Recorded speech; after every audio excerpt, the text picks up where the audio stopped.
Abolitionist views accepted by some scholars today, but for quite different reasons. Some follow the progressive historian Charles Beard, who argued that the Constitution itself is flawed. For Beard and historians who follow in his footsteps, the framers of the U.S. Constitution had betrayed the principles of the Declaration of Independence. The 1787 founding is to be viewed as an oligarchic coup, which toppled the mighty ideals of equality at the heart of our most important national document. Finally, a large and influential group of legal scholars and historians argue that, while the Declaration is not unimportant, it simply has no authority in constitutional law. While the Declaration is not antithetical to the Constitution, they argue that it has little practical value in deciding important cases that wind up in the Supreme Court. Now let's explore the other side.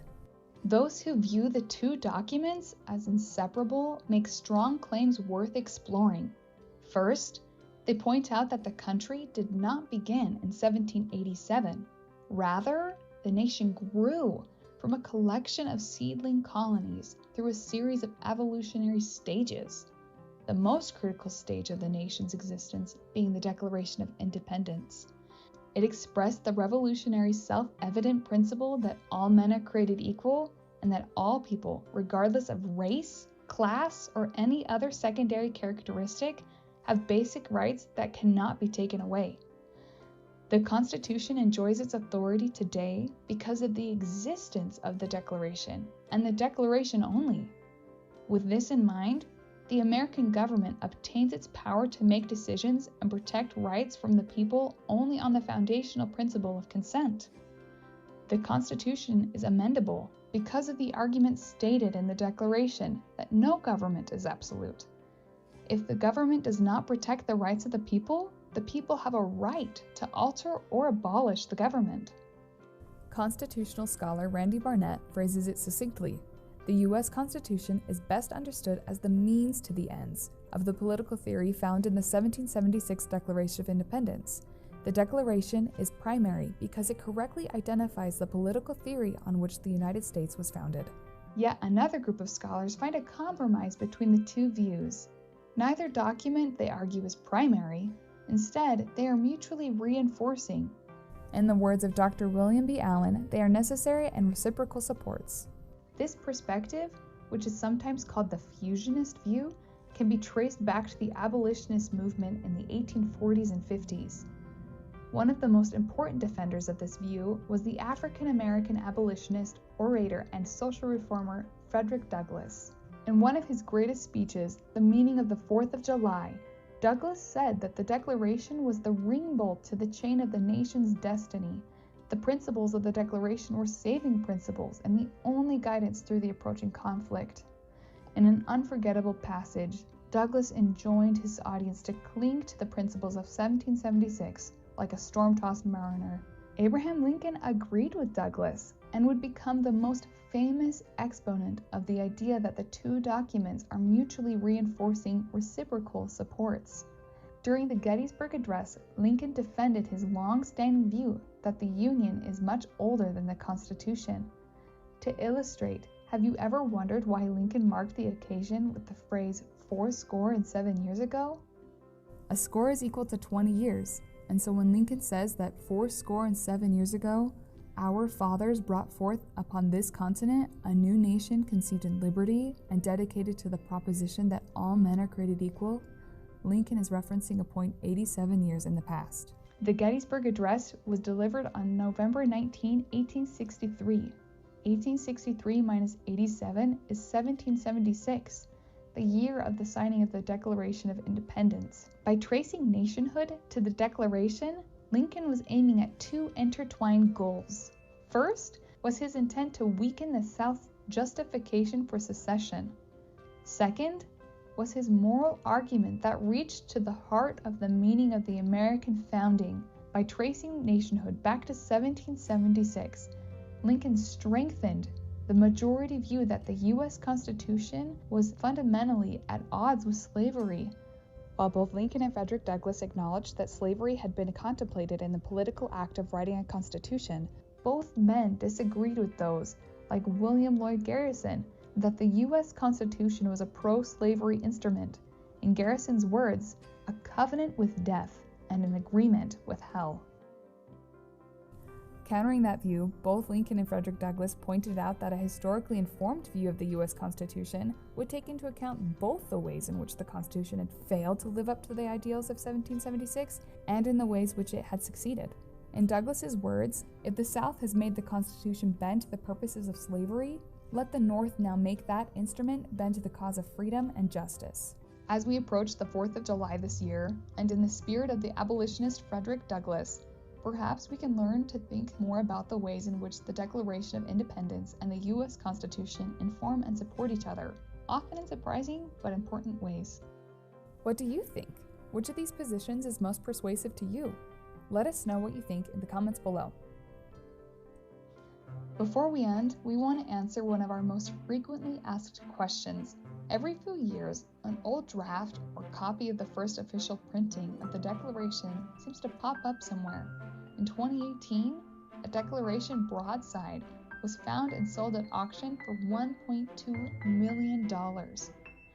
Are there still copies floating around, and could a copy be in your grandparents' attic? The answer is yes. And to find out, we recommend giving Grandma or Grandpa a call to say hi and to see if you can help give it a clean. With that recommendation out of the way, thanks for watching. And if you are interested in finding out more, take a look at our curated reading list in the description. We wish you a happy 4th of July. The 19th Amendment to the United States Constitution was ratified on August 26, 1920, and it states that the right of citizens of the United States to vote shall not be denied or abridged by the United States or by any state on account of sex. This was a groundbreaking amendment to the Constitution because it granted women the right to vote in all elections. The road to ratification was a long one.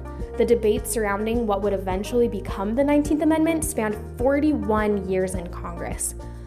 Closely connected to the 19th Amendment is the Edmunds-Tucker Act. This was an act of Congress that initially set out to restrict the practice of polygamy in the United States, but also took away women's right to vote in the Utah Territory. This is very significant because women in Utah had had the right to vote for 17 years prior to the passage of the Edmunds-Tucker Act in 1887. A team of student researchers at Utah Valley University has modeled the Edmunds-Tucker Act and portions of the 19th Amendment. Because the ratification process of the 19th Amendment spanned 41 years, the portions we have modeled include everything from the first proposal to the first vote, as well as the final proposal of the amendment.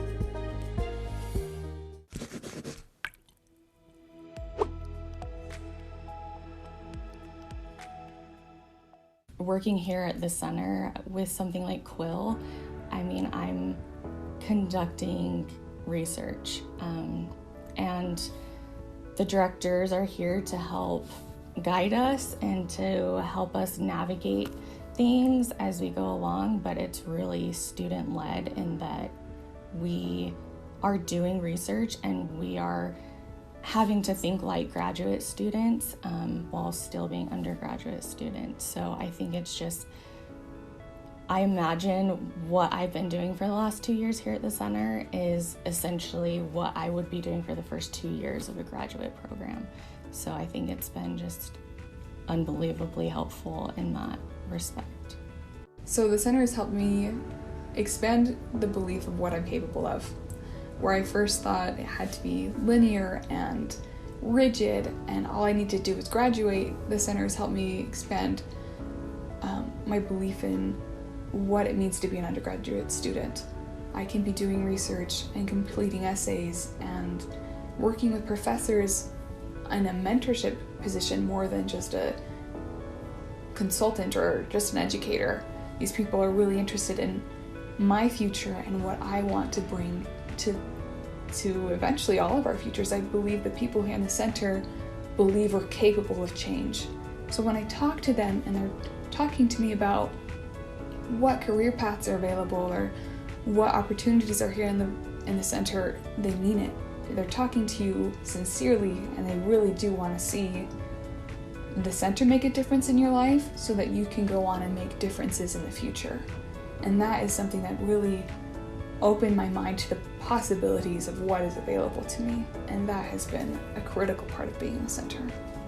My biggest motivator for applying to the center was I I felt like I was working on political science, and then when I left school, I was doing whatever job to kind of make ends meet. And it's really like a situation where you've got one foot in your education and in the field that you want to study, and then you have another foot that's wherever the wind blows, kind of like I'm just getting by, getting myself through college. And for me, working at the center was a way to get both of my feet into political science and constitutional studies, so I can really just immerse myself in it. And it becomes not only my education and what I'm doing in parts of my free time, but also a means to make money, which has been great. It's allowed me to really excel, I think, and gain an edge in my studies.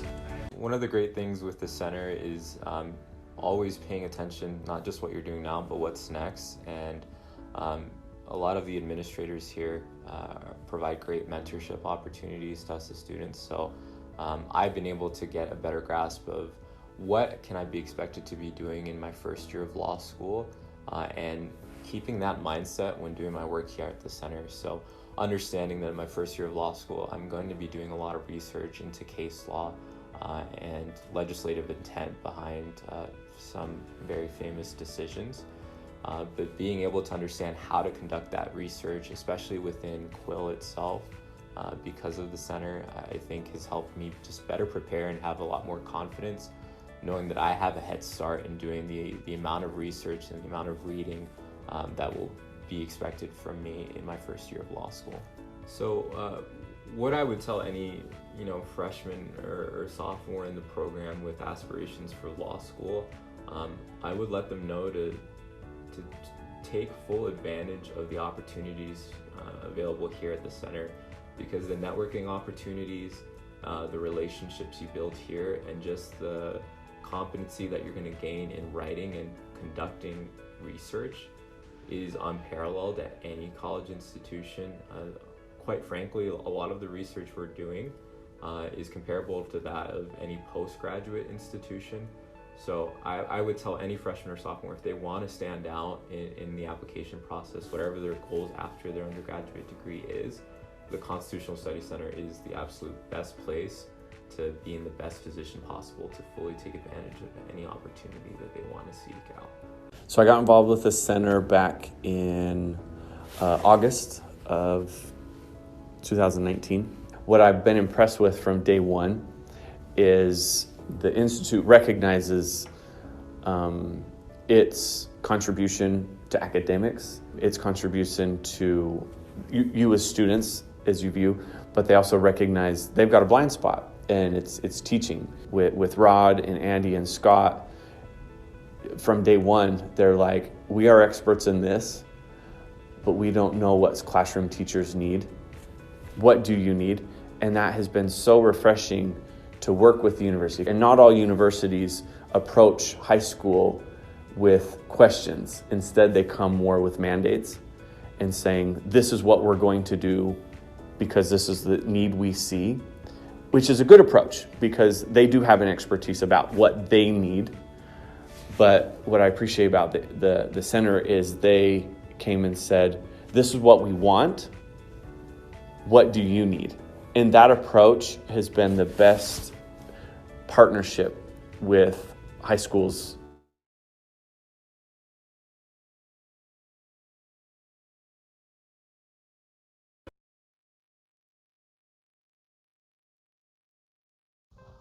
The Declaration of Independence is only 1,458 words. It can be read aloud in just a few minutes, but its meaning is not always clear.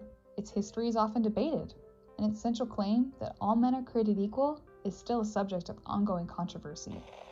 This year, as we get ready for a unique moment in our long and explosion-filled history of celebrating Independence Day, we are going to do something a little different. Instead of focusing on the familiar words of the Declaration itself, we're going to dig a little deeper into the question of the relationship between the Declaration and the U.S. Constitution.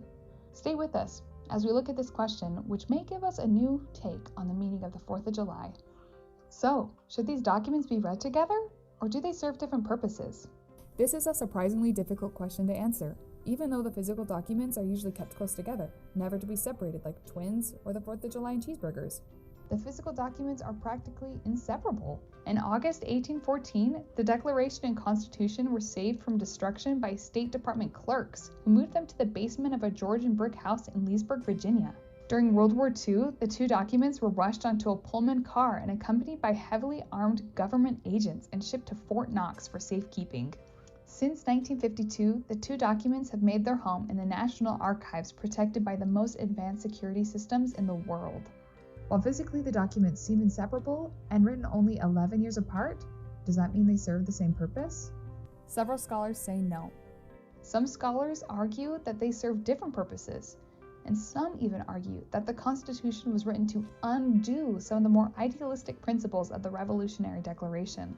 Is the Constitution a fulfillment of the ideals of the Declaration? Or does the Constitution undo those ideals by placing checks on liberty and compromising with slavery?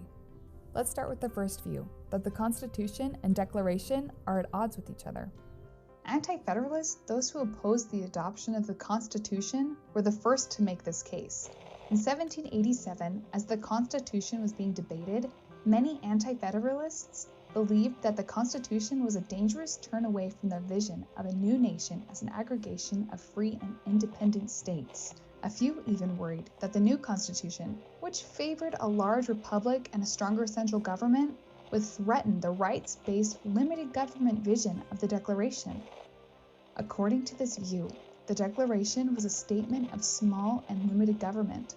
For the rights of life, liberty, and the pursuit of happiness to be secure, the government had to be close to the people and limited in size and power. In their view, the Constitution was a dangerous deviation from these principles. There are a number of variants of what is sometimes called the rejectionist position. In the 1860s, Southern leaders, including Alexander Stephens, argued that the Declaration was being used to undermine the Union. Stephens once argued in his notorious and widely condemned Cornerstone speech, the Declaration of Independence was erroneous. The foundation of the new government in the South was based on the principle that all men are not equal. Stephens insisted a new peace could only be secured if we abandoned the Declaration as a founding document and as a guide for a revised post-war constitution. This was not an uncommon view in the South during the Civil War era. Abraham Lincoln's political rival, Stephen A. Douglas, argued that popular sovereignty, not human equality, was the most important guiding principle in the Declaration of Independence. John C. Calhoun argued that the idea of universal human equality began and ended in the Garden of Eden with Adam and Eve. Everyone else is born into various modes of superiority and subjugation. Therefore, the Declaration of Independence could only be viewed as a mistake. Calhoun called it a poisonous fruit that would result in the destruction of the Union. The rejectionist view is accepted by some scholars today, but for quite different reasons. Some follow the progressive historian Charles Beard, who argued that the Constitution itself is flawed. For Beard and historians who follow in his footsteps, the framers of the U.S. Constitution had betrayed the principles of the Declaration of Independence. The 1787 founding is to be viewed as an oligarchic coup, which toppled the mighty ideals of equality at the heart of our most important national document. Finally, a large and influential group of legal scholars and historians argue that, while the Declaration is not unimportant, it simply has no authority in constitutional law. While the Declaration is not antithetical to the Constitution, they argue that it has little practical value in deciding important cases that wind up in the Supreme Court. Now let's explore the other side. Those who view the two documents as inseparable make strong claims worth exploring. First, they point out that the country did not begin in 1787. Rather, the nation grew from a collection of seedling colonies through a series of evolutionary stages, the most critical stage of the nation's existence being the Declaration of Independence.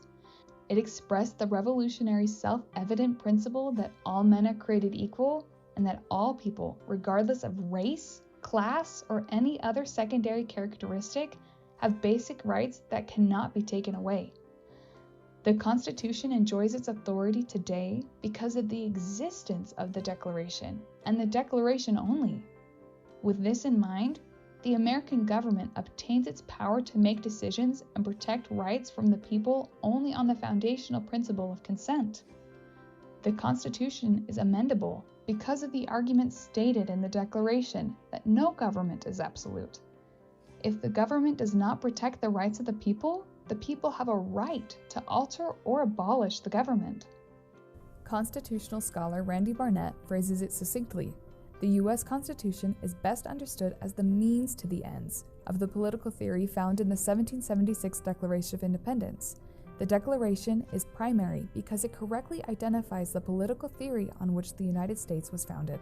Yet another group of scholars find a compromise between the two views. Neither document, they argue, is primary. Instead, they are mutually reinforcing. In the words of Dr. William B. Allen, they are necessary and reciprocal supports. This perspective, which is sometimes called the fusionist view, can be traced back to the abolitionist movement in the 1840s and 50s. One of the most important defenders of this view was the African-American abolitionist, orator, and social reformer Frederick Douglass.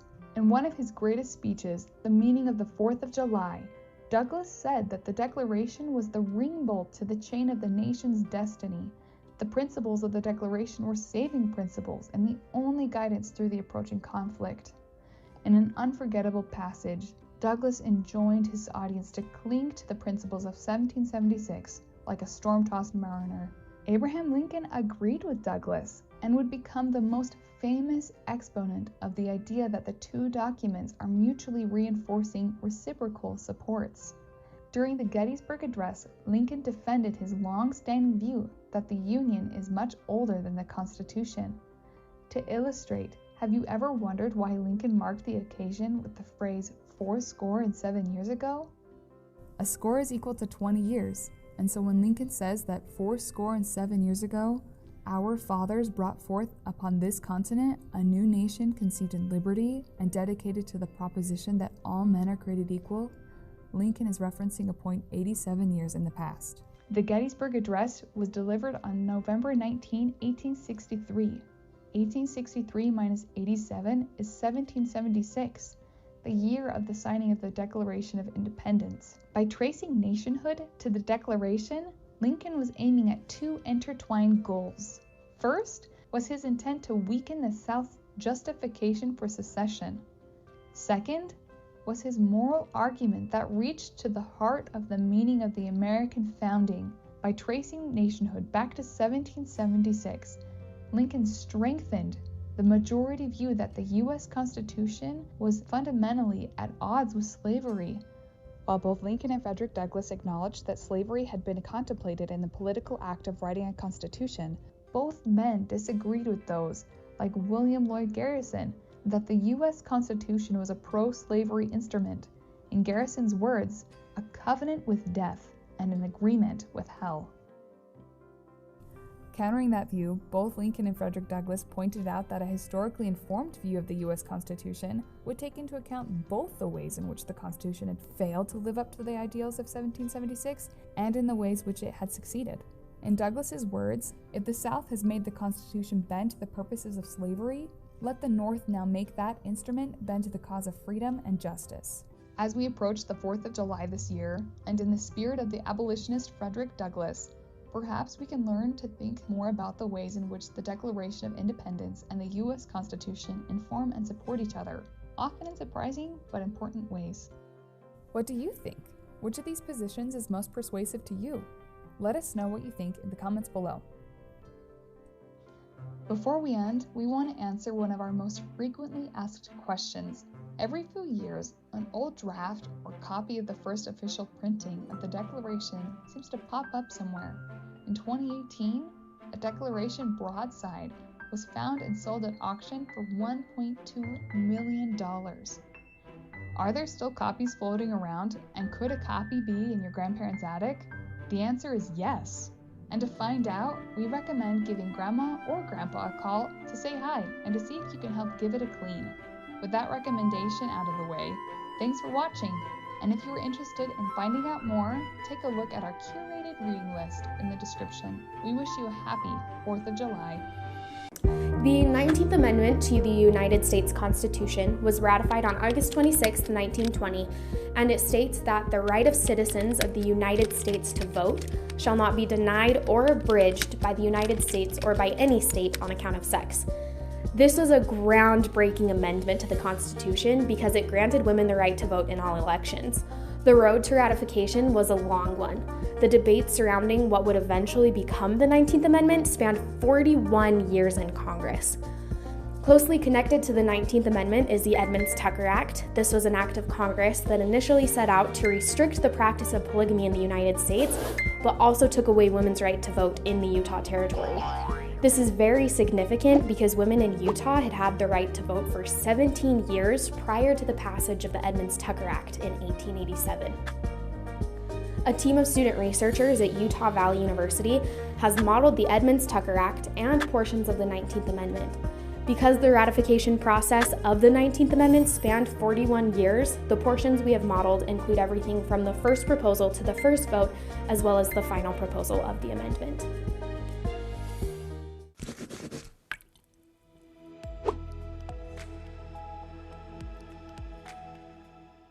Working here at the center with something like Quill, I'm conducting research, and the directors are here to help guide us and to help us navigate things as we go along, but it's really student-led in that we are doing research and we are having to think like graduate students while still being undergraduate students. So I think it's just, I imagine what I've been doing for the last 2 years here at the center is essentially what I would be doing for the first 2 years of a graduate program. So I think it's been just unbelievably helpful in that respect. So the center has helped me expand the belief of what I'm capable of. Where I first thought it had to be linear and rigid and all I need to do is graduate, the center has helped me expand my belief in what it means to be an undergraduate student. I can be doing research and completing essays and working with professors in a mentorship position more than just a consultant or just an educator. These people are really interested in my future and what I want to bring to eventually all of our futures. I believe the people here in the center believe we're capable of change. So when I talk to them and they're talking to me about what career paths are available or what opportunities are here in the center, they mean it. They're talking to you sincerely and they really do want to see the center make a difference in your life so that you can go on and make differences in the future. And that is something that really opened my mind to the possibilities of what is available to me, and that has been a critical part of being in the center. My biggest motivator for applying to the center was I felt like I was working on political science, and then when I left school I was doing whatever job to kind of make ends meet. And it's really like a situation where you've got one foot in your education and in the field that you want to study, and then you have another foot that's wherever the wind blows, kind of like I'm just getting by, getting myself through college. And for me, working at the center was a way to get both of my feet into political science and constitutional studies, so I can really just immerse myself in it. And it becomes not only my education and what I'm doing in parts of my free time, but also a means to make money, which has been great. It's allowed me to really excel, I think, and gain an edge in my studies. One of the great things with the center is always paying attention, not just what you're doing now, but what's next. And a lot of the administrators here provide great mentorship opportunities to us as students. So I've been able to get a better grasp of what can I be expected to be doing in my first year of law school, and keeping that mindset when doing my work here at the center. So understanding that in my first year of law school, I'm going to be doing a lot of research into case law and legislative intent behind some very famous decisions. But being able to understand how to conduct that research, especially within Quill itself, because of the center, I think has helped me just better prepare and have a lot more confidence, knowing that I have a head start in doing the amount of research and the amount of reading that will be expected from me in my first year of law school.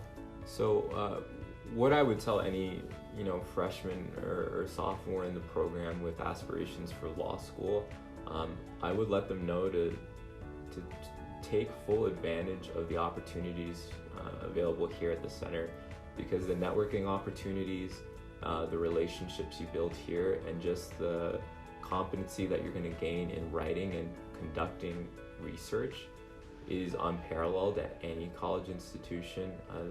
Quite frankly, a lot of the research we're doing is comparable to that of any postgraduate institution. So I would tell any freshman or sophomore, if they want to stand out in the application process, whatever their goals after their undergraduate degree is, the Constitutional Studies Center is the absolute best place to be in the best position possible to fully take advantage of any opportunity that they want to seek out. So I got involved with the center back in August of 2019. What I've been impressed with from day one is the Institute recognizes its contribution to academics, its contribution to you as students, as you view, but they also recognize they've got a blind spot, and it's teaching. With Rod and Andy and Scott, from day one, they're like, we are experts in this, but we don't know what classroom teachers need. What do you need? And that has been so refreshing to work with the university. And not all universities approach high school with questions. Instead, they come more with mandates and saying, this is what we're going to do because this is the need we see, which is a good approach because they do have an expertise about what they need. But what I appreciate about the center is they came and said, this is what we want. What do you need? And that approach has been the best partnership with high schools I've ever worked with.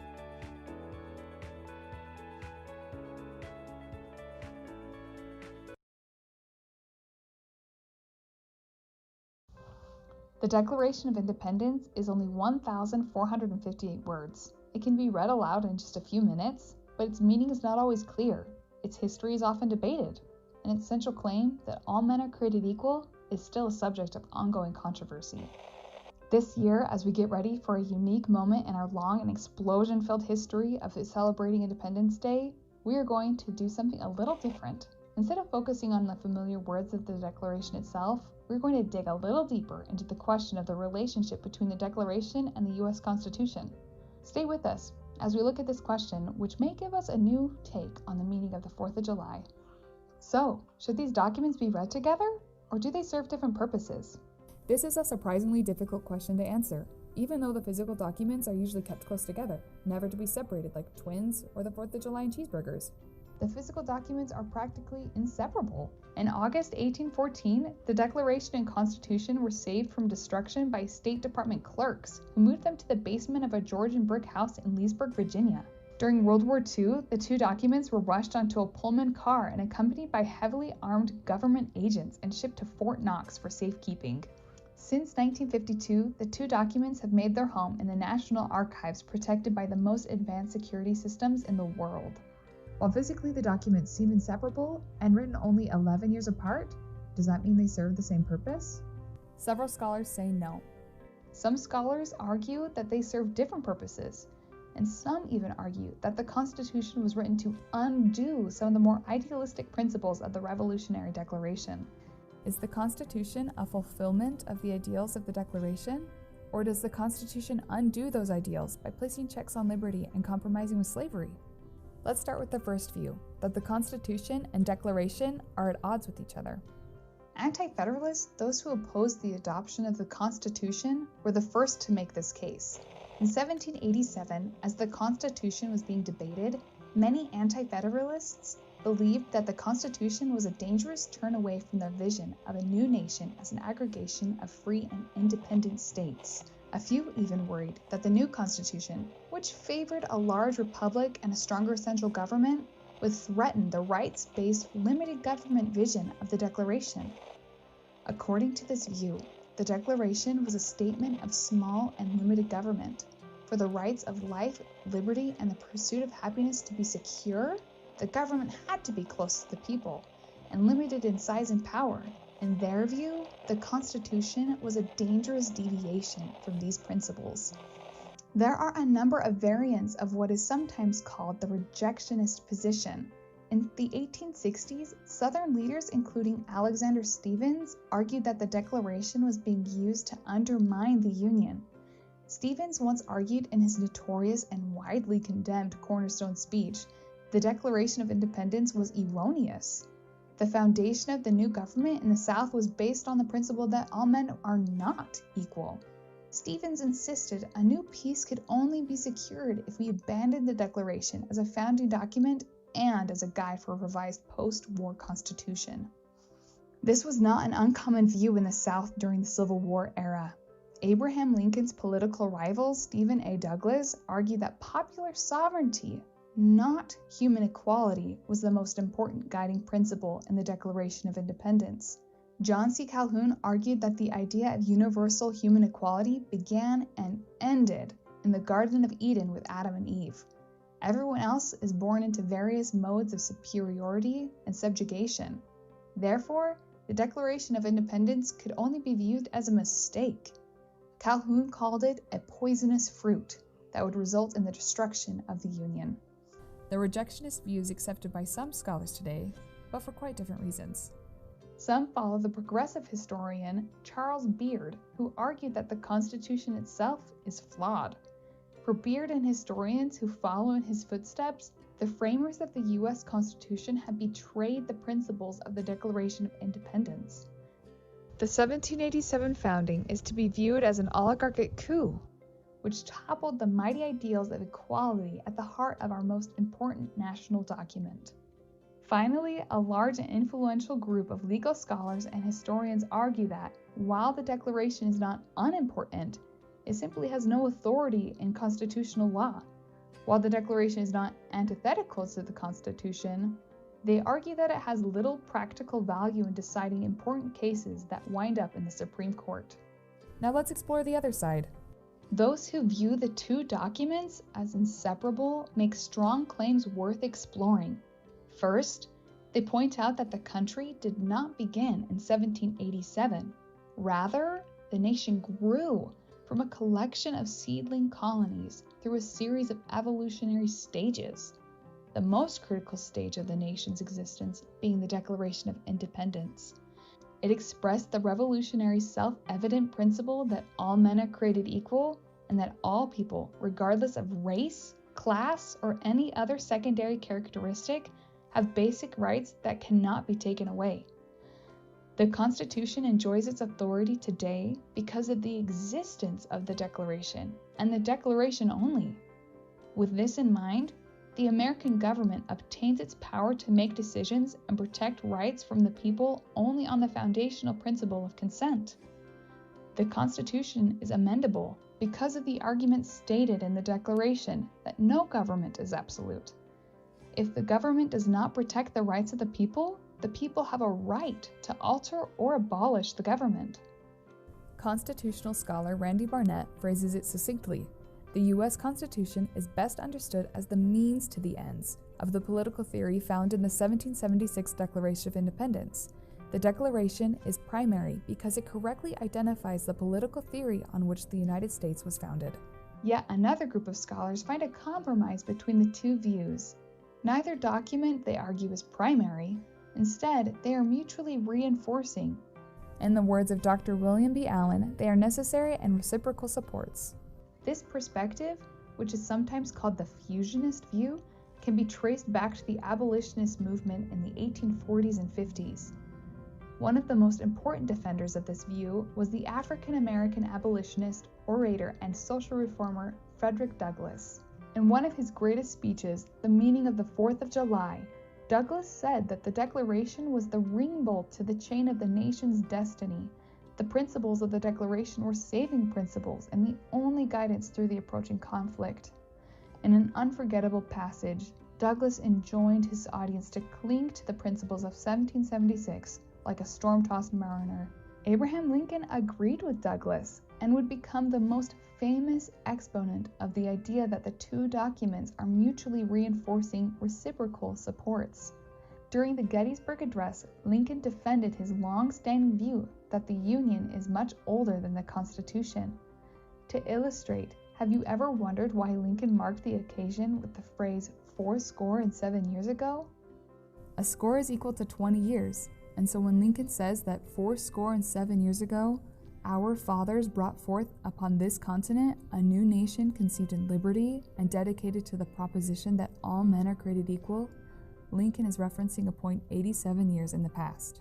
The Gettysburg Address was delivered on November 19, 1863.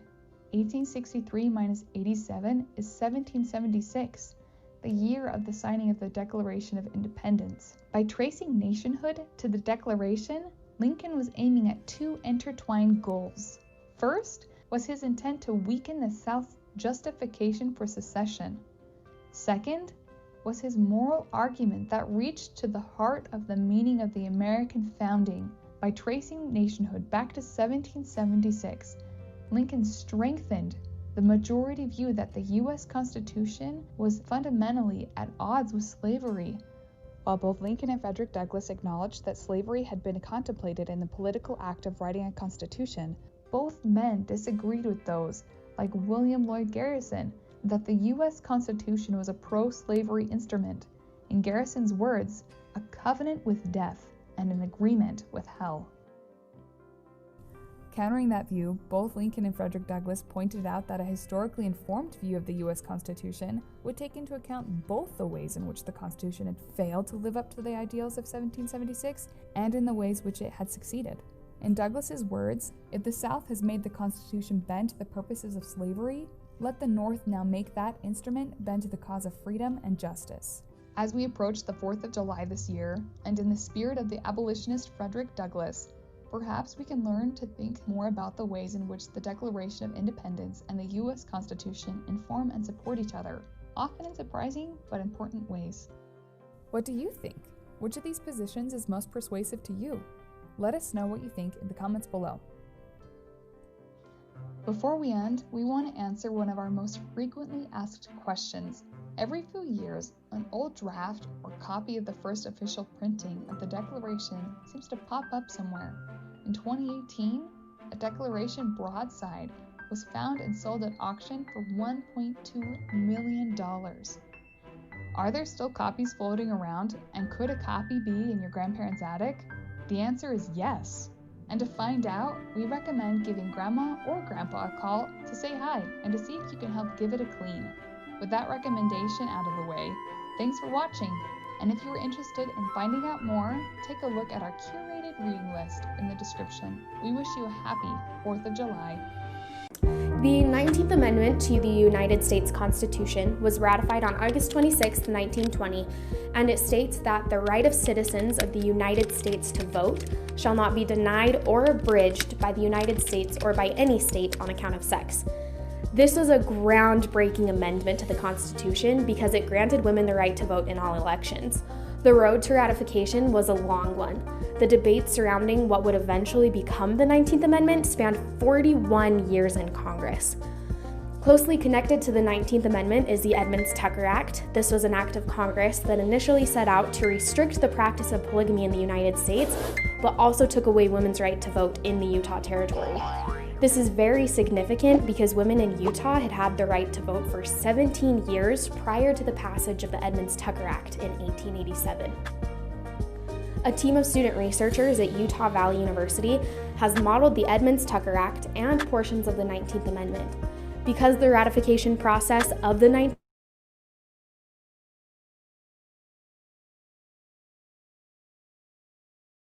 final proposal of the amendment.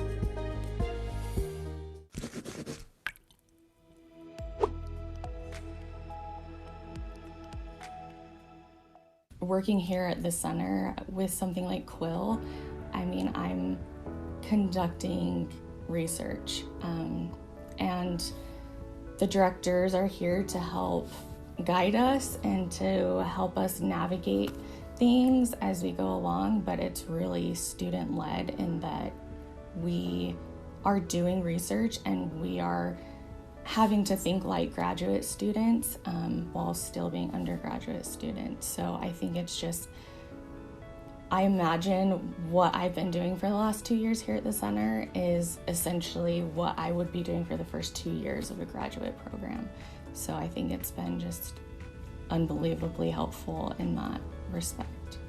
So the center has helped me expand the belief of what I'm capable of.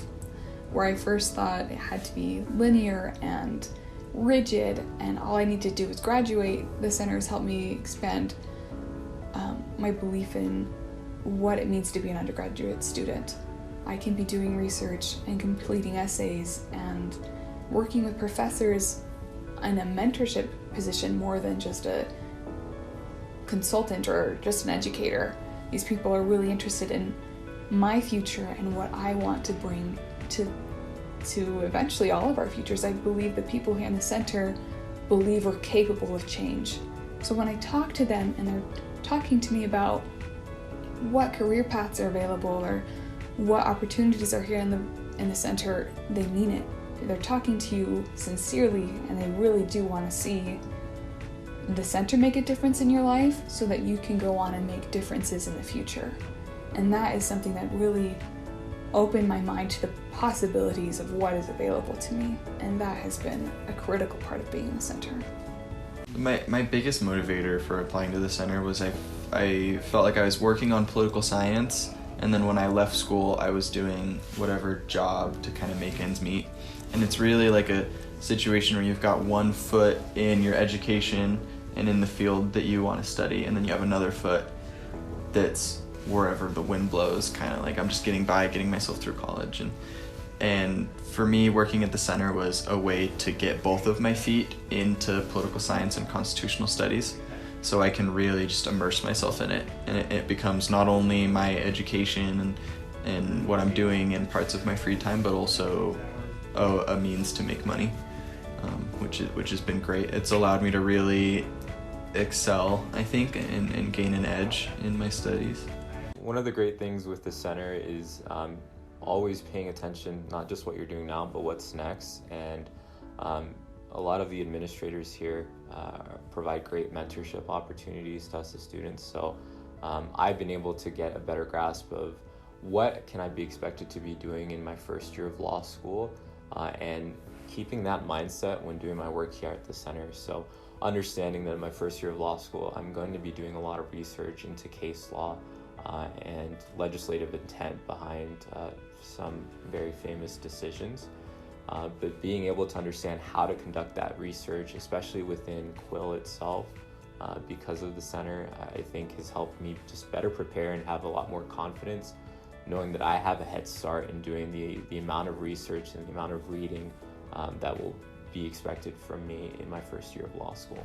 So what I would tell any freshman or sophomore in the program with aspirations for law school, I would let them know to take full advantage of the opportunities available here at the center, because the networking opportunities, the relationships you build here, and just the competency that you're going to gain in writing and conducting research is unparalleled at any college institution.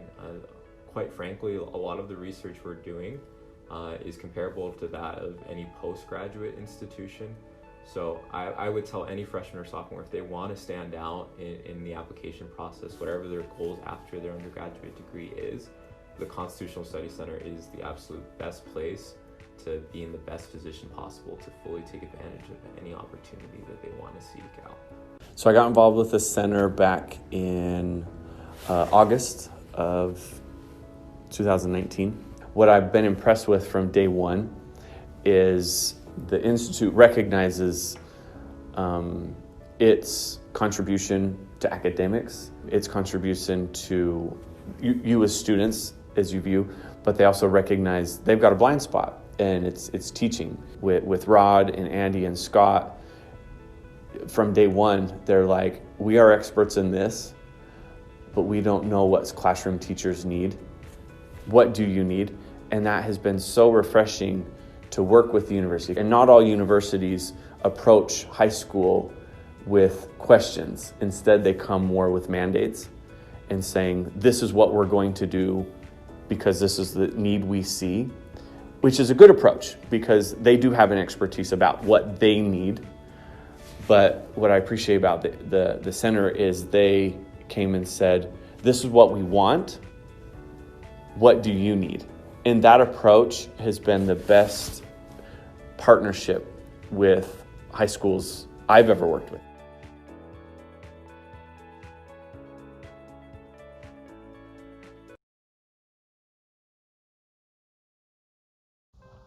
The Declaration of Independence is only 1,458 words. It can be read aloud in just a few minutes, but its meaning is not always clear. Its history is often debated, and its central claim that all men are created equal is still a subject of ongoing controversy. This year, as we get ready for a unique moment in our long and explosion-filled history of celebrating Independence Day, we are going to do something a little different. Instead of focusing on the familiar words of the Declaration itself, we're going to dig a little deeper into the question of the relationship between the Declaration and the U.S. Constitution. Stay with us as we look at this question, which may give us a new take on the meaning of the 4th of July. So, should these documents be read together, or do they serve different purposes? This is a surprisingly difficult question to answer, even though the physical documents are usually kept close together, never to be separated like twins or the 4th of July and cheeseburgers. The physical documents are practically inseparable. In August 1814, the Declaration and Constitution were saved from destruction by State Department clerks who moved them to the basement of a Georgian brick house in Leesburg, Virginia. During World War II, the two documents were rushed onto a Pullman car and accompanied by heavily armed government agents and shipped to Fort Knox for safekeeping. Since 1952, the two documents have made their home in the National Archives, protected by the most advanced security systems in the world. While physically the documents seem inseparable and written only 11 years apart, does that mean they serve the same purpose? Several scholars say no. Some scholars argue that they serve different purposes, and some even argue that the Constitution was written to undo some of the more idealistic principles of the Revolutionary Declaration. Is the Constitution a fulfillment of the ideals of the Declaration? Or does the Constitution undo those ideals by placing checks on liberty and compromising with slavery? Let's start with the first view, that the Constitution and Declaration are at odds with each other. Anti-Federalists, those who opposed the adoption of the Constitution, were the first to make this case. In 1787, as the Constitution was being debated, many anti-Federalists believed that the Constitution was a dangerous turn away from the vision of a new nation as an aggregation of free and independent states. A few even worried that the new Constitution, which favored a large republic and a stronger central government, would threaten the rights-based limited government vision of the Declaration. According to this view, the Declaration was a statement of small and limited government.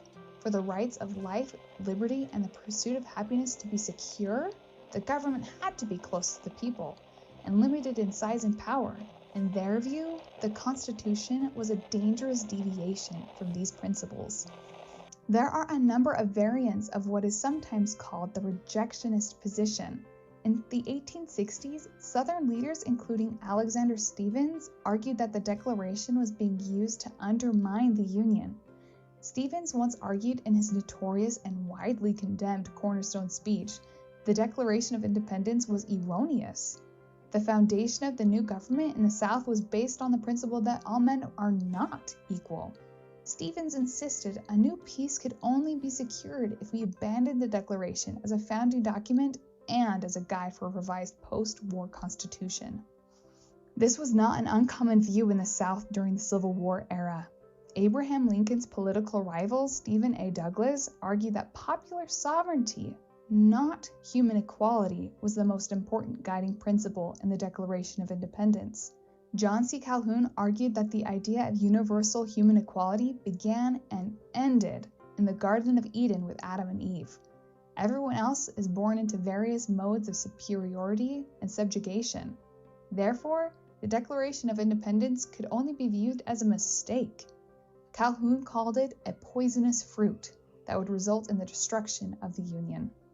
The rejectionist view is accepted by some scholars today, but for quite different reasons. Some follow the progressive historian Charles Beard, who argued that the Constitution itself is flawed. For Beard and historians who follow in his footsteps, The framers of the U.S. Constitution had betrayed the principles of the Declaration of Independence.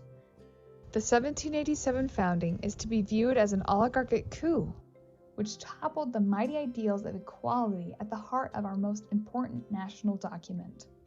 Finally, a large and influential group of legal scholars and historians argue that, while the Declaration is not unimportant, it simply has no authority in constitutional law.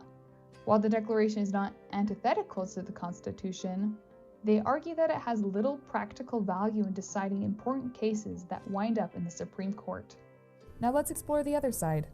Those who view the two documents as inseparable make strong claims.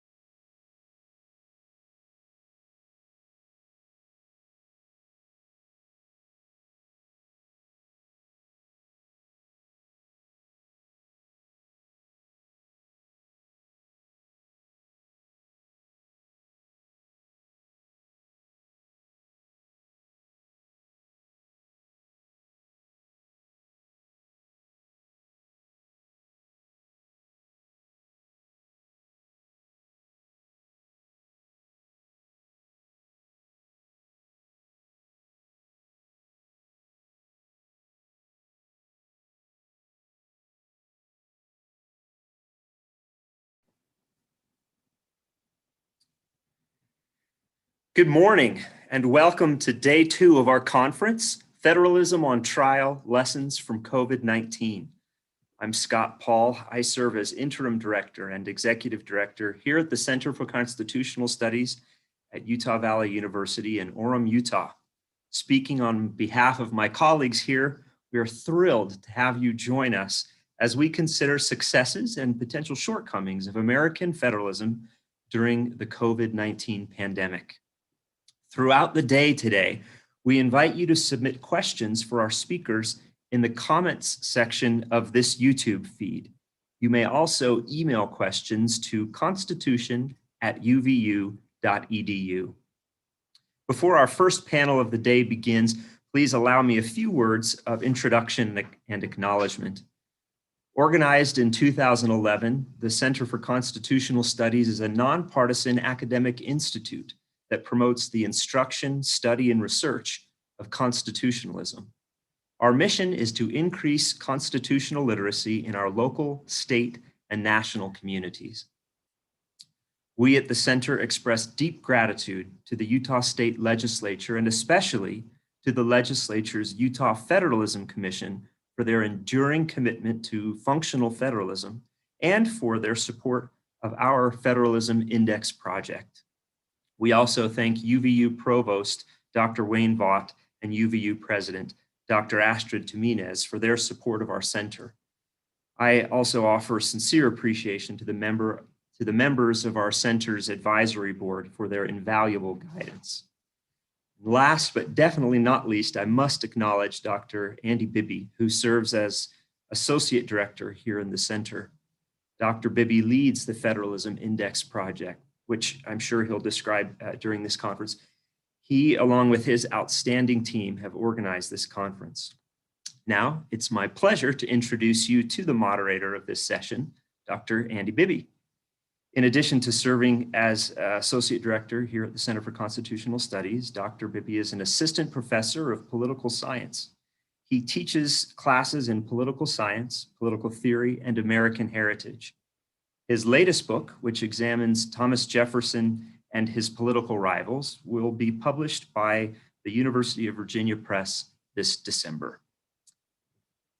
Professor Bibby, the floor is yours.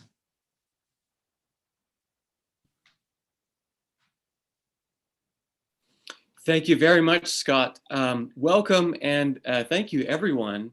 Thank you, everyone, for joining us for the second day of this Federalism Project virtual event.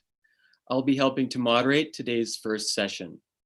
So this is the second day of our conference, but I expect we will have some new viewers.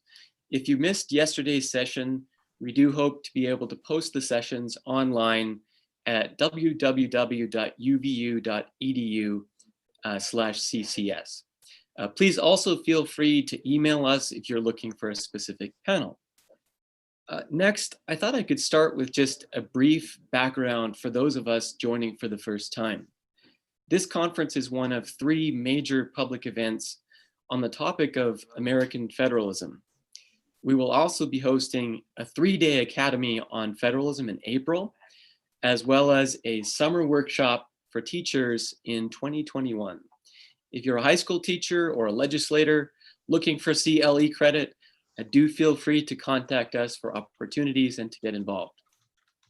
So the Federalism Index project is a data visualization project. It was launched in 2016, and its focus is on the study and understanding of American federalism. The CCS Federalism Initiative is now in its 3rd year of development, and its aim in a sentence is to provide usable data for researchers, educators, and state leaders. In essence, it's an empirical project, but as you will see today, numbers just can't tell the whole story. We think we learn best through dialogue, rational debate, civil discussion, and conferences and panels like this. So part of what we're doing today is to encourage people to get interested in the drama of American federalism. Justice Kennedy, in a famous case, NFIB v. Sebelius, noted that the structural protections in the US Constitution, so these are namely separation of powers and federalism, have less obvious a connection to individual rights, quote, and so have less obvious a connection to personal freedom than the provisions of the Bill of Rights or the Civil War amendments. Hence, argued Kennedy, they tend to be undervalued or even forgotten by our citizens. In that same decision, Kennedy said that it was the court's job to remind people that the structural protections were, in his words, the most important protections in the US Constitution.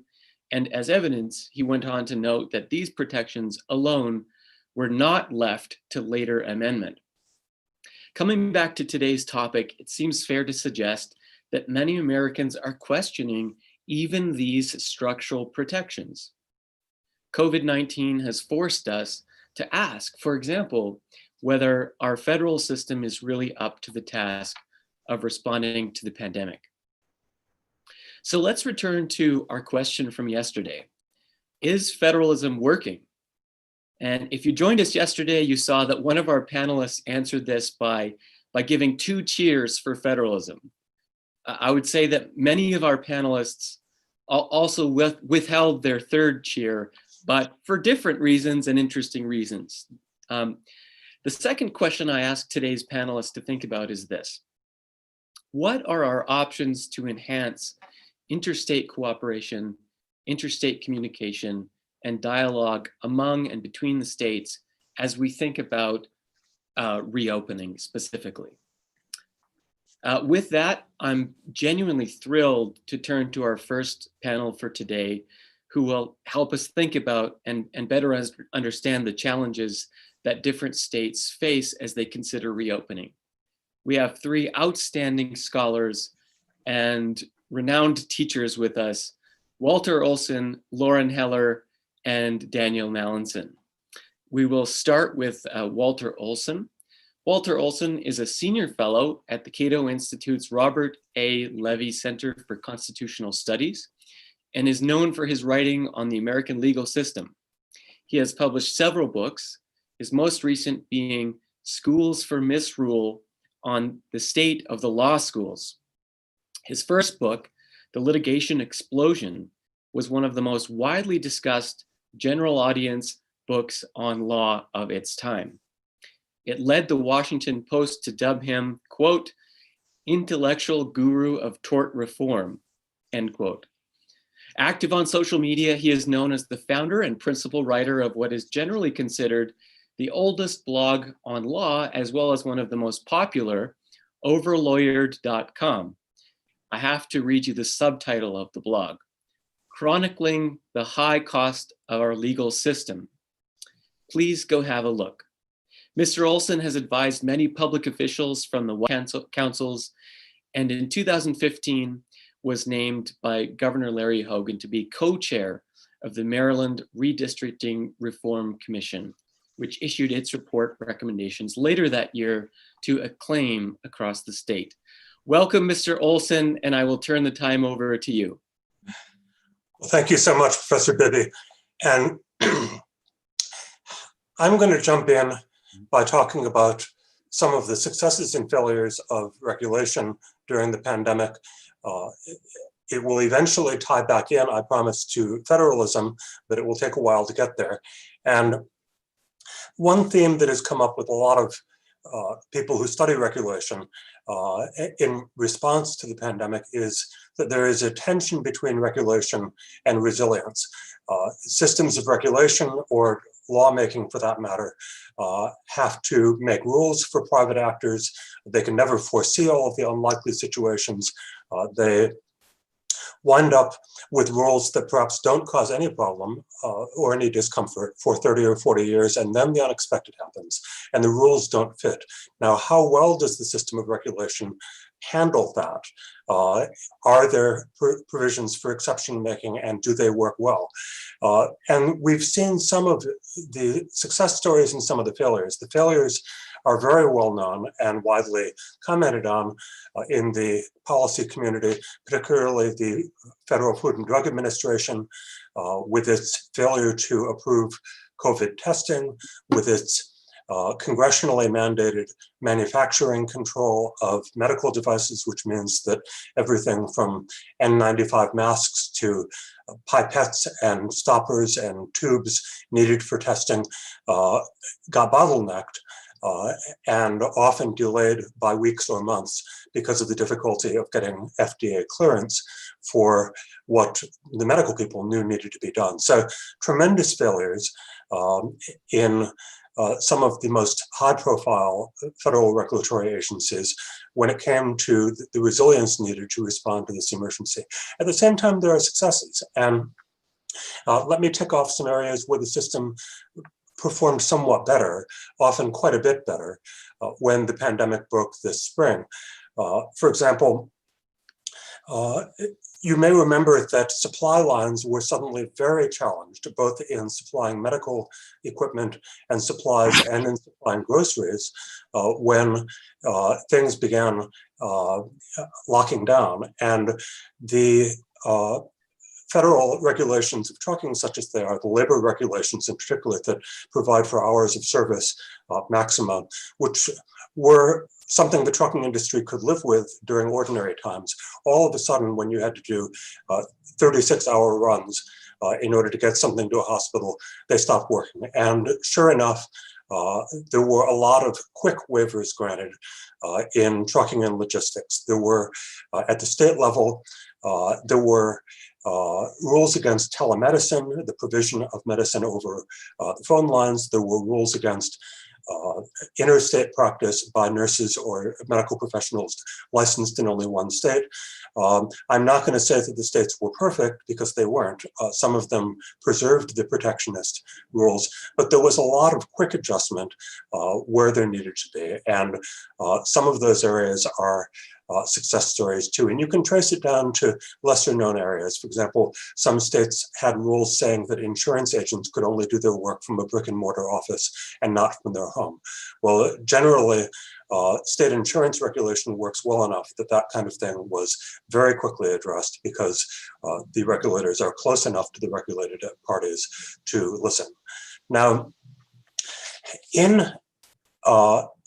as part of a Cato Institute project that is going to involve many papers by many authors about the response to the pandemic, the title is Pandemics and Policy, and I encourage you all to go to the Cato site, where you'll see the first dozen or so papers in that series. I'm working on a paper not yet finished. You all get to be the tryout audience for some of the ideas that I have not thoroughly thought out yet. So the question and answer might in fact help me finish the piece. But I'm looking at an area that has not gotten as much attention, which is overwhelmingly federal in its impetus rather than state-driven, and which I think has worked very poorly.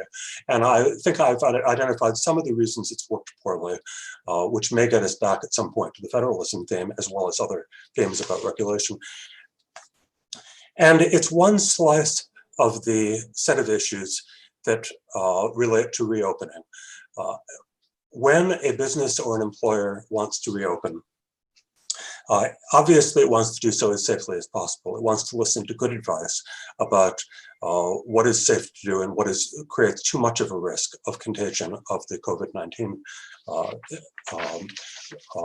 virus. And so around the country, thousands of employers were facing their own versions of, all right, who should be the skeleton staff at the headquarters and who should work from home. And for many of them, it was pretty easy to read the literature and see the checklist.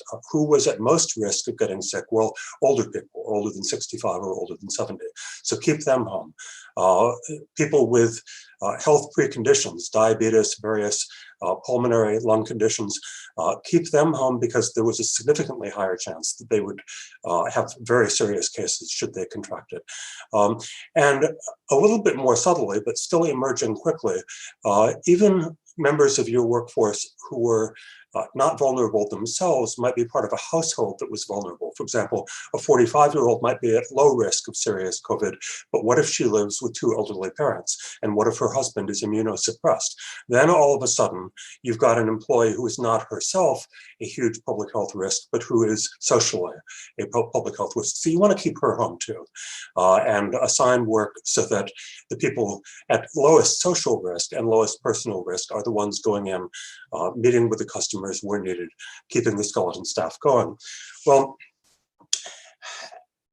there are problems here, but let me keep on a little bit with what a good reopening plan might look like before I turn to what the problems are. First, you want to ask people, when you're not sure whether they've got a pre-existing condition, ask them point blank, do you have it or do you not? You want to ask people about whether their families are as sick or vulnerable as you think they are. And there's another thing, which is it was soon discovered that people who had had the disease and gotten over it tended to have antibodies, almost never, there are rare exceptions, but almost never get sick again themselves. And those employees are potentially enormously valuable because they're not at risk for the most part, with the tiny exceptions. And they're also much less likely than all of the other employees to pass it on to someone else. So you might want to recruit them by preference to the customer-facing positions, to the positions which deal with a lot of co-workers. And if you can neutralize the risk of contagion from those key positions, you've really made progress. So get those workers through an antibody test and confirm that they have the antibodies, and then get them out there to do the most good. Well, readers who follow employment law are probably lifting right out of their chairs screaming at this point, because in describing a rational set of criteria for reopening your business, I have just described about 6 different violations of federal law, and who knows how many violations of state law. You are apt to be sued from a bunch of different directions, multiple protected groups, multiple different legal theories, if you do what I just described was going through a lot of managers' minds as the safest way, the most humanitarian way, the lowest risk way of reopening your workforce. And so let's start with the Age Discrimination in Employment Act, or ADEA. It makes it unlawful to take any adverse action, and keeping someone home even at full salary can be construed as an adverse action because they are older. Period. The Americans with Disabilities Act is a little bit more forgiving. It lets you take into account people's membership in the high-risk groups medically, but only if it presents a, quote, direct threat to their health. And as the EEOC, Equal Employment Opportunity Commission, has pointed out, it's been construed very, very tightly. Elevated risk is not enough to make the distinction. Near certain injury, yes, that probably would be, but don't assume that elevated risk is going to get you over that hurdle. Forget about inquiring on their family members. As the EEOC says in its guidance, the Genetic Information Non-Discrimination Act, or GINA, many of you have never heard of that law, prohibits employers from asking employees medical questions about their family members. And on down the line, the EEOC says you may not do antibody testing, although they concede that you can test people for current infection where they are currently contagious. You can't test for antibodies, says the EEOC, and they cite the ADA on that. So somehow you work through all of this and you manage to avoid getting sued, and you get some of your people back to serve the customers who are beginning to come in. Now you're facing new questions. Some of the most obvious things you can do to keep your employees safe and keep the customers safe from each other is to require people to wear a mask when they enter your store, and perhaps to take their temperature with one of those little forehead temperature guns when they knock on the door in the first place. That's done, as we know, at many businesses. The place where they cut my hair does it, and the dentist does it. But it's surprisingly controversial legally whether you can do effectively either of those things. And on masks, for example, by the summer, there were already how many is it? 9 lawsuits in 1 week being filed against retailers' mask wearing policies by people saying, by customers saying that they were hassled, even though they had said that they were exempt under the Americans with Disabilities Act from having to wear masks. And the law of how ADA applies to masks is seemingly helpful to the store in this case, but the trick is, the catch is, that you have no legal right to ask for documentation. You have no legal right to ask for a doctor's note or to inquire what the disability is.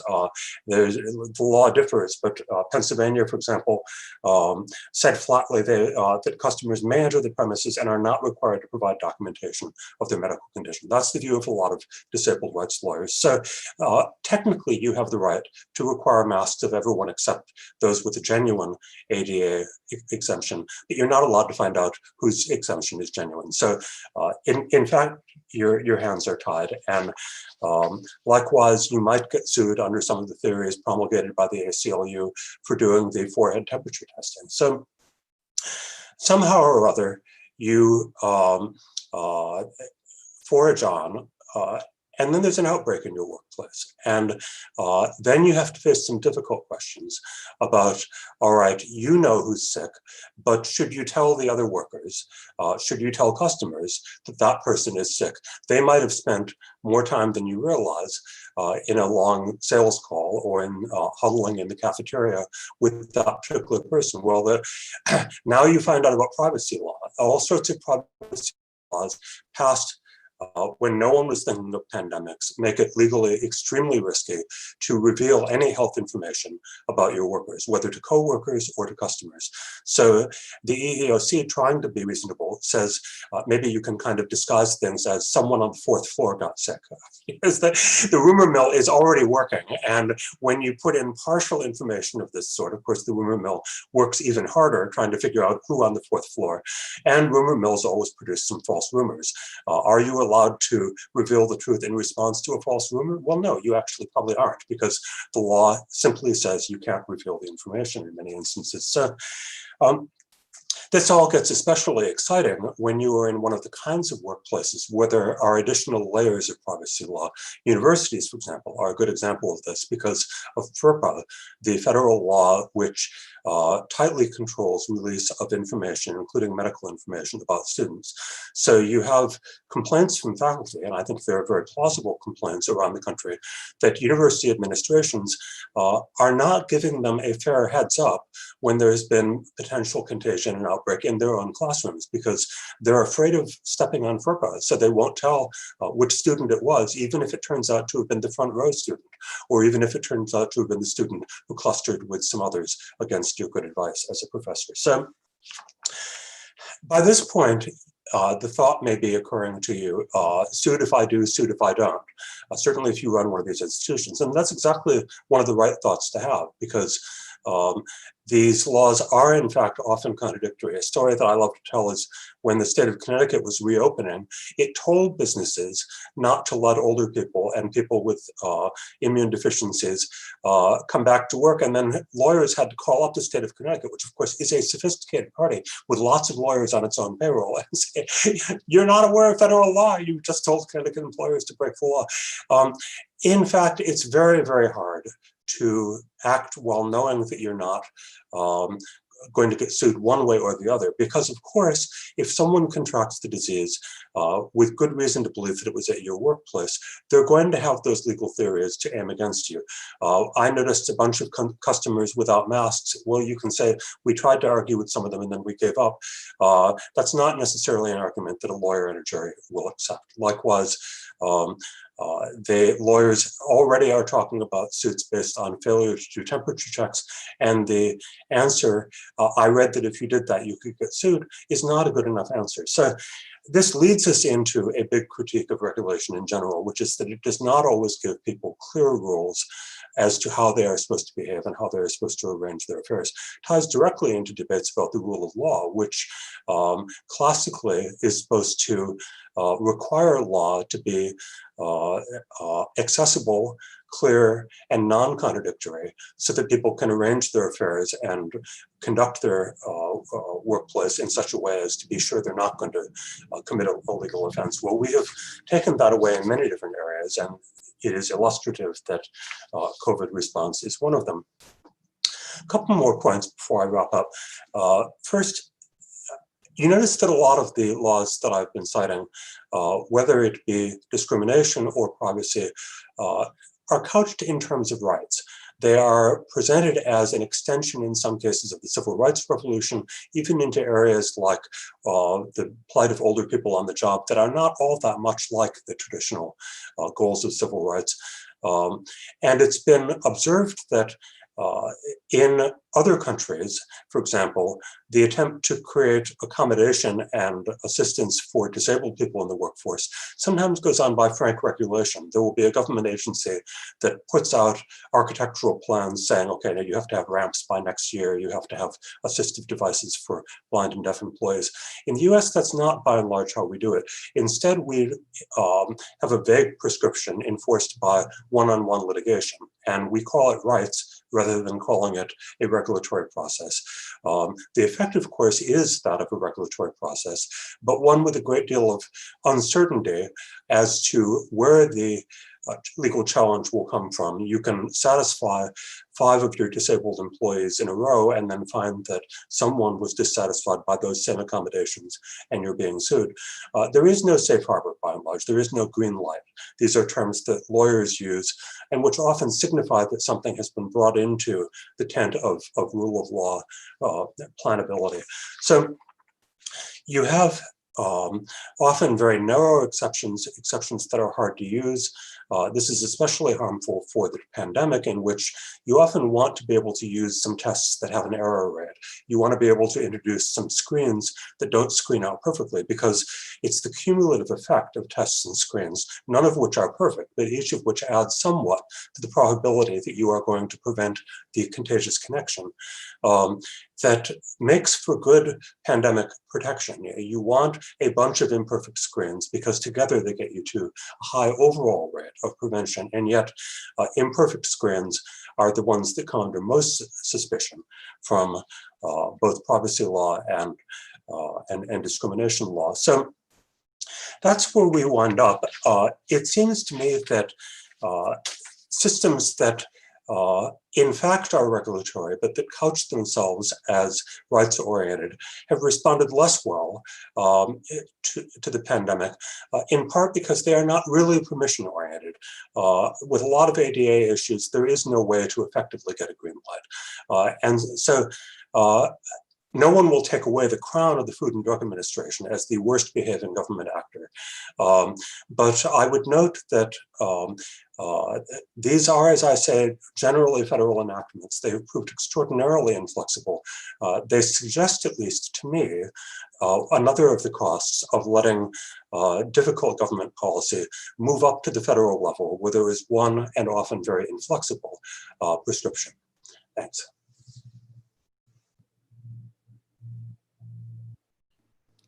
Thank you so much, Mr. Olson. Thank you for helping us to think more about the connection and I guess some of the less well understood tensions between regulations, over lawyering, to borrow a term, if you don't mind, and public health. We will be looking forward very much to your paper and the series of papers coming out on pandemics and policy. Thank you. Now we're going to turn next to Lauren Heller. Lauren Heller is an associate professor of economics in the Campbell School of Business and a director of the Berry College Honors Program. Her research interests include international health and development economics, as well as a wide variety of policy questions and topics in applied microeconomics. She received her bachelor's degree from Capital University in Columbus, Ohio, and her PhD in economics from the University of North Carolina at Chapel Hill. She has published scholarly articles in a wide range of outlets, including the Eastern Economic Journal, Contemporary Economic Policy, Defense and Peace Economics, the Journal of Developing Areas, and Social Science and Medicine. In addition to her research fields, she also enjoys working with students in Berry's honors program and using discussion and multimedia clips to illustrate economic concepts in her classes. I think, Lauren, we will need help with some of these concepts, so we're honored and really genuinely delighted to have you here today. Lauren, we turn the time over to you. Wonderful. Thank you so much for having me. I'm so excited to be here and talking to all the students and policymakers.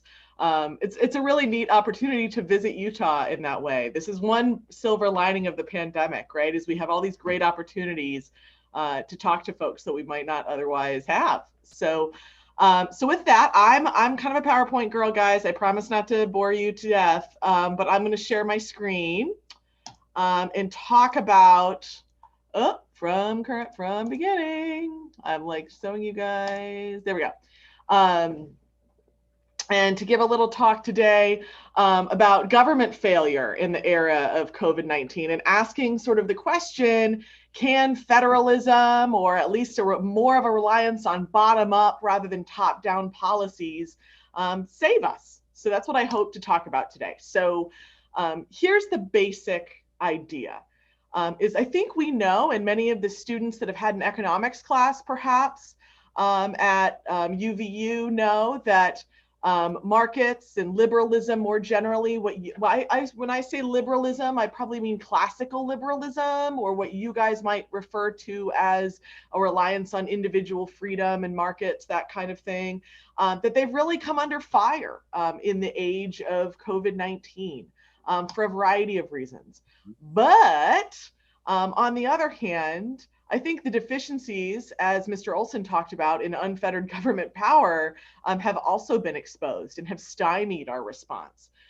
So the question I think we can ask is, what lessons can we learn from the various responses to the pandemic that can help us build a healthier, more peaceful world, right? And how can federalism in general, and maybe markets in a little more particular, help with that? Okay. So first, let's take a step back. To me, before we can talk about government failure, we have to couch that by first talking about market failure. And this is something you guys might have heard about in previous economics classes or government classes more generally. This is the idea. I often like to call them market frictions rather than market failures, because they're not complete failures of a market to do anything. But this is the idea that markets might not always perfectly allocate goods and services, and particularly in the midst of a pandemic. For example, wearing a mask might have positive externalities, positive spillovers to other people from protecting ourselves, right? But if we rely on just the private market to decide when we should wear masks or not, it might be the case that mask wearing is underprovided relative to what might be socially optimal in a sense, right? We also see market failures attributed to public goods that might be underprovided. These are goods that are generally both non-rival in consumption and non-excludable. So essentially, it's not possible to prevent someone from using these goods regardless of whether they pay for them. So the idea is that markets might not provide these goods as well, because if we don't have any incentive to pay for them, we're not going to pay for them, right? That's the sort of idea. And so typically in economics, we've seen markets come under fire, and the idea of individual freedom in particular come under fire in the age of COVID, because people are saying, okay, well, we're just not going to have a sufficient quantity of, say, a vaccine for COVID. We're not going to see sufficient mask wearing because people are selfish and horrible, and markets don't provide what we need them to provide. However, typically, in this discussion of market failure, what we also hear people talk about is, well, right, if markets aren't going to do this thing, why don't we let government do this thing? And what is always interesting to me is people are always quick to talk about, hey, markets don't do these things properly. But then the minute we talk about government, they say, oh, well, the government's going to fix it. No problem. Fixed it. Right? Now I don't have to worry about it because some nameless agency is going to come over like Santa Claus and fix all of the problems, and we don't have to apply our same tools of economic analysis to government that we just did to markets. So I want to push back on that a little bit today. So I want to talk about two ways to push back on that. What about potential things that we would classify as market failures that might potentially be attributable to government? And in this way, I'll be building a lot on what Mr. Olson was talking about recently. And what about government failures more generally in response to COVID-19? I think we can see those. And so to do that, we're going to start by talking about government attributable market failures. And then we're going to talk about public choice analysis, which really gives sort of the theoretical backbone for why we think some of these government imperfections might take place. Okay, so one classic market failure that we haven't talked about yet that is traditionally attributed to markets is a lack of competition. The idea that sellers might be able to gain individually by getting together, restricting output and raising price. And you can date this back to, Adam Smith and before. Adam Smith talked about in The Wealth of Nations, and I'm paraphrasing here, that basically 2 or 3 sellers aren't going to get in a room together and talk, except in some contrivance to raise prices, right? And in that case, fewer quantities might be produced than would be socially optimal. From if we had perfect market competition, as many buyers wanted to get in the room and buy the good, as many sellers wanted to get in the room and sell the good as possible. And so typically in economics, right, what I do is we graph that by something like this would be the ideal, right, the competitive supply and demand that we would view on the market. And due to some lack of competition, we'd see a restriction in supply on the market relative to what we might like. Classic examples of this that you might see in an economics textbook would be something like oil production, right? The Organization of Petroleum Exporting Countries, or OPEC. They try often to get together and restrict the supply of oil to keep prices high. The good news is they're very bad at it. And sort of there's lots of incentives within that dynamic to cheat essentially and sell more oil than you say you're going to sell. But also utilities, right? We don't generally have choices, at least in the state of Georgia. I'm not sure how it is in Utah, but we generally don't have a lot of choices when it comes to our electricity producer, our water producers. If we don't like the government supplier of water, we're pretty much out of luck. We don't get choices in how to allocate that. But an example of a lack of competition that you might not have heard about as much is the idea of private producers using government regulation, right, in order to stymie competition on the private market. So this is one of my favorite sort of heartstring tuggy versions of this. This is an article from a few years ago about a hair braider in Missouri who talked about her struggle for hair braiding freedom. Basically, at the time in Missouri, hair braiders, which use all natural products, don't use any chemicals or anything, like they're literally braiding hair, guys, like this, right? And they suffered all kinds of government regulation in order to go braid hair because they were forced to get a cosmetology license. A cosmetology license requires thousands of hours of class time, thousands of dollars of expenses, all in things that have nothing to do for hair braiding, right? Things like dyeing, cutting, sanitization techniques for nails and stuff, something a hair braider would never do, right? But what incentives might be affecting the regulation of the hair braiding market? Do you know who makes up cosmetology boards that decide whether hair braiders need to get licensed? Other licensed cosmetologists. So it's this built-in government incentive to keep out competition from the market. And as a result, our society is poorer, right? And certainly the hair braiders are worse off, but an economist would say society is worse off from that lack of competition. So that's an example of a market failure that's caused by government itself. So how can we see this, right? Market failure, or maybe actually government failure, right? In response to COVID-19.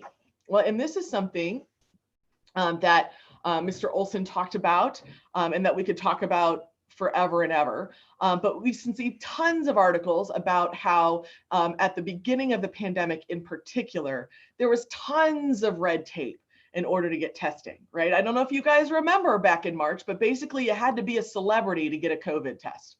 And as a result, that definitely made the pandemic worse as a result of getting past all of this regulation in the form of testing.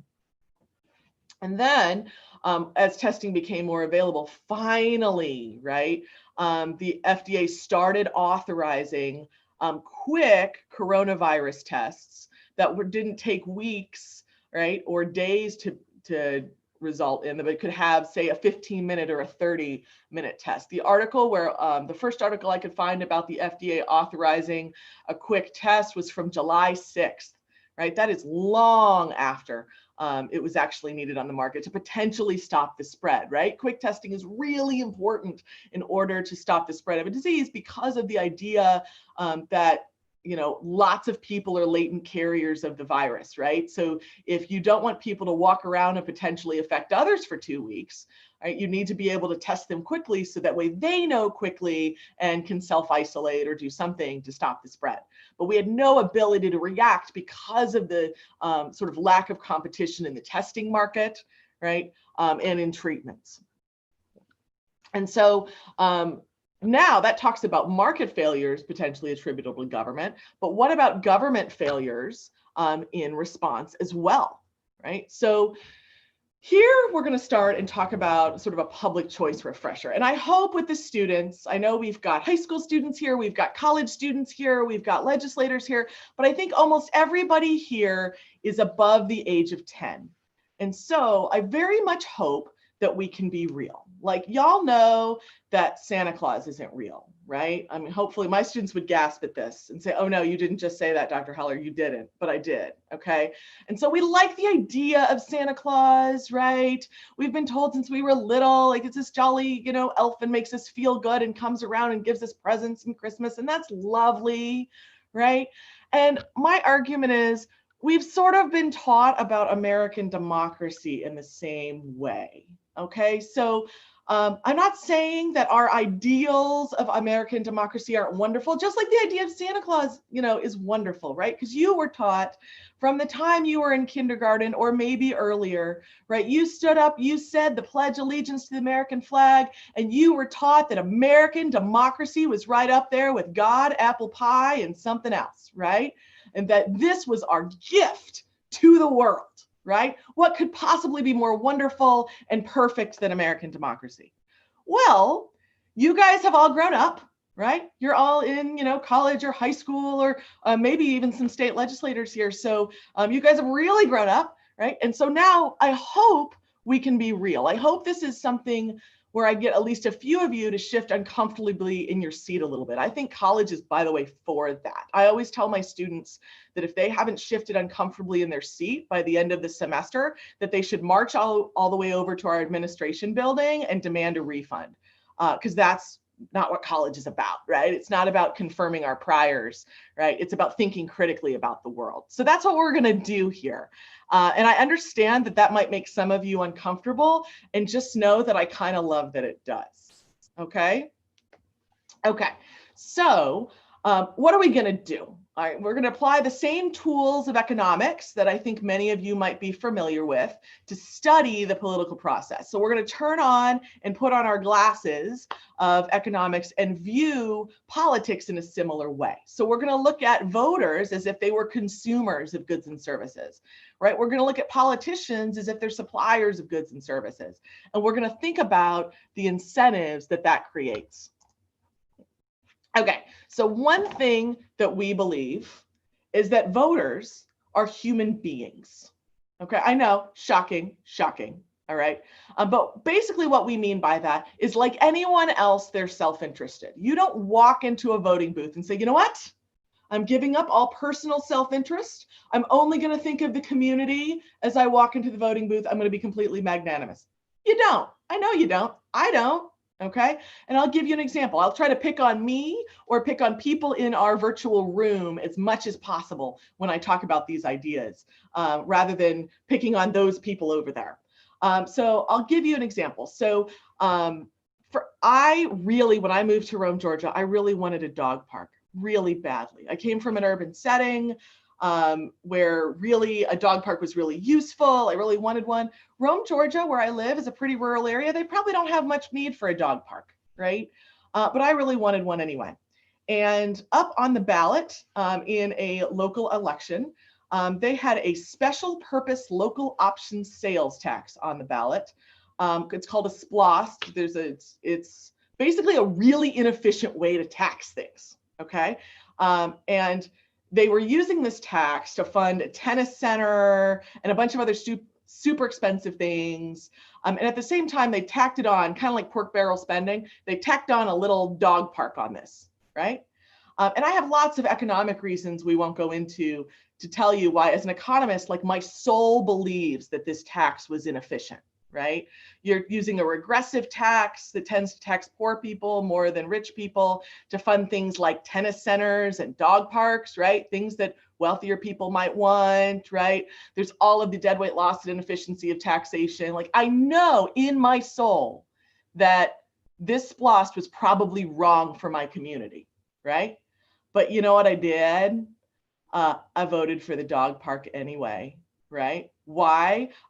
Because I wanted the dog park, right? So it wasn't about what was good for the public or even what I knew, right? It was about what was going to provide me with the most services and benefits after accounting for costs to me. And so let's combine this idea of voters as consumers with this idea of rational ignorance. And this is really where I may get some people shifting uncomfortably in their seat, okay? Here's the idea. Over 137 million people voted in the last presidential election, right? And there's a picture of President Trump on election night with his acceptance speech, right? Over 150 million are predicted for this year, right? So here's my argument. It is very unlikely, guys, that individually one person is going to affect the outcome of the presidential election. Really small probability, infinitesimally small. It's kind of like buying a lottery ticket with really bad odds, probably worse odds than buying a lottery ticket. And so the idea of rational ignorance is that voters know this, right? They know at some level their vote is unlikely to matter one way or the other, really, right? And so because there are costs to obtaining information about alternative candidates, alternative ideas, right? And the benefits are pretty small, right? Most people are rationally ignorant about political issues. They purposely, at some level, don't research these alternative candidates, issues, ideas, because those things take time. How do I know this? Think about what campaign signs look like, right? Any campaign sign you've ever seen for any election in the history of the planet. Are they like really nuanced positions where you can tell exactly how a candidate stands on issues and you can research the way they, think about things? No, right? Most campaign signs look something like this, right? Something like Heller for president, Not even are they a Democrat or Republican and anything, right? No idea, right? Why are they like this? They're going purposely on name recognition, right? We're flying by on the highway at 50 miles an hour. We have, politicians recognize that we're not doing our research, right, on who Chris Bailey is for judge. We're just not doing it, right? So we're going perfectly on name recognition, which means, right, politicians know this at some level, right? They're interested in winning elections, right? So just like profits might motivate a market entrepreneur, votes are what are going to motivate politicians. So us rationally uninformed voters have to be convinced to want a candidate, right? And since I had a picture from President Trump's election, now I have a picture from former President Obama's election, right? But like, look at these signs, right? Change we can believe in, right? That's great. We got lots of hope and feels. That's great. But we don't have a whole lot of nuance into what those policies are going to be, right? And so what does that result in, right? That results in these things we call special interest issues. These are issues that generate really big benefits for a tiny subsection of society where everybody else is going to be rationally uninformed about them, and it'll impose a small individual cost on them, right? My dog park was one example of a special interest issue, right? It was something that provided a big benefit for me, so I went out and voted for it, right? But most other people in Rome, it imposed a very small cost spread out on everyone else in my community. So they didn't have much incentive to lobby against the dog park, right? Another example that I thought might hit home with UVU students. Remember I told you guys I always like to pick on people in the room? Yeah, about to do that. Let's think about grants that you guys might receive from the Utah system of higher education. So I happen to know that Utah Valley is a member of the 10 schools of the Utah system of higher education. And as a result, there is state funding that particularly goes to Utah students, all right? And let's think about the criteria that's established in order to get these grants. So in order to get these grants, which are pretty big, right? You've got to be a resident student in Utah. So you've got to live in Utah. You've got to be enrolled at least half-time in one of these participating schools, which are only these 10 schools and 3 private schools. That's it, okay? You've got to make satisfactory progress in school, which can be defined in a variety of different ways. In Georgia, we have this thing called the Hope Scholarship, which is similar. And when students don't make satisfactory progress, we call it losing hope. Bad joke. But anyway, right? And you've got to show financial need. So if you think about the entire Utah population, right? The number of students that would qualify for this grant are really tiny, right? A very small sliver in both age, income, grades, everything, right? As opposed to the whole Utah population. And so, right?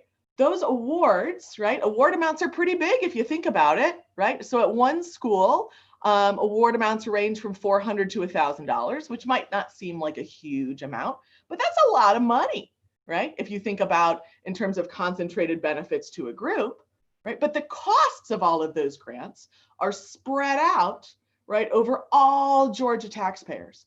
So let's think about what incentives that creates, right?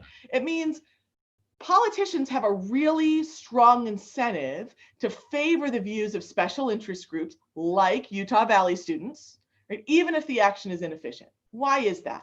Right? Because you guys are getting a concentrated benefit, right, from these subsidies. So if they were to take away those subsidies, you have tons of incentive to write your congressman, right, to go march on the state house to say, you know, you may take our lives, but you may never take our school subsidies, right?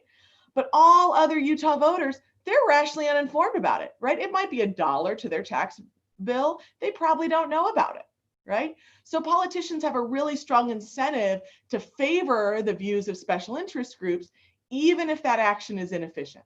I'm not necessarily saying that the subsidies you guys receive for school are inefficient. I'm saying that politicians would have an incentive to give you those whether they were efficient or not, okay? And so what are some contemporary challenges from this in regard to COVID-19? How about a trade war, right? So if you think about this, trade restrictions are a classic example of a special interest issue, right? So if we're thinking about political rhetoric around saving, let's say, t-shirt manufacturers or coal miners or steel workers, right? Or domestic PPE manufacturers, right? Those tariffs are benefits that provide concentrated benefits to a really tiny group of people with costs that are spread out over everybody else. We know it's one of the things that every economist everywhere, I've not met many economists, actually anywhere, that think that trade is a bad idea. It's kind of fundamental to everything every economist thinks about everything, right?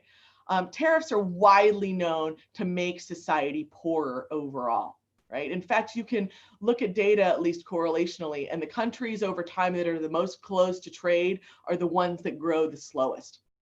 Okay, so tariff restrictions, really bad for economies, but, right, because of this special interest effect, they're more likely to be implemented.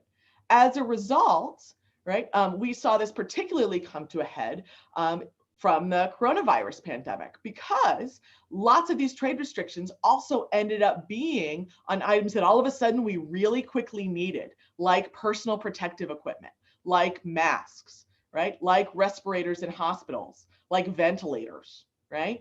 Like all kinds of different things that we needed that we were less able to respond, right, as a result of being prepared for the crisis. Guys, remember hand sanitizer? Remember when you used to be able to buy that at the store? Wasn't that cute, right? And so, right, as a result, we see that we are less able to respond amidst a pandemic as a result of these sort of government failures, of these political problems, okay? And the last thing I want to talk about in terms of government failure is political rent seeking. This is the idea that individuals and interest groups, right, are going to lobby to try to restructure public policy to get more income from the government to themselves. It's called economic rents based on a whole lot of economic history, but essentially economic rents mean profit above and beyond what you'd expect as a normal level of profit in the market. And so anytime someone's lobbying for something, anytime there's a special interest carve out for one particular group, that is inefficient for a variety of reasons, and it makes society poorer. And so one of the reasons that it's inefficient, besides the fact that lots of rent-seeking policies do things like restrict competition, increase regulations, as Mr. Olson talked about, that stymie our ability to respond to like a pandemic. Another reason that rent-seeking is bad for an economy is in the time that we're spending lobbying, right, or asking for a particular thing from government, we're not spending time producing, right, serving others through the marketplace. And so the output of economies with lots of rent-seeking always tends to fall below its potential. And you can see this absolutely backed up in data. And so where do we see a ton of rent seeking? I don't know. How about around every bailout, every act that has been involved with the coronavirus pandemic? So the idea is that essentially when you're looking at the small business cash that came out of the first coronavirus sort of stimulus bill, right? So much more of that bill went to businesses and special interests than ever went to individual taxpayers. So the real sad part of this is that even though individual taxpayers, what did we end up with? Like $1,200 each in certain income levels or something like that? I don't remember what it was. But if you look at what people actually paid in terms of the amount of government spending that is going to have to be paid back as a result of the coronavirus, I believe the amount per taxpayer totals something over $2,500. So you get a check, right, for say $1,200, and then you're on the hook to pay $2,500 thanks to this rent seeking from special interests, right? And this is not limited to the US, right?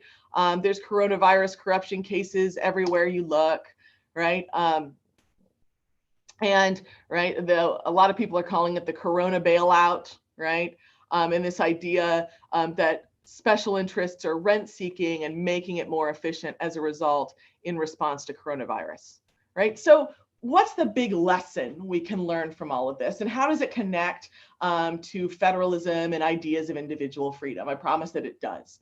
The basic thing I want you guys to get out of this lecture is that just as markets might face some barriers to coronavirus response and COVID-19 response, governments also face real obstacles to allocating resources efficiently, right? The idea of American democracy in its pure form, doing all things perfectly, is about as real as our idea of Santa Claus, right? Would be nice, but doesn't always exist in practice. But understanding this, right? Understanding the strengths and weaknesses of both democracy and markets is important to understand contemporary challenges to liberalism and the federalist system more generally, right? So after I've depressed you all for about 20 minutes, is there hope, right? Can federalism save us? Well, I think there is some hope.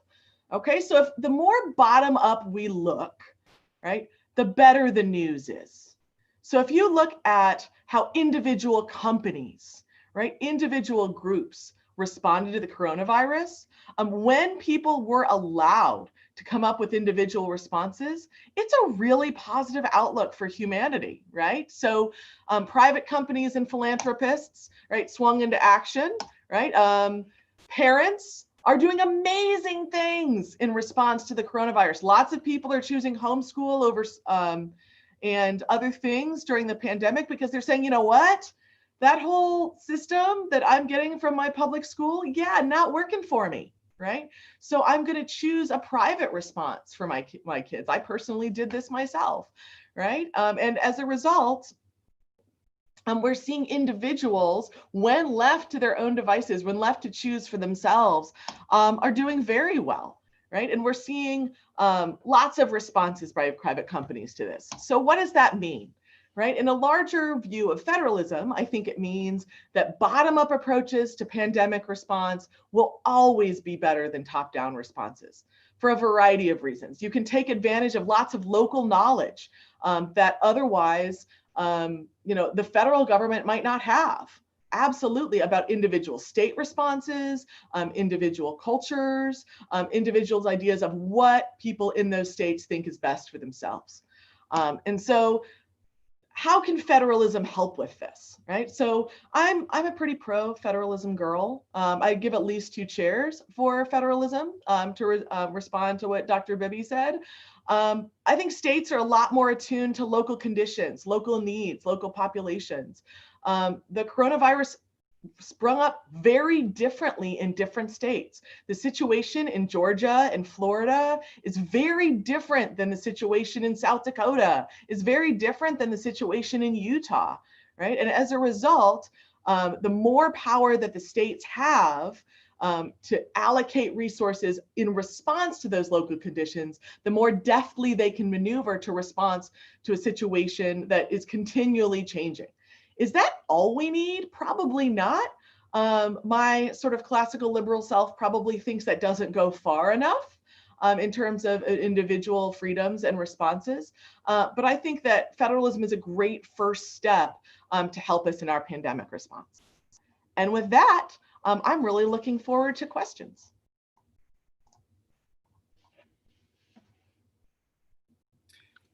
Wonderful. Thank you so much, Dr. Heller, for your helpful introduction to public choice, but more generally, some of the ways that different economic perspectives can help us think more deeply about our public response to the pandemic. I think you made some of us shift uncomfortably in our seats in the best way. We have quite a few questions coming in through the chat, and so thank you very much for this stimulating talk. Our next guest is Daniel Mallinson. Professor Mallinson received his PhD in political science from Pennsylvania State University. His expertise lies in state and local politics and policy, with his main research focusing, his main research examining the mechanics of policy diffusion among the US states. Additional interests include public administration and public policy, as well as statistical methodology. He has published in a variety of journals, including Policy Studies Journal, State Politics and Policy Quarterly, State and Local Government Review, and Statistics, Policy, and Politics. He received the Robert S. Friedman Award for Excellence in Teaching from Penn State University and has published about pedagogy in political science in Political Science and Politics. Just as a side note, Professor Mallinson has written an excellent article titled Cooperation and Conflict in State and Local Innovation During COVID-19, published in the American Review of Public Administration. So we recommend, if you have a chance, to go take a look at that piece. Otherwise, thank you for joining us. Daniel, the time is yours. Great, thank you so much. Let me share. Oh.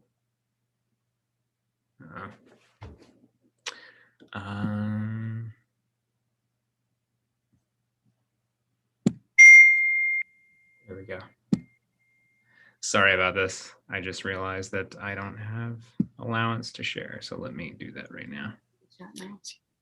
Oh. I may have to pop right back on. My apologies. Andy, will you be able to let me right back in? Yeah, of course. So Thanks. if you have just a minute to get set up, is that what you would like to do? We can actually jump into a couple of questions if that makes sense. Yeah, it should be. It should just take a moment. I'm on a new laptop and it hasn't been authorized to share Zoom. So we understand. Sorry. I'll be right back. So during the last panel, quite a few questions were coming in, and so I'll start asking the questions. Maybe we can pick up after Professor Mallinson comes back, but we can start the conversation now.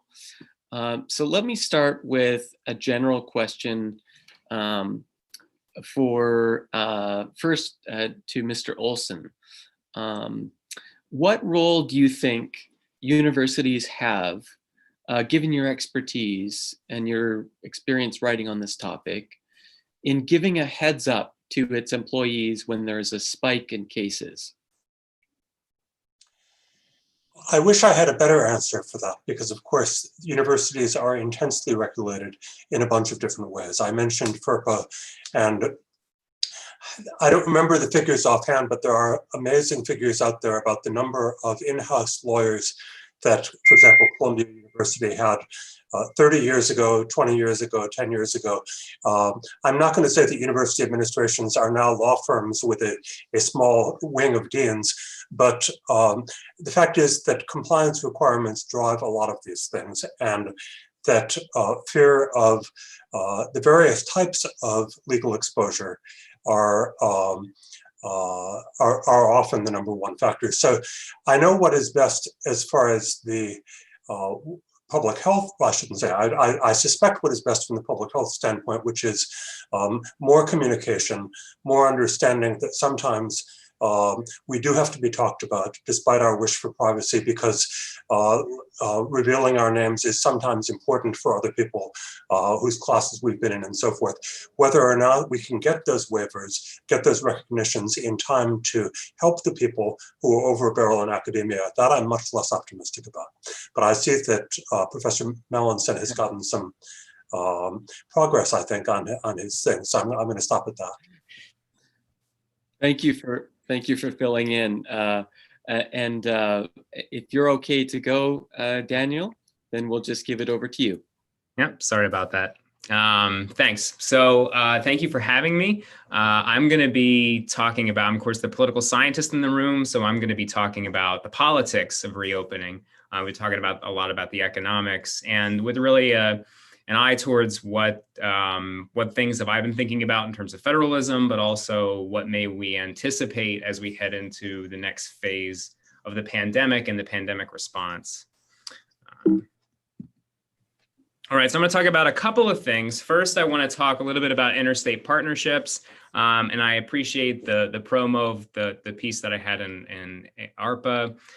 This will come from that, but talk about how states work together to address the pandemic and also to address potential spillovers that occur when, of course, one state changes its policy and other states don't. So we saw partnerships arise in the spring on both shutdown and reopen. I'm going to talk a little bit about blowback to the governors against restrictions, really pressure on them from all sides, and that will inform, thinking about where governors stand right now. Talk a little bit about reopening of the states and what has been happening in terms of cases, and then again, think about some of the takeaways for federalism, but also for the next phase of the pandemic. So one of the things that I wrote about in the piece that Andy mentioned, but my research really centers around policy diffusion, so how policy ideas spread among states, and traditionally we see a lot of regional spread. And another aspect of my work has also been about the increase of ideological spread. So you have policies that emerge among liberal states and sort of stay among liberal states, and also again with conservative states. In the COVID pandemic and pandemic response among the states in the spring, we did see states join in these partnerships to address both shutting down their states, as well as some of them having a coordinated reopening. Again, this was recognition, I think, by the states that there are spillovers when one state changes a policy that can shift particularly negative behavior that they're concerned about to another state. So an example being one of the earliest of these partnerships that we saw was the one in the Northeast. Initially, it was 4 states, Pennsylvania, New York, Connecticut, and New Jersey. And I'll give a little more background on that in a moment. It's kind of interesting. This expanded to 7 states as they looked at reopening. But an initial part of that conversation was recognizing that there was a major outbreak right in the New York metropolitan region, and simply New York taking action to do things like shutting down bars, shutting down restaurants without coordination with Connecticut and New Jersey would simply shift people's behavior, right? People would go potentially to bars and restaurants in Connecticut or bars and restaurants in northern New Jersey. And these were spillovers that the governors wanted to prevent. So thus they partnered together to coordinate their policy responses. The next to form was the Western States Pact. And this was formed initially California, Oregon, and Washington, which are 3 states that work together on a variety of things. But that also expanded over time. And then we saw the coordinated reopening in the South to reopen those southern states relatively quickly compared to some of the other states, and I'll also be talking about that. And then there was the Midwest Partnership. So we saw these partnerships arise really in recognition of these spillovers, but also, there was a lack of a clear federal standard on a lot of the policies that the states were putting into place to mitigate the pandemic. So the states had to work together in these efforts. The one that I said was kind of interesting, and a lot of actually my research in the area of federalism and state policy is actually on cannabis policy. And one of the fascinating things about these partnerships, I mentioned the West Coast already, they work together on a variety of things. But some of these partnerships we saw during COVID have roots in previous partnerships among states. And so a good example of that was the initial 4-state partnership in the Northeast. Governor Cuomo, when this partnership was announced, actually directly cited the 2019 Cannabis and Vaping Summit that the four governors had held to try to coordinate on cannabis legalization in the Northeast.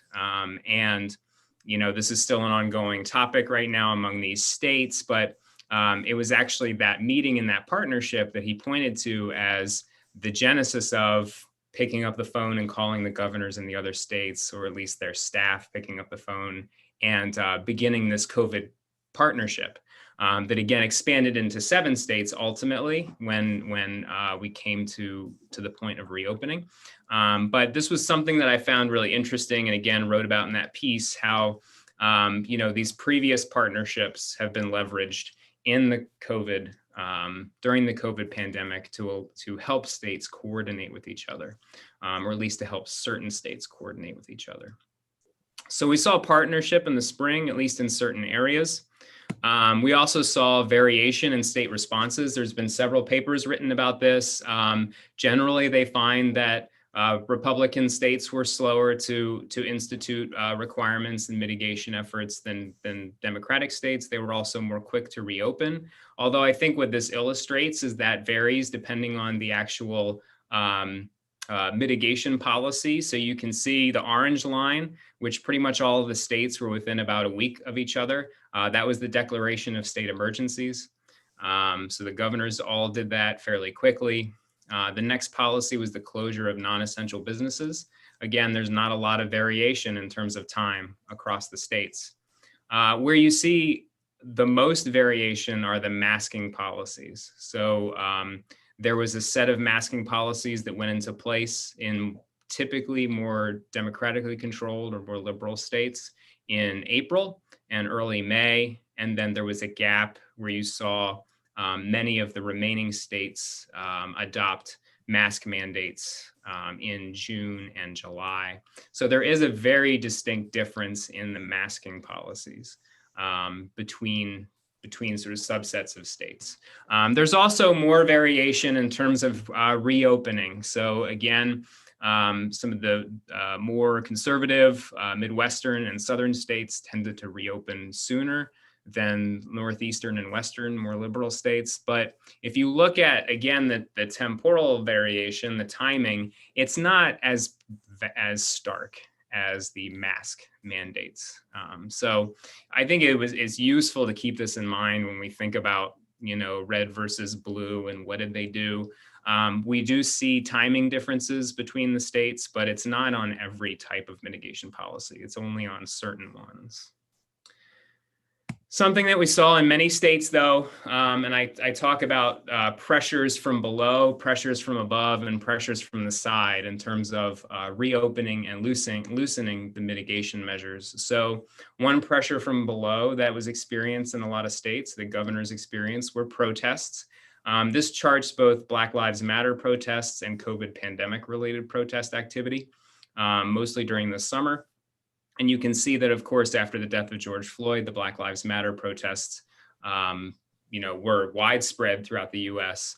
But at the same time, COVID protests were occurring. And as we got later in the summer, COVID protest activity actually exceeded Black Lives Matter protest activity. This shows where those protests were. The larger the circle, the more the protest activity. And also different types. But essentially what you can see here is a lot of the COVID pandemic protests. There were both demonstrations against mitigation efforts and also demonstrations for things like the eviction moratoriums, supporting healthcare workers, protests about reopening schools. A lot of these were in more urban areas. They also tended to be in state capitals. We saw that a lot here in Harrisburg, right? There was a rally on fall sports and a protest on fall sports and in August when those decisions were being made. So it was across the country, though to put this in context, it's not just within the United States. So these are global demonstrations as well as political violence over COVID, related to the COVID-19 pandemic. And so, of course, there's a lot of protest activity in Europe where there were pretty strict shutdown and quarantines put into place. South America, India, a lot of actual political violence in India. And so this was a global phenomenon as well. It wasn't just here in the States. So there was this pressure from below against governors. And some of the mitigation policies. Of course, there was pressure from above, particularly from the president. This was a series of tweets that I want to say was in May or June, where the president had a series of tweets saying to liberate particular states, and that was liberate them from their COVID requirements. And so there was pressure certainly from the president from above for states to reopen. There were also the stances taken by Center for Medicare and Medicaid Services. They put into place a reopening plan pretty quickly. So there was this pressure on governors from above. And then, of course, from the side. So this is right here in Pennsylvania. We have Governor Wolf and Health Secretary Levine. And then we have Mr. Cutler, who was the Senate, House Majority Leader and is now the Speaker of the House.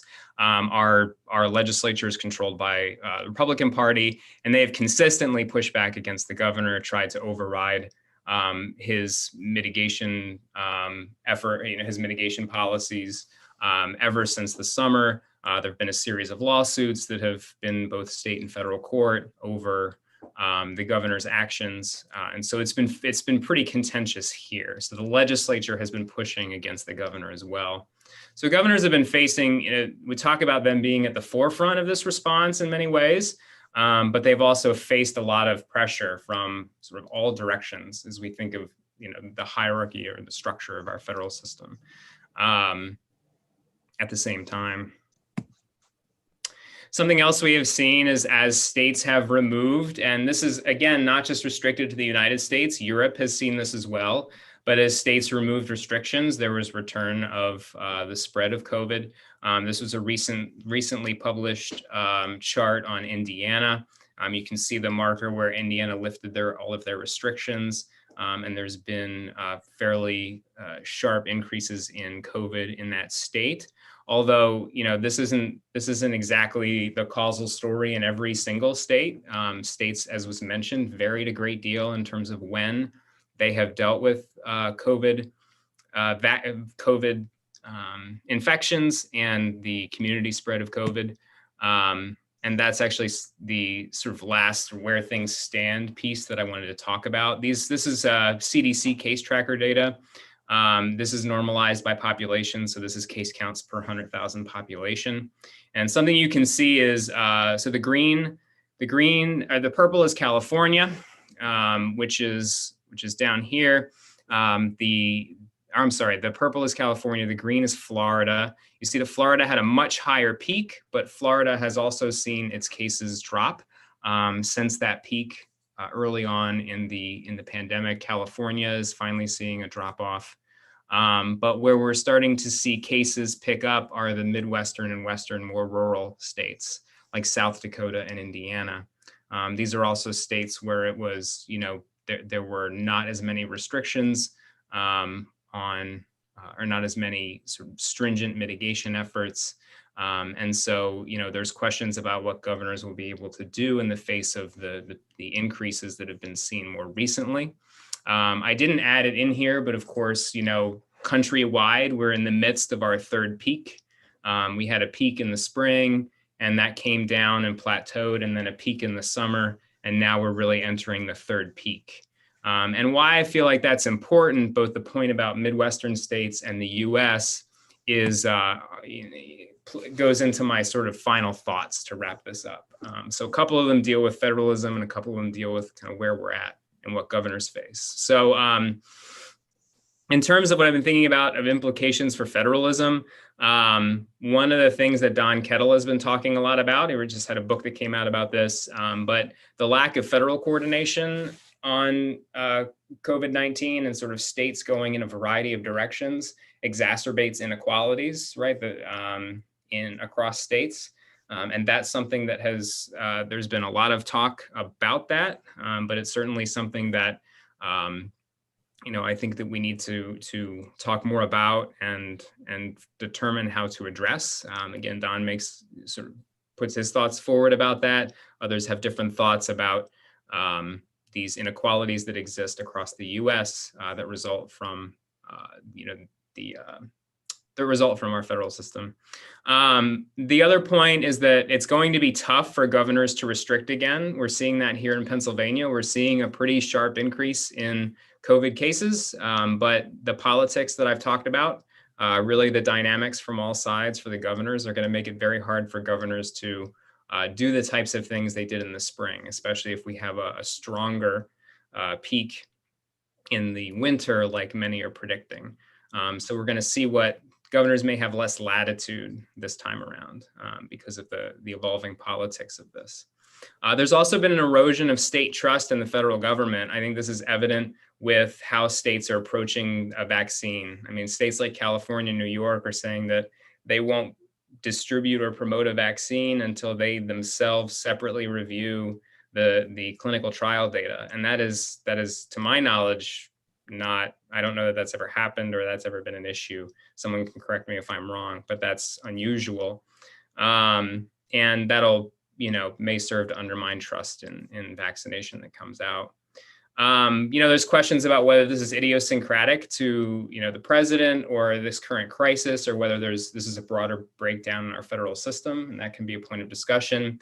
And then finally, related to some of my other work, we saw, I think, a lot of partisan learning and ideological learning in terms of what states led and followed each other during the pandemic. And so I'm interested in, one of the things that I am interested in is whether we're going to see more partisan and ideological learning and less of the sort of traditional learning pathways that we've seen in the past.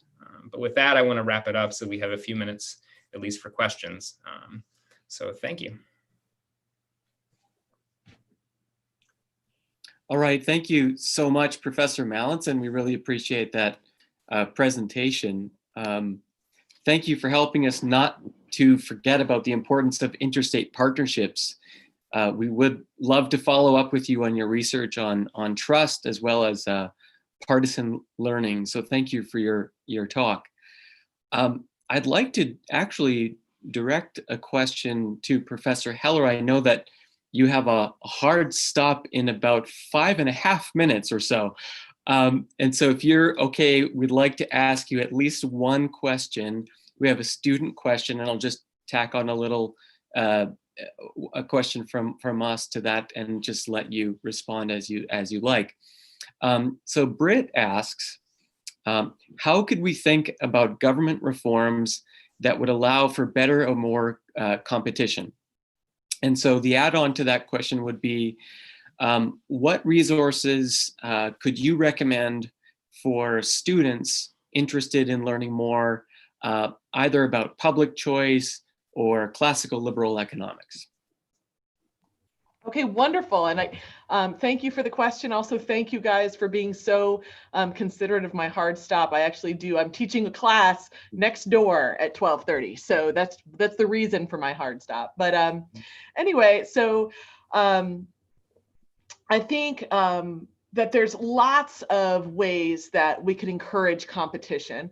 It seems to me that one big way to do that is to actually decrease the role of government in economic markets. So a common misconception, a lot of people think that one reason, if markets have a lack of competition, that potentially we need government to step in to sort of increase competition in the marketplace. But if you look at that empirically, a lot of what we find is that the more intervention of government in private markets, actually the bigger barriers to competition, even in, so let's say, antitrust regulations or things that have the well-intentioned idea of increasing competition.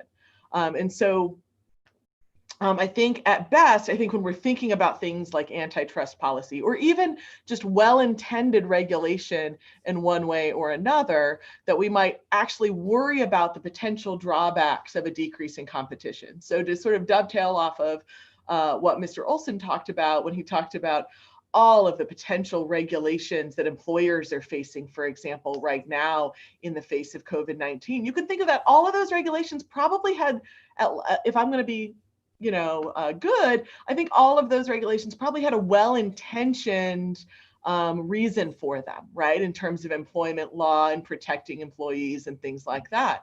But the unintended consequence was that there was an inability to react. And it also hinders small businesses far more than it hinders large businesses, right? Because in many ways, large businesses have those teams of lawyers and other things that can respond, and accountants and things can respond to regulations that small businesses just can't have. So I think I have a whole lot of faith in individuals, I really do. And I think it's sort of the good news from all of this, but the more we can rely on individuals in that way, I think the better off we are. Now, for those of you that are interested in public choice economics, I think there's lots of really cool resources out there. If you're interested, certainly There's lots of work from a Nobel laureate. His name was James Buchanan, not to be confused with President James Buchanan. You gotta like Google James Buchanan economist. And you'll find lots of information about his contributions to public choice economics. There's also, if we're thinking about in terms of government intervention and COVID-19, I think I'm going to give a shout out to an old book called Crisis in Leviathan that talked about essentially in the middle of a crisis, we see all of this ramping up of regulations and sort of government control, and then it sort of doesn't ramp back down when the pandemic's over. I think that might be especially good reading in a time like this. But yeah, and I, for sure, students, if you'd ever like to email me and think of some other resources for public choice economics, I'd be happy to email you back. I love interacting with students. My email is lheller@berry.edu. Thank you again. Have a great class. We very much appreciate your talk today, and we hope to follow up with you soon. Thank you, Professor Heller. Bye-bye. Great. So we have a couple of questions incoming, actually. So I'd like to ask this question for both of our panelists. This is from a student. The question is, examples of bottom-up advantages to disaster response abound, but with COVID-19 in mind, in what situations might a top-down response be most advantageous? And I'll let either of you field that question as you like. Would Professor Melanson like to go ahead, or?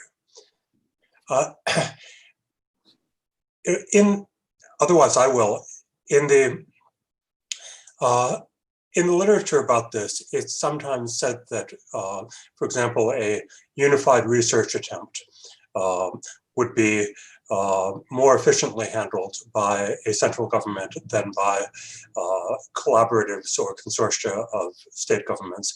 An interesting feature of this year has been the extent to which the Centers for Disease Control, which to some extent were intended to serve some of that, have been missing in action. And I wrote a piece this spring about the constitutional division of powers, in which most pandemic response has always been reserved to the states. And that was certainly true during the so-called Spanish flu episode a century ago, even though you had a President Woodrow Wilson who wanted to federalize countless other things. Nonetheless, the states took the lead in responding.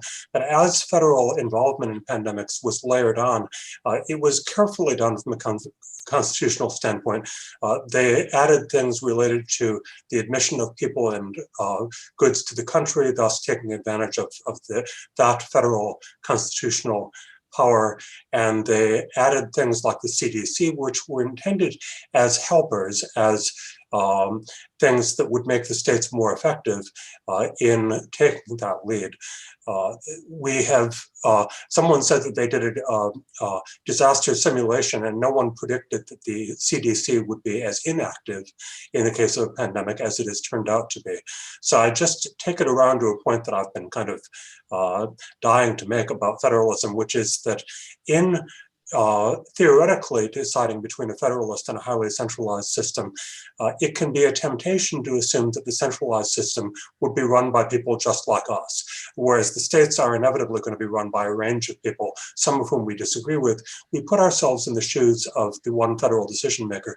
This year has reminded a lot of us that we might not get to be that central decision maker. The central decision maker might have priorities and weigh values differently than we do, and it's a humbling thing. And it suggests, again, the good side of federalism, which is that at least some of the major states are likely to be following the policies that we like.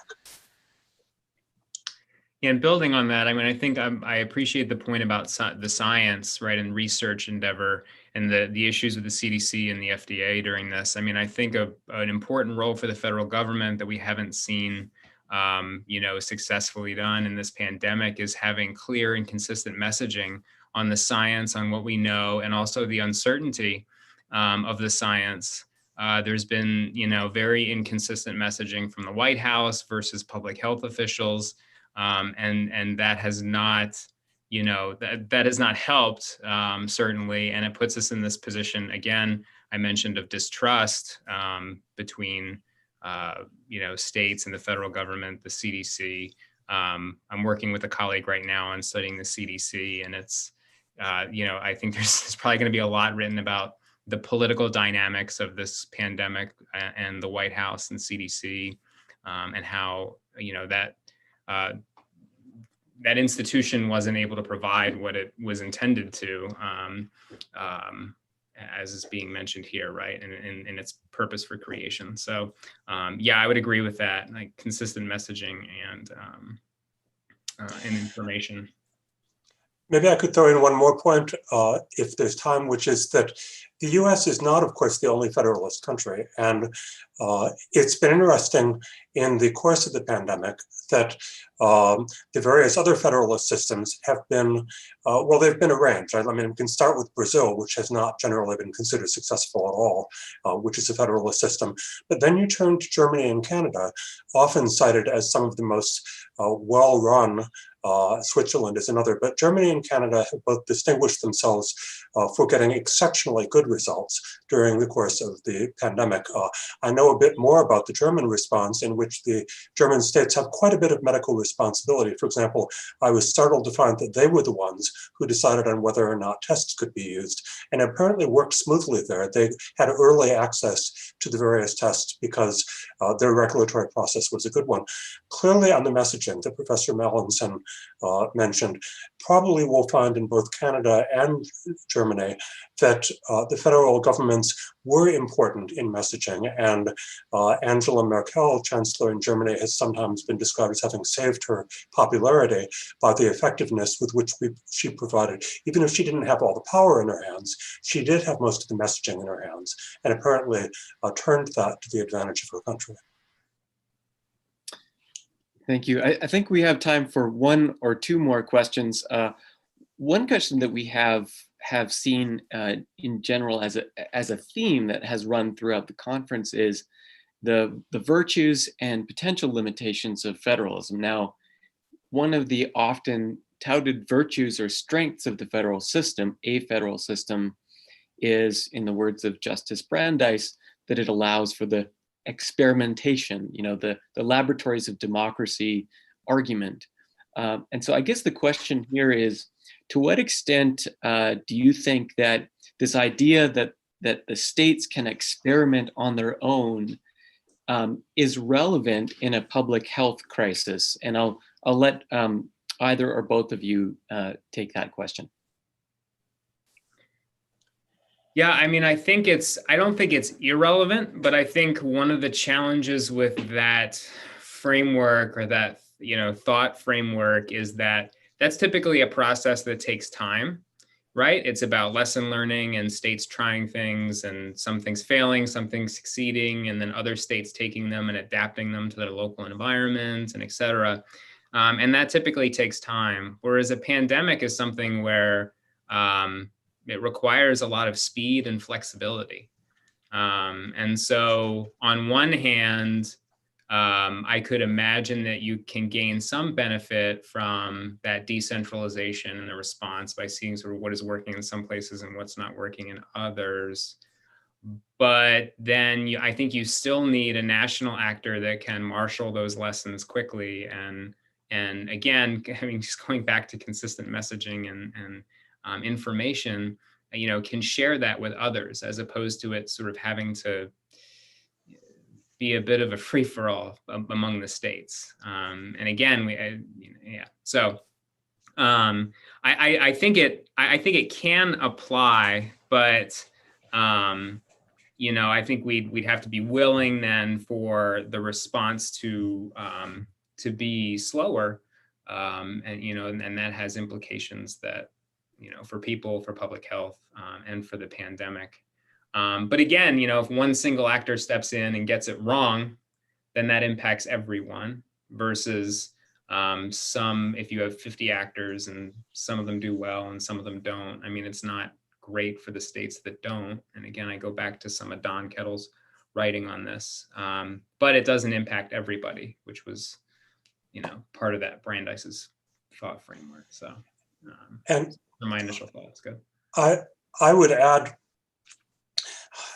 I wrote a piece this spring identifying and praising some of the ways in which states were setting examples, getting out in front of issues of finding extra hospital capacity, for example, and getting tests out in more unusual ways. Some of those went well, some of them were flops.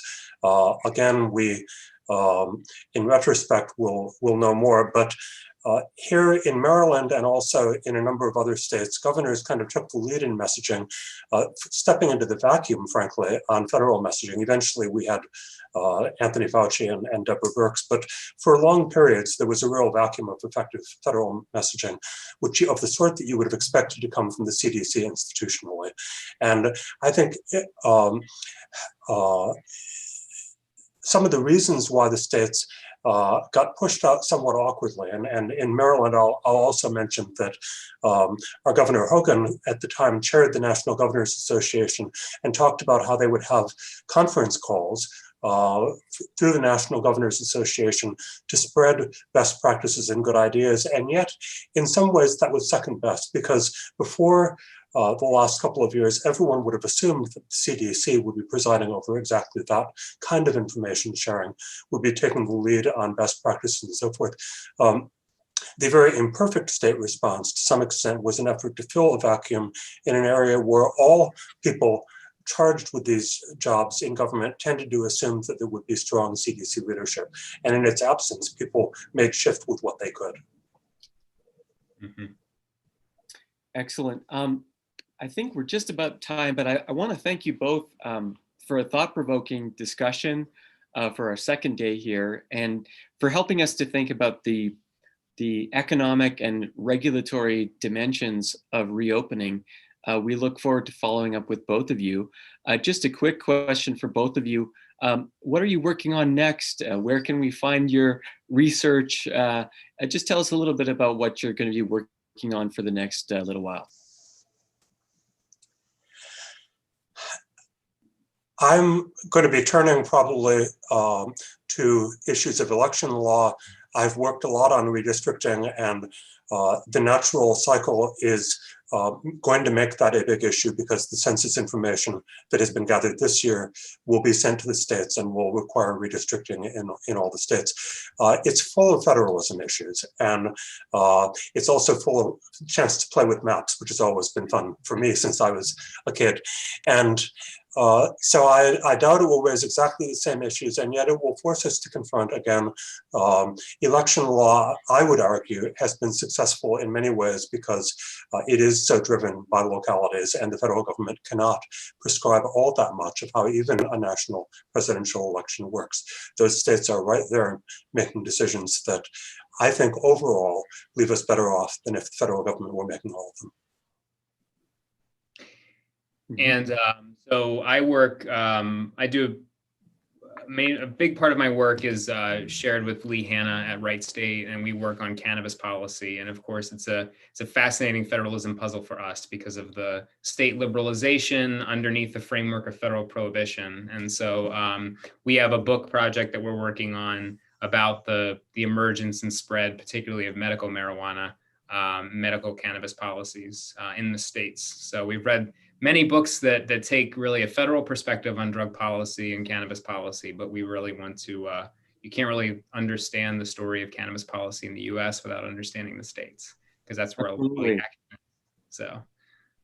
Fascinating. Thank you so much to both of you. I look forward to continuing the conversation with both of you. And at this point, I just want to thank the Utah Federalism Commission once more for their support for this event.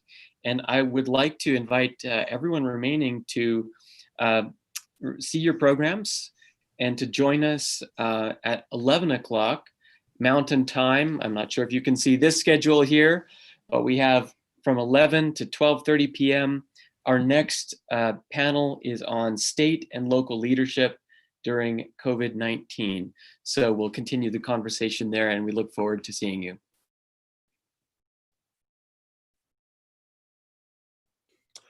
So welcome everybody. My name is Sam Hill. I am the Ambassador and Senior Research Fellow at the Federalism Index Project.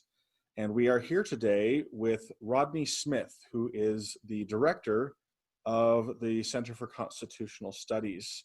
Rodney, thank you for being with us today. Thank you, Sam. It's a privilege, and thank you for all the work you do within the center. It's exciting. It'll be good to get back together again soon and feel all of that buzz. It really will. With 20 or more of you all working furiously in those quarters, it is an exciting endeavor. There is a great energy to working together with everyone. And I must say, I look forward to getting back to that. Could you introduce yourself to us a little more and perhaps tell us a little bit about your books that are the basis for our interview today? I would be happy to. I won't give you the whole biography, but I was born in a small town, which for me was a real blessing. I was exposed to such a wonderful variety of individuals from such diverse backgrounds, and we're great friends. And I had teachers who cared deeply about me, who really helped change my life. And so then I went on, and I ended up getting my bachelor's degree in political science and philosophy, and then I started into graduate school at the University of Virginia, and then left to run a campaign, a congressional campaign for a friend. And then I went to law school, and after law school I went into practice, but I really wanted to go into teaching. That became very clear to me, and so I asked my dean, what did I need to do? And he said, well, you should go get an Ivy League degree. So I went to the University of Pennsylvania and did a master's and a doctorate. And that really, in that doctorate, was when I got into, I began to really become enamored with James Madison. One day as I was studying some arcane material, I got a little bored. It was about 3:30, and I just went to forage the shelves, and there I find this wonderful book, Rives' book, the earliest biography on Madison, written really by a man much younger than Madison, but a friend. And I just was enthralled. And so I've spent years studying Madison, and and ultimately teaching constitutional law. I had two areas of interest. My dean said, you have to have two areas of interest. I know you want to do constitutional law, but you have to have something else to build a reputation on, because it'll be much easier to do that. So I picked sports law, a brand new topic. And then I'd often have people say, well, how could you do constitutional law and sports law, and particularly the First Amendment? That was what my dissertation was about, the first 16 words, the religious liberty, and how can you do that and be interested in sports law? They seem so separate from each other. And I would always respond, well, if I'm going to study sport, the religion of the American people, I probably ought to be interested in the First Amendment too. I was directing, I put together a sports law business program at Arizona State at university. I was at the Sandra Day O'Connor College of Law, and my counterpart was in the Graduate School of Business, the Carey School of Business at Arizona State. And we put this interdisciplinary program together on sports law. And then I get a call from Matt Holland at Utah Valley University. And Matt, I knew him, we weren't friends, but I've known him for a number of years, and he said, "Hey, Rod, why don't you come to UVU and work at our Constitutional Studies Center and make a lot less money and, but a lot more difference." And I just couldn't turn down that opportunity. So I have returned to the area that really has always captivated me more than any other. And I love our mission at the Center for Constitutional Studies. It's very simple. It is to increase constitutional literacy in a nonpartisan way. And now, nothing is more important to me in my life right now than my grandchildren and the world that they're blessed to grow up in.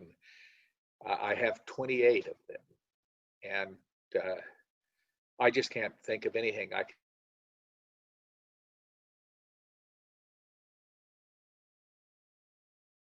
literacy.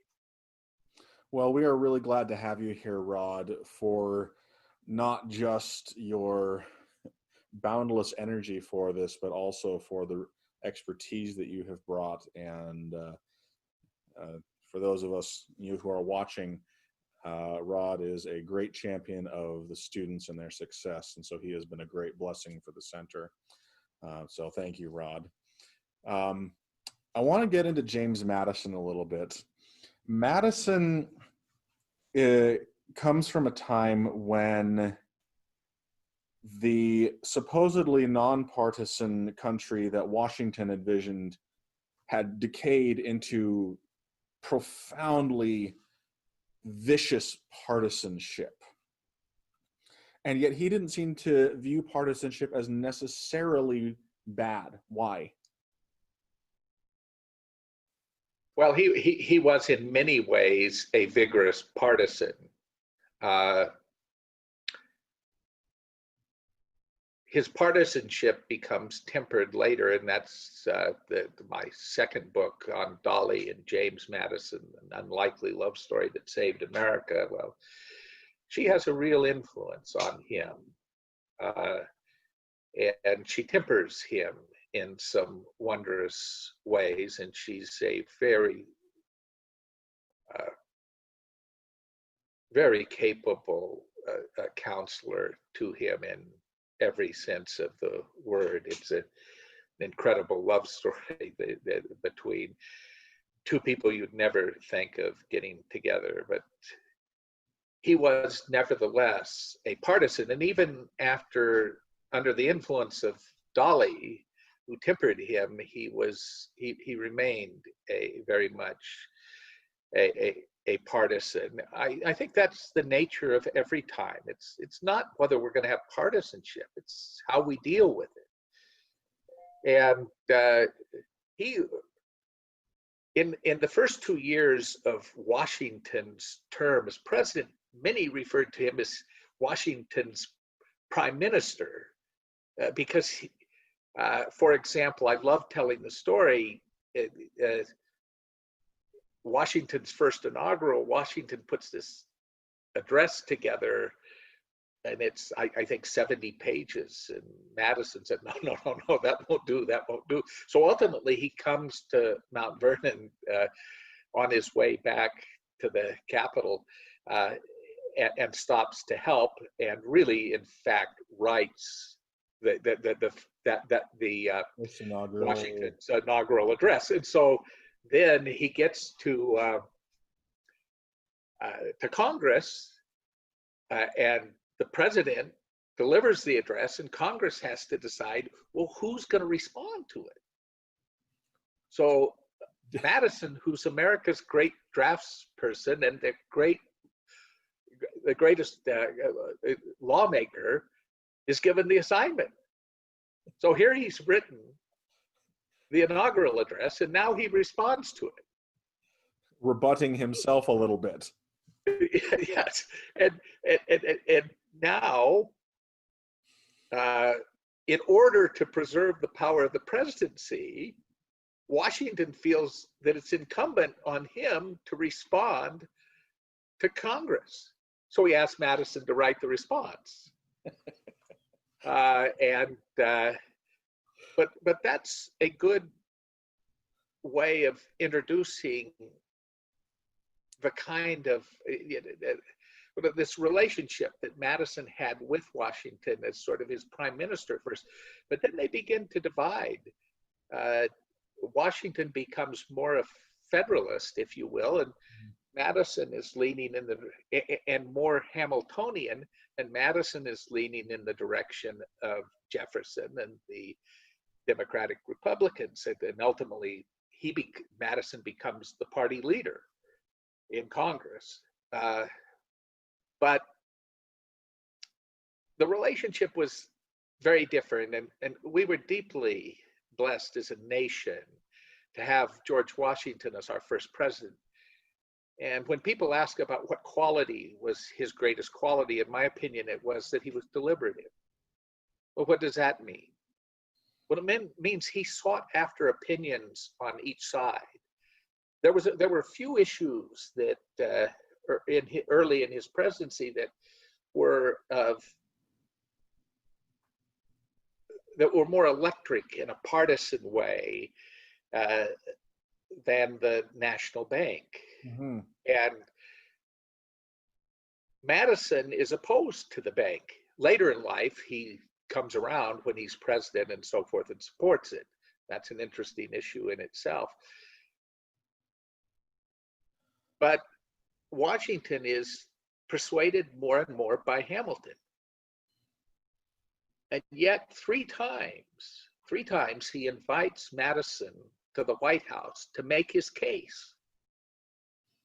The third time is the night before the decision has to be made. Either it signs it or he doesn't sign it. And Washington decides to sign the legislation, but he had asked Madison three times to offer his views. What we have to come to understand about partisanship is, and good lawyers learn this, is that we more often get justice when we have vibrant arguments being made from both sides and then have the wisdom to balance them, because more often than not, and it's true in virtually every dispute that's currently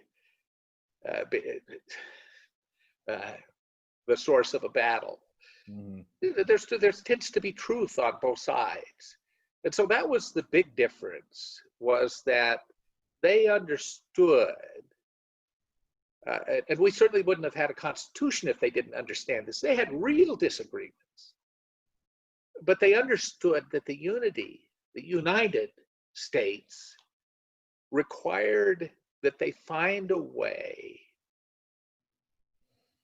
to clearly to permit all that kind of dialogue and then resolve it. And now what Dolly did that was so artful was she would have these parties every week, and she'd bring people from differing viewpoints together. They would come to be friends. Many of my closest friends are people I disagree with greatly on, even in the constitutional space. They're constitutional lawyers I disagree with. We have 9 great justices. They all disagree, but they're all close and respect one another. And that's what they did. Dolly taught that you respect the rights and the views of others, and you have a better government. So this is not so much a partisanship, especially with James and Dolly, of good and bad, where they work against each other, but one view and another view trying to come to something. Yeah, no, that's right, Sam. You're not evil because you disagree with me. In fact, I relish that. Maybe I'm wrong. Let's sit down and talk. and in the world of legislation and of getting things done, and Madison was an artisan at that. You have to sit down with the other side. You build friendships. And you work out your differences. And the beauty is, so often the balance you arrive at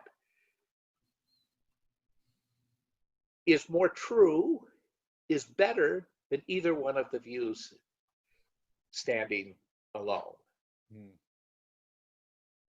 He begins to see how important that deliberative style is. So Washington persuades him to be deliberative, and Dolly brings him out of his shell. And one of my other favorite stories is, of course, the Jeffersonians and Adams.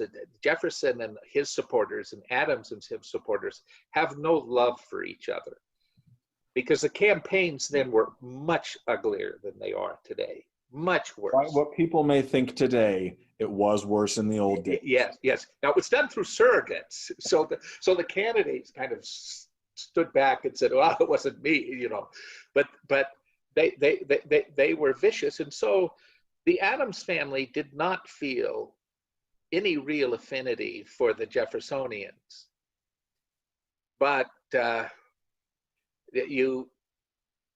one of these gatherings. Somehow James and John Quincy Adams begin to talk and begin to play chess together. Mm-hmm. And ultimately, they solve a problem that changes America. And it was the Louisiana Purchase. You see, Jefferson did not want to sign the purchase, because he didn't believe the president had the power to do it. And indeed, he didn't under the Constitution.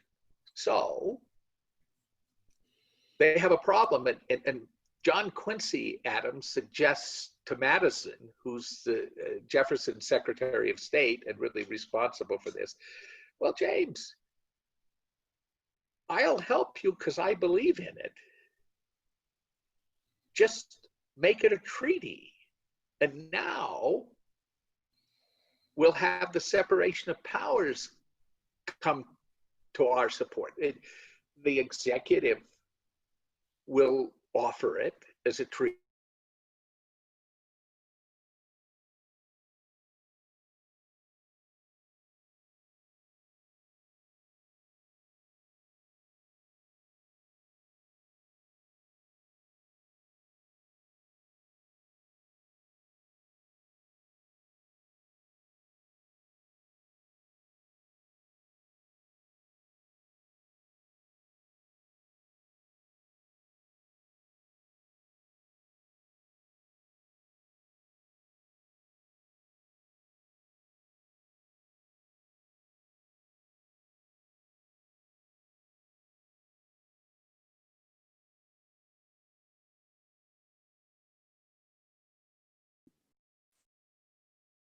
Hello, everyone. Welcome back. My name is Andy Bibby, and I'm here actually just today to introduce our moderator for the second panel of our second day of our conference, Federalism on Trial, Lessons from COVID-19. I'm actually here to introduce our moderator for today, Professor Alan Tarr. Professor Tarr is a distinguished constitutional scholar and one of the foremost experts on state constitutions. He is the former director of the Center for State Constitutional Studies at Rutgers, where he taught for 20 years. This year, we are excited and genuinely honored to announce that Professor Tarr is also the 2020 Visiting Scholar at the Federalism Index Project at the Center for Constitutional Studies. Visiting scholars are chosen on the basis of their lifetime contribution to federalism education, intergovernmental relations, and constitutional studies. Professor Tarr is one of the nation's most respected constitutional scholars and a renowned expert on state constitutions. Professor Tarr, it is a pleasure to see you again, and now we turn the time over to you.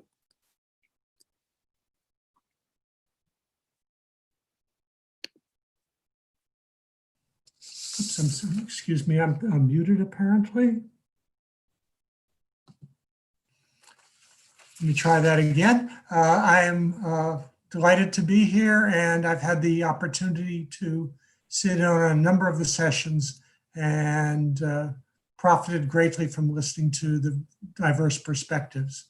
This particular session focuses on state and local leadership during COVID-19, and we have an extraordinary panel of experts participating. I'm going to give a brief introduction of each of them right now, and then I'll just move from person to person for their presentations. Edwin Benton is Professor of Political Science and Public Administration at the University of South Florida. He's written extensively on state and local relations, on county government, on intergovernmental fiscal matters. He's the managing editor of the State and Local Government Review, and he has served on civic boards in Hillsborough County and the city of Tampa, so he brings a practitioner perspective as well. Alexandra Cockerham is assistant teaching professor at Florida State University. Her research focuses on executive power, not only in the United States, but in comparative perspective, looking at various federal systems, which is a very useful approach for this panel. Alan Greenblatt is senior staff writer for Governing Magazine, one of my favorite magazines. He is co-author of a well-known textbook in state and local government. His journalism has appeared in a variety of publications, including the New York Times, the Washington Post, and Politico. We'll proceed in the order in which I introduced them, so I turn the floor over to Professor Benton.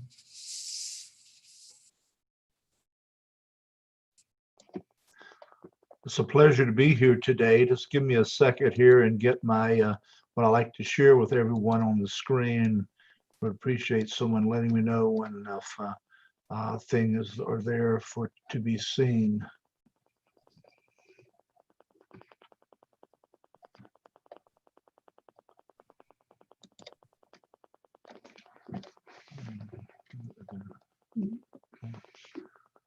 I may need a little technical assistance here and telling me how to share. Just start talking from here. Shall we move to our second speaker and then come back to you? Would that work for you? If trying to figure out where it is on the screen that I can share. To share. I guess I need to open up some way somehow. But minimize. Ask them if they can see your PowerPoint. Can you see PowerPoint now? No.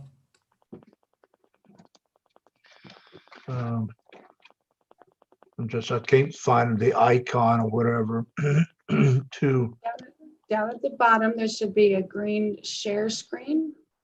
Green share. It says mute and it says more at the bottom. Try hitting Alt S. Alt S. Alt, what was that? S. Yes. As in Sam or F? Sam. Sam. Okay, I think, okay. Okay, can you see it now? Got it, okay. Again, it's a pleasure to be here today, and I would like to share some of my experiences and ideas, things that I have with regard to things I've written and things that I would written about and explored. And my title is Changes in Federalism and Lessons from the COVID-19 Experience. I'm going to draw, my presentation is going to draw from two things I've recently written. One is already in print, you see on the screen, article in a special issue of the American Review of Public Administration, another article that's forthcoming in State and Local Government Review. where I and several of my colleagues did a Zoom interview with over 30 city and county officials across the nation. What I want to do is look at intergovernmental relations within the overall framework of federalism and look at the various possibilities here. First being federal-state relations, and I call it confusing and conflictual at the time. And just to set the context, and it goes back really to the late 1980s and 1990s. We have seen in particularly national politics, extreme political polarization, hyperpartisanship within Congress and between the executive branch and Congress. And that has helped to define what we've seen. The best way I like to describe that is that the political parties, unlike ones I remember growing up with in the 1960s and 1970s, where individuals in Congress would meet across the aisle and agree to disagree, but to make public policy in the interest of the public. But now it's like, I'm going to take my marbles and go home, so to speak. And what it has led to is what I call an exaggerated what we see in Washington, especially the White House, is disorganization, a lack of plan to deal with the coronavirus, appearance sometimes of being out of touch reality, waffling indifference and concern for the American public, downplaying of scientific information, and sometimes the own again and off again lack of empathy that comes from the White House. So how is that influenced? What has been the experience in state-local relations? Well, if we've paid attention to the news the last few year or less, the federal government has been providing very poor guidance and coordination with respect to healthcare safety protocol. It's off again. You don't know what Washington is going to say next or what's going to come next from the White House. Another thing that we found out when we were interviewing local officials over the last few months is that the federal government has a lot of money. It could be used for testing and tracking of the coronavirus, and for whatever reason, it's just being held back and not being disseminated to the states and then even eventually to local governments. Other things that we have noticed, and has been a byproduct of this super partisanship and polarization, the federal government has offered and provided too little help or to the states, confusion with what comes to the supplying of PPE, other medical equipment, respirators, other medical supplies. It's like we don't know who's on first, who's on second, who's on third. Additionally, the federal government has provided minimal assistance for what we unfortunately may expect, or some places have actually experienced, and that is an overflow of patients with COVID-19 and how to house them and how to treat them, not only to treat them, but make sure they're isolated from other people who could be in the hospital and not spread the disease. Federal-local relations between the national government, local governments, it's by and large has been defined over the years as the Constitution is silent on local governments. The U.S. Constitution really recognizes only two levels of government, the national and the state governments. And so to a certain extent, any relationship that local governments, for the most part, have with the national government is mediated through their state governments. But what has happened with the pandemic and the subsequent recession, it has magnified the role, the critical role on the frontline players who are dealing with the disease on a day-to-day basis. County, city, school, teachers, townships, even special service districts. And so we know local governments, except a period of time, the late 1960s and democratically controlled White House and the Congress, there was always been very little direct federal aid to the localities. Usually it is sent to the states with some formula to be allocated. So what has that resulted from here during the time of the pandemic? Local governments are experiencing the same problem with regard to the funding that they get from the from the national government and funnel through them to the local governments. On the positive side, we know that jurisdictions that had a population of 500,000 or more, they were cut a check and sent directly to them in the form of there's actually, I think, $150 million that went directly to local governments to be used for any kind of COVID related services. But for those jurisdictions that are under 500,000, any funding they get is, some people would say, is held hostage by the states, and that money can be redistributed. In our discussions with local officials, many of them were saying some have gotten parts of that money. The state is holding back for fear that it may need that money to cover its own losses and result of revenue. And like here in the state of Florida, where we depend so heavily on the sales tax, we have no individual income tax. That with the economy the way it is, sales are down, and so is revenue from the sales tax. Interesting tactic that we found out with local officials, how they're trying to lobby Congress, and there's been an intensive lobby, assuming they might be somewhere down the road a second allocation of funding the coronavirus relief funding. That they are lobbying their individual members of Congress, or they're also using organizations such as the League of Cities, National Associations of Counties, even the ICMA, to get some kind of leverage to receive what they think is a larger source of funds.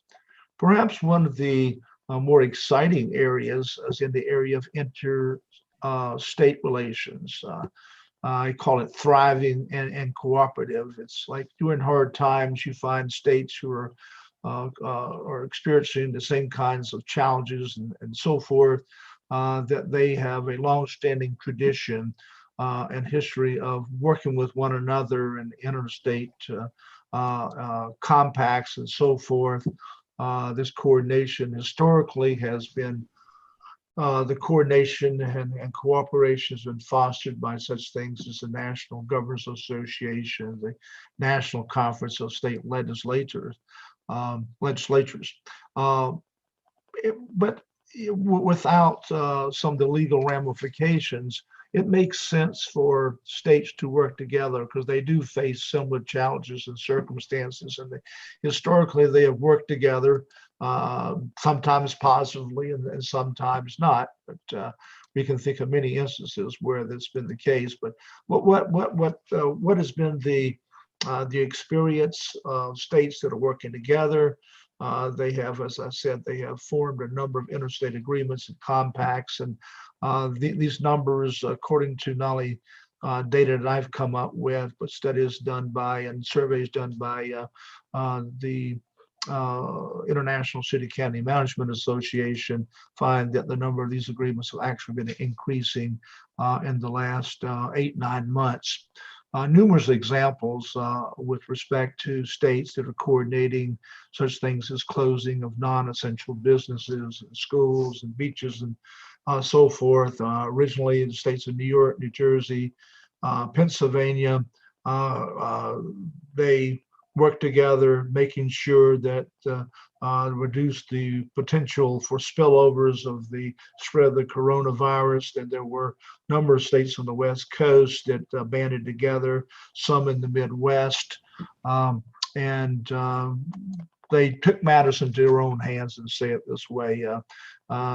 States, many of them felt like they were abandoned by Washington, especially the White House and even various federal government departments and agencies. And so it's like, okay, we're on our own now. Well, let's do what we have to do.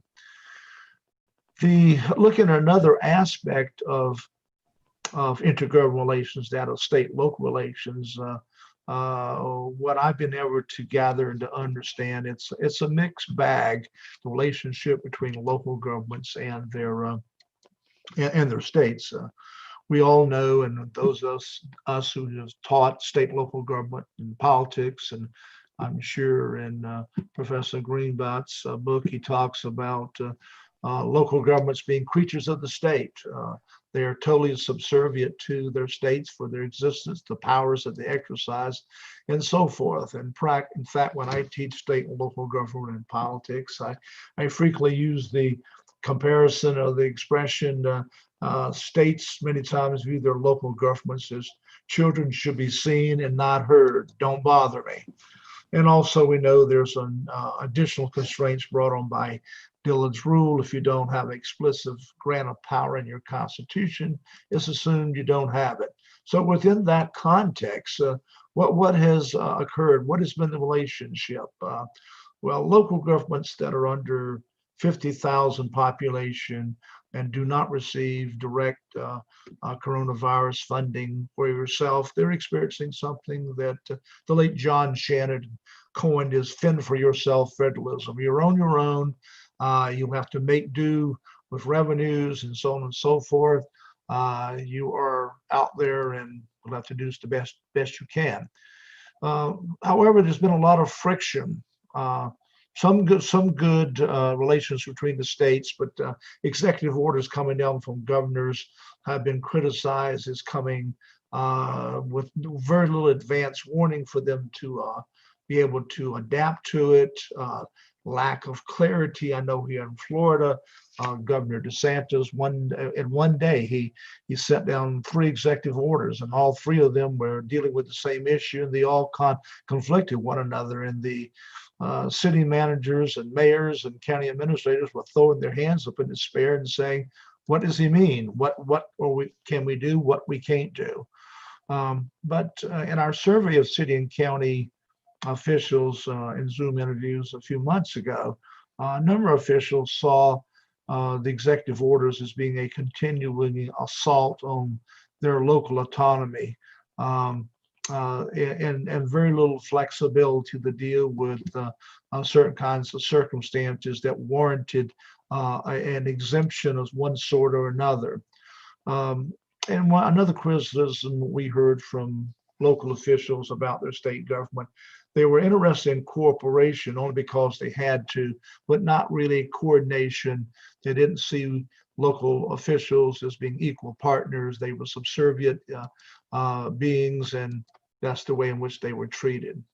Finally, the brightest spot is in the area of interlocal relations. And my own research for my article in the American Review of Public Administration, and having numerous in-depth conversations with city and county officials during July and August, we found that these things were very much on the rise. But this is not something new at the local level. Local governments have historically worked together in nothing more than almost informal handshakes or agreements, what we call mutual fire aid pacts. If one fire department has a multiple alarm fire, they will call upon other jurisdictions. And much of this has been local governments, their job is, they would say, as the mayor, I think, of Athens, Ohio, told us, there's no such thing as a Democratic or Republican way to fix a pothole or to catch stray animals. And they're all about providing services, getting it done, and not playing politics with either federal or state officials. But historically, local governments are accustomed to going it alone. Professor Perlman and I at the University of Mexico did a survey back in the 2012, 2013, and that was a frequent phrase that local officials use in having to deal with their state government. We have to go along, so we will, and do what we have to do.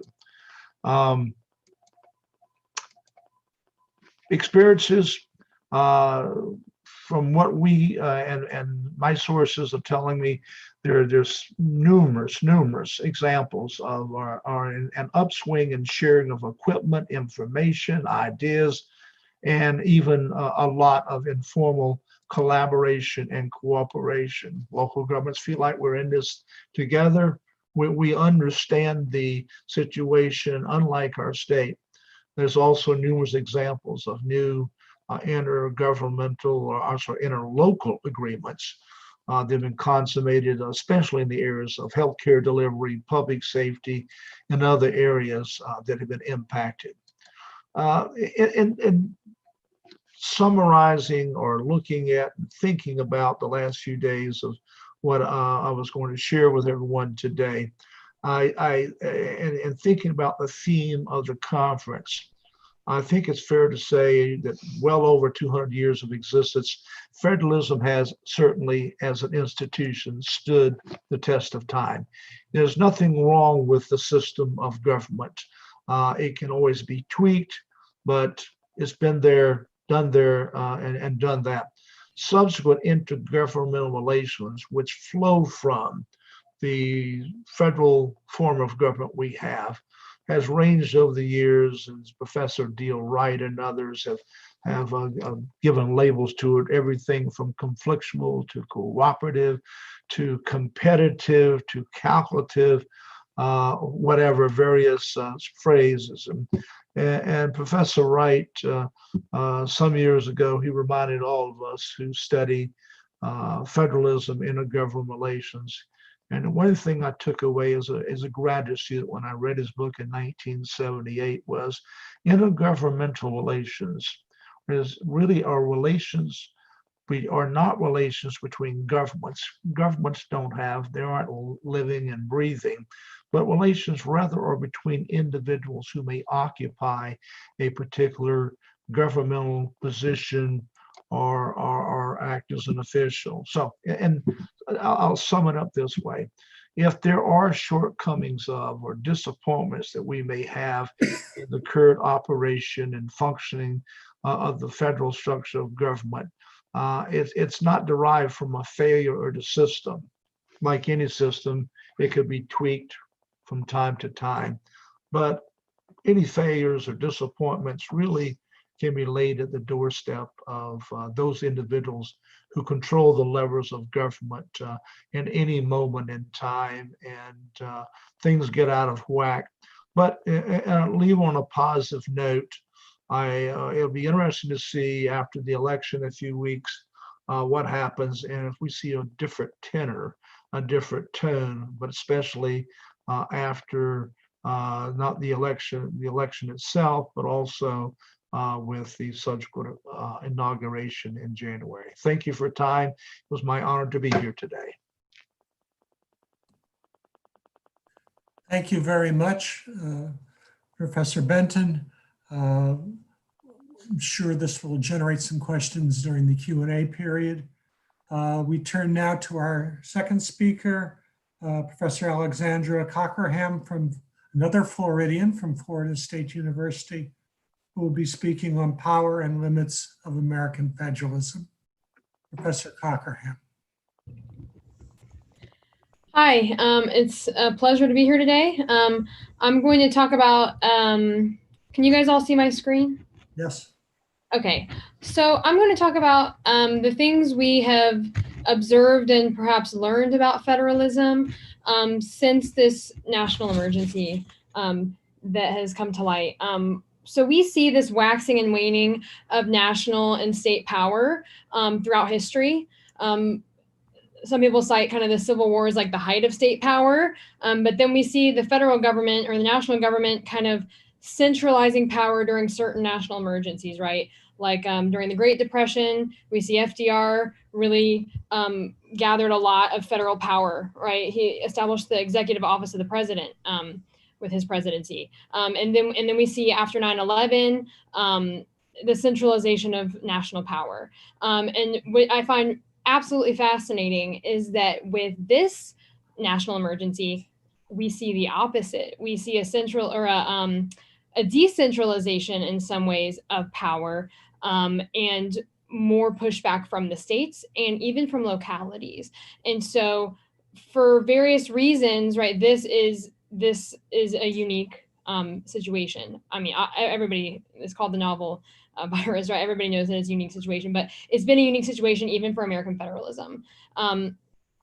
And so federalism allows us to have different responses to policy challenges, which is one of the great things about being a federalist country, is that we're able to have policy innovation, and we're able to have states adjust their policy based on their landscape in their state. And so the nation's response to COVID-19 is really no exception to this phenomenon.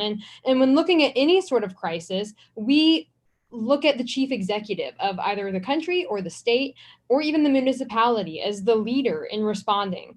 Why do we do this? Because they're often given the unilateral authority to act quickly. So I enjoy studying, my dissertation was on executive orders, right? And studying unilateral action. And so looking at power of governors and power of presidents to respond. And so we see this dynamic between the president having demands that we think the president should be responding in a certain way. We also kind of see governors stepping up and responding through executive order and pushing back with the president, saying, no, it is our responsibility to open the economy when we see fit, not yours. And I will say that, you know, when we are looking, or and like when the U.S. is kind of being scrutinized for their handling of the COVID pandemic, we want to compare the U.S. to other democracies, right? That's the way that we kind of have a yardstick for looking at how we've handled this new landscape. And I think that, you know, when you look at the news and when you look at the media and various people talking about the U.S.'s response, we see people comparing the U.S. to other democracies. But the point is that there's a lot more variables than just the way a country responded. Like when you're comparing the U.S. to a country like Taiwan, who is a very centralized country, right? That Taiwan handled it completely differently than the U.S. and had a different outcome, right? But we are also a federalist system and a much larger country. And so we can talk about the pros and cons of that, right? But federalism has allowed the U.S. to customize their responses by state and even by city. You know, there is no, you know, the federal government sets, as with most public policy, the federal government sets the minimum threshold, but states are free to have stricter guidelines and laws. And the same is true for mayors within a state. And so given the global nature of this pandemic, we want to compare the US to other countries, but we have to realize that there are some unique things about our system of government. I'm not going to go through this whole timeline. I just have it up here for background. In late January is kind of when our story begins for us, at least, as far as President Trump declaring a public health emergency. In late January, not declaring a national emergency until mid-March. And there's been kind of pushback as far as the question of whose responsibility is it to close down the economy? Whose responsibility is it to open back up the economy? And so we see all of this rhetoric unfolding during this time. And really a lot of it has fallen to the states. And given that the states are all facing in some ways the same problem, right? The COVID pandemic, there were differences across states in the timing of implementation, and aggressiveness with which governors pursued their policy with this.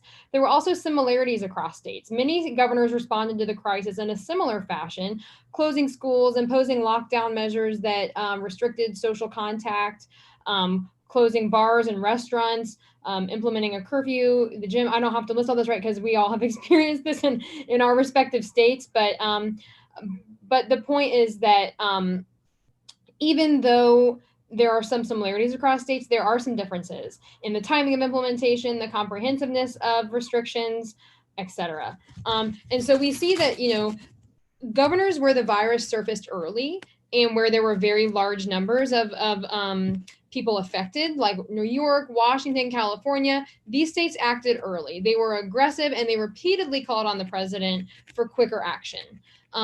Governors in larger, more diverse states, this is not universal, but we see these observations, right? In states that are particularly reliant on either the sales tax or tourism may have been more hesitant to issue unilateral orders that affected the whole state equally.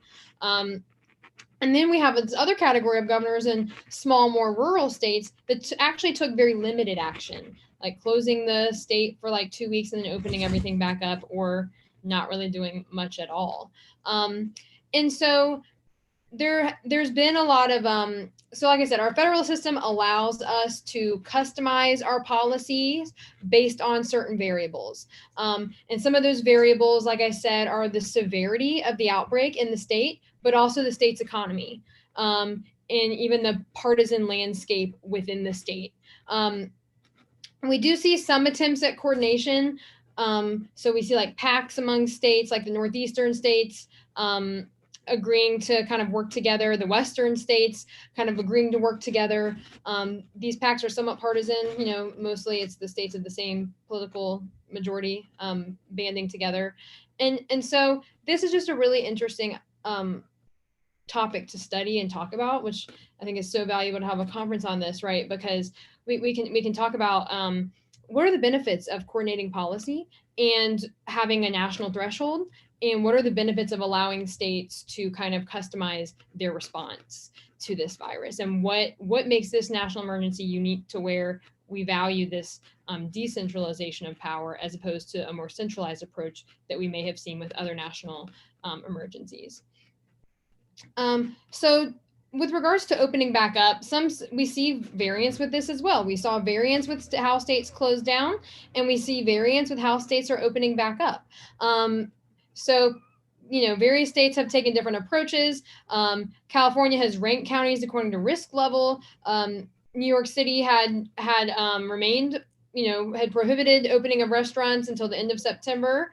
And then in Florida, we see in late September, the state is open. It's open again, and the governor has, as I'm from Florida, this is just, but I use this as an example of even like the governor-mayor dynamic within a state. So we see the president and governors pushing against each other with their response to this, but then we also see mayors and governors kind of pushing against each other. And so this at all levels of our federal system has completely just brought to light structural challenges and benefits within our country. So, on September 25th, Florida enters phase 3 based on executive order, and it lifts all remaining state level restrictions. It allows restaurants to open. It does, however, which I find very interesting, and the reason I bring this point up is that this order does not directly address mask mandates, which is left up to the local governments. So at the local level, mask mandates are perfectly fine. However, it prohibits local governments from collecting fines stemming from mask violations, right? So that brings up a whole nother question of enforcement and authority, right? And when you take away the ability to incentivize people to follow a public policy, right, who then really holds the power with that? So in conclusion, American federalism has allowed states to respond to this pandemic in a more piecemeal manner than other more centralized forms of government. And so when we're comparing the US's response to that of other democracies, it's really important to consider the diversity within our country, the diversity of situations across states. So should Wyoming be treated the same way that New York or California or other more populous states are treated, right? What variables and yardstick are we using to gauge when and how things close down and when and how things open back up? And the landscape across states doesn't look the same. And federalism allows us to kind of customize policy, which is obviously, I don't need to lecture you about the value of federalism, right? But it has brought to light some unique circumstances as far as the pushback between state and federal authority and even local authority, and who is best equipped to handle the crisis. And while the president has released guidelines, the states have been the ones really surging forward in this policy landscape, but yet the president is brought under a lot of scrutiny. And I just think that I don't have the answer, but I think that that is just interesting complexity that should be brought to light, is like, why are we focusing on President Trump? Why are we comparing the US to other very centralized forms of government? And then saying that, right, we just need to be careful about talking about, well, you know, we should be looking at how the states are handling this crisis, because that is who's handling this crisis for the most part. And you know, so yeah, so I guess in some, federalism has allowed this diverse approach, and it gives us the ability to look at the measures that are most effective and least effective, and bring about some, you know, this pandemic has brought about some complexity with our system that I think other national emergencies have not necessarily brought to light. And that's all.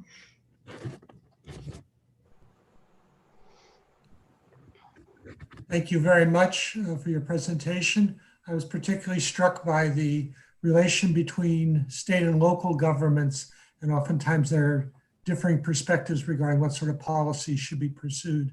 I think we'll get some sense of this as well from the next presentation by Alan Greenblatt. His presentation is called States and Localities During COVID-19. Thank you. Yeah, thanks very much. I don't have slides, so you have to look at me. I apologize for that, but it's a great time to do a conference on federalism, because the country is getting an education on federalism. I mean, this is the specialist audience. Most people don't think about federalism, and a lot of people don't have a great sense of the separate responsibilities and overlapping responsibilities of states, localities, and the federal government. But this year has taught us a lot about it, due to the fragmented nature of the public health response, and also the combative nature, and certainly in terms of federalism, of this president.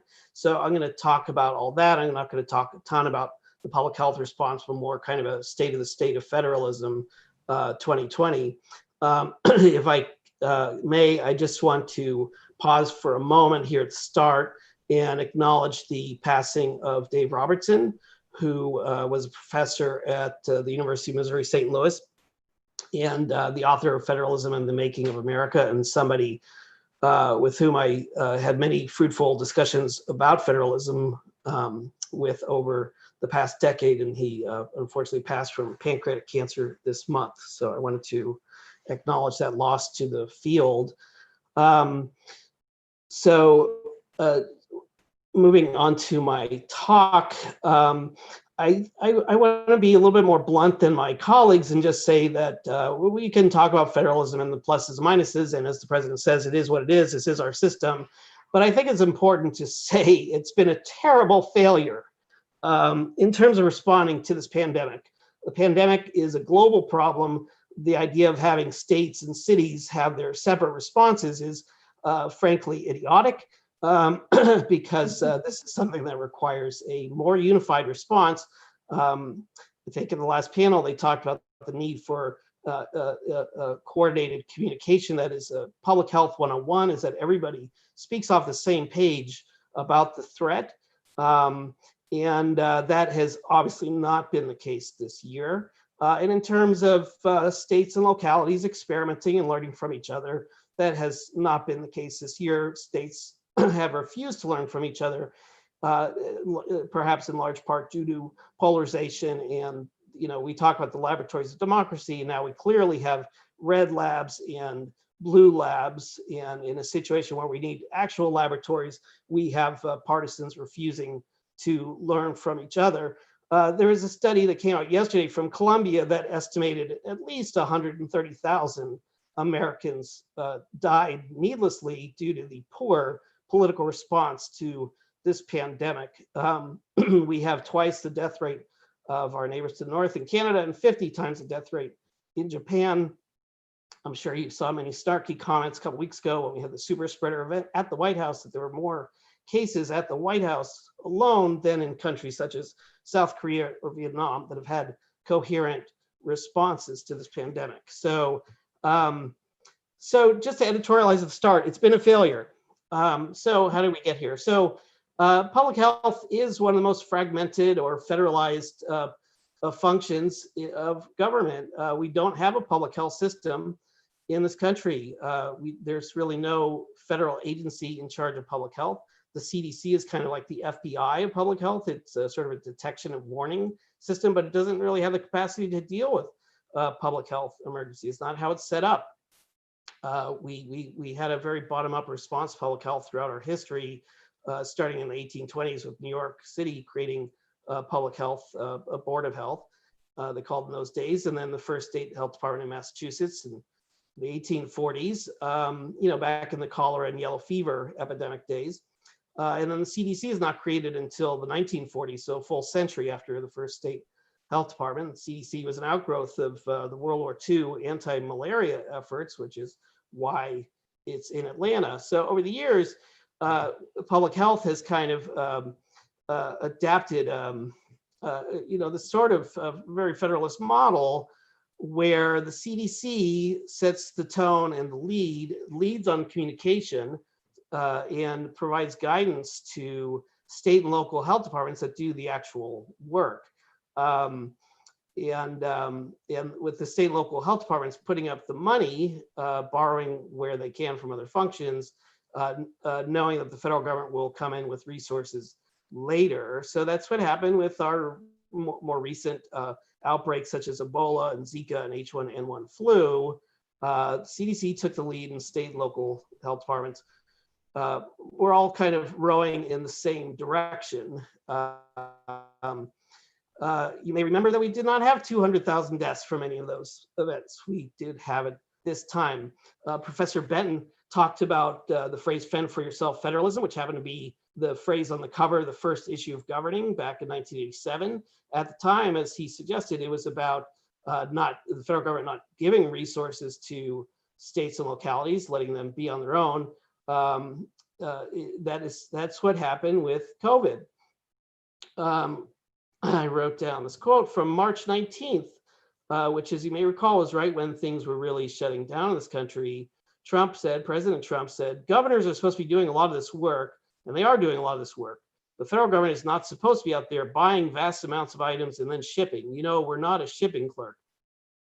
And the next month, his son-in-law, Jared Kushner, said, the notion of the federal stockpile of ventilators and other medical equipment was supposed to be our stockpile. He said it's not supposed to be the state stockpile that they then use. So attitude about the idea of what the United States are and who we are and whose stockpile it is, but it's factually incorrect. And of course, they took down the information of how the stockpile was created as a resource for states because the federal government had more resources and states are not supposed to be on their own because we allegedly had learned from prior public health crises. Having said all this, God bless federalism, because if we didn't have federalism, we might not have had any response. We have an administration that has not taken this pandemic as seriously as needed.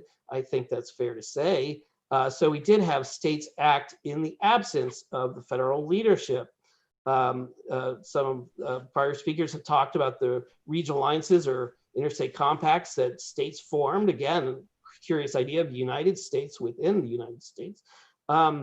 Yesterday, we had the CDC having a press conference for the first time in 8 weeks. The CDC has been sidelined throughout this adventure. They've certainly made mistakes on their own with their their desire to come up with their own tests rather than using those from abroad. But the CDC has been sidelined and contradicted repeatedly by the White House. And we have this White House coronavirus task force, which has given very conflicting guidance to states. And certainly, the various CDC, FDA task force messages have been contradicted repeatedly by President Trump. So this, this is my view of things, how we ended up with such a disparate response. And as I mentioned earlier, we have the blue labs and the red labs. We have Republican states by and large, Republican-led states by and large, being much more laissez-faire, and Democratic cities and states being having much more restrictive measures. And, to some extent, I said, people refuse to learn. That's obviously not entirely true. But we've learned more about whether services are a danger versus airborne. We learned that lockdowns are, ultimately not a successful strategy. But, at the moment, if your school is closed, you're probably living in a Democratic area. even though your coronavirus case load may be lower, and the converse is true. Schools are open where cases are higher, as for instance, in parts of the South. So, and we had different states say, well, we don't all need to respond the way New York did. We don't have that many cases.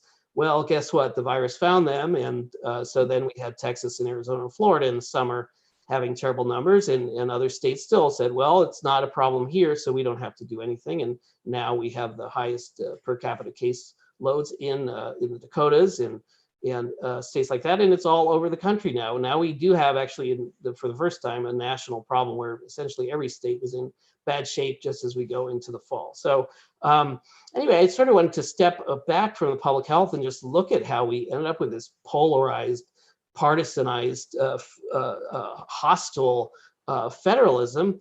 In my time covering states and local governments, we certainly always have had venue shopping with interest groups looking for a level of government where they can achieve their policy goals. So for instance, if you can't pass minimum wage, which Congress has not done for a couple decades now, it's been very effective to turn to the states and have state level increases, and also through ballot measures get minimum wages increases. Then you could go issue to issue and find progressives and conservatives have looked for the level of government where they're most likely to be successful. What's striking to me now at this point in our history is that we now have governments themselves, or political, the people in government themselves are sort of doing this venue shopping themselves and looking for ways of getting their own policy agenda. So not just interest groups, but the actual actors. So a very striking example I thought was President Obama working directly with mayors on issues such as early childhood education and the My Brother's Keeper initiative on young Black males, minimum wage also. Since he couldn't get anything through Congress, he worked with mayors. And then in response, you had, this past decade has been a largely Republican era at the state level, and you've had red states preempting their localities on lots of things, lots and lots of things: plastic bag bans, minimum wage increases, paid sick leave requirements, and on down to, it's become habitual now. So it's practically everything. Our friends in my fellow panelists in Florida can talk to you. That's been one of the most active states where localities are told what they can and cannot do regularly by the state governments, and up to, and of course, including the pandemic, as they noted. There's preemption of local restrictions. Again, countervailing force, this idea that pandemic encourages experimentation. If you are not allowed as a local government within a state to deal with your case counts as you see fit, then that cuts off experimentation.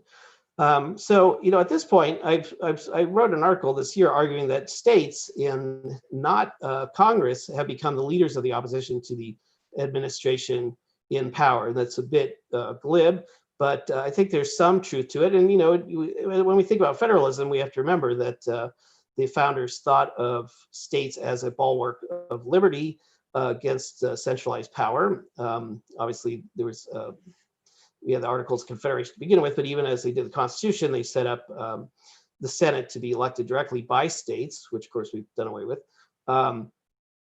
Jefferson said the states were the true guardians of our liberty.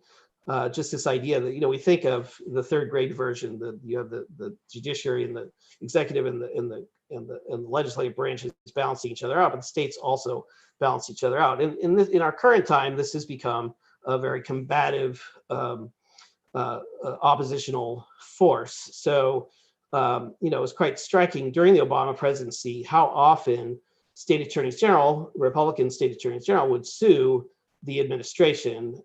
Greg Abbott, who's now the governor of Texas, as attorney general, would joke that my job is like, go to the office, I sue Barack Obama, and I go home.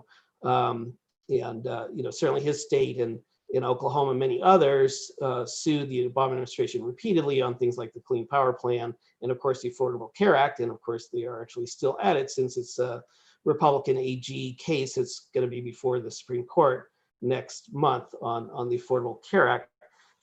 It was really striking during the Obama era. It used to be very rare for more than a single state, so to have 2 or more states at a time sue the federal government over anything.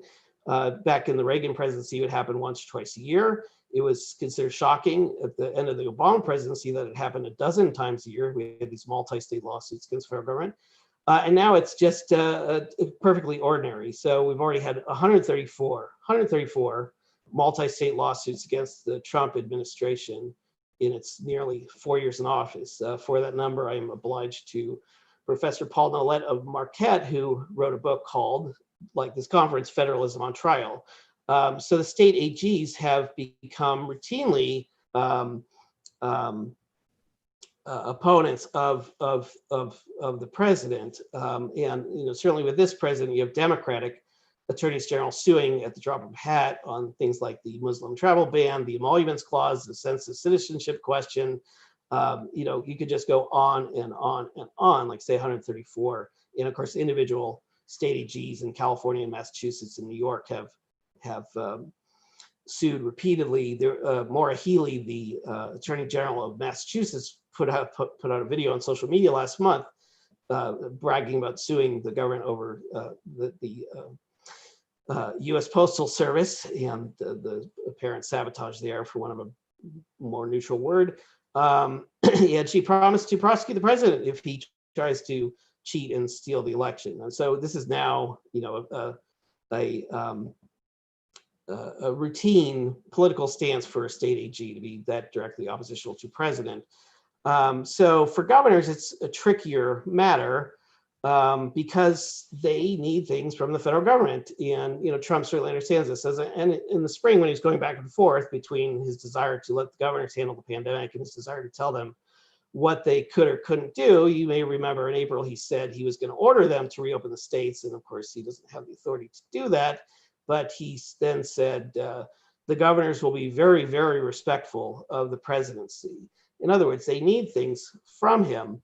Joe Biden was sensitive toward this. It came out, he had some meetings with governors a couple weeks ago where he said it was okay for them not to endorse him because he didn't want them to lose resources and support from the federal government that they need to deal with the COVID outbreak. And, we've seen governors like Gavin Newsom, who is very critical of Trump at times, saying nice words to Trump, knowing that flattery is key to relations with this president.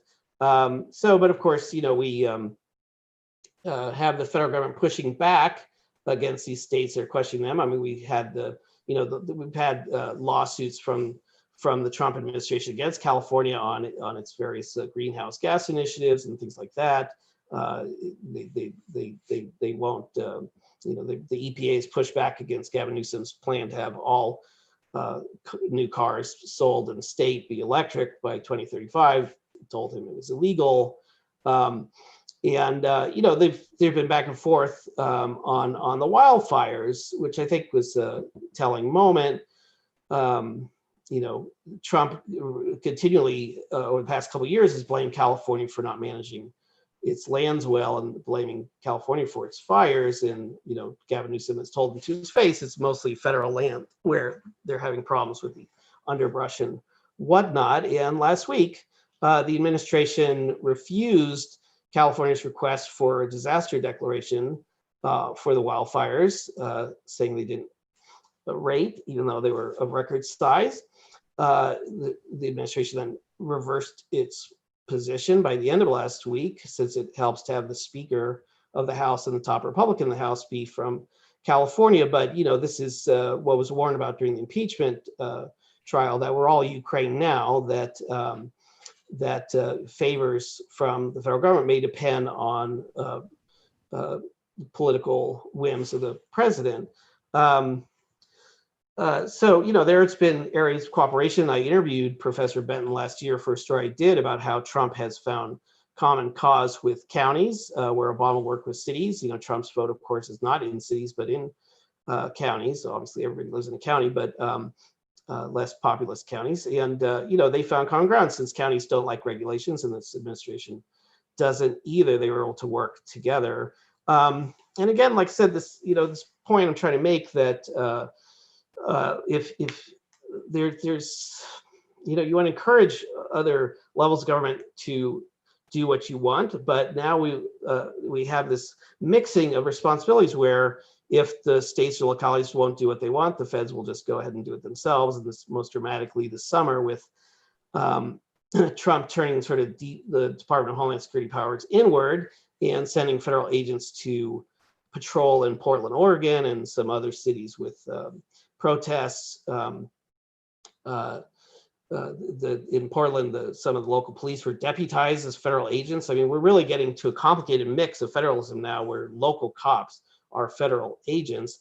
And meanwhile, you have this constant pushback with Larry Krasner, the district attorney in Philadelphia, threatening to prosecute any federal agents who came to keep the peace in their town. And I'm speaking to you from St. Louis, where we've had federal law enforcement officers and state officers brought in to target violent crime in the city. So we have this total mix. It really makes it hard for people to know who is responsible. Some of this we've seen in the past during the Bush administration, George W. Bush, the second Bush.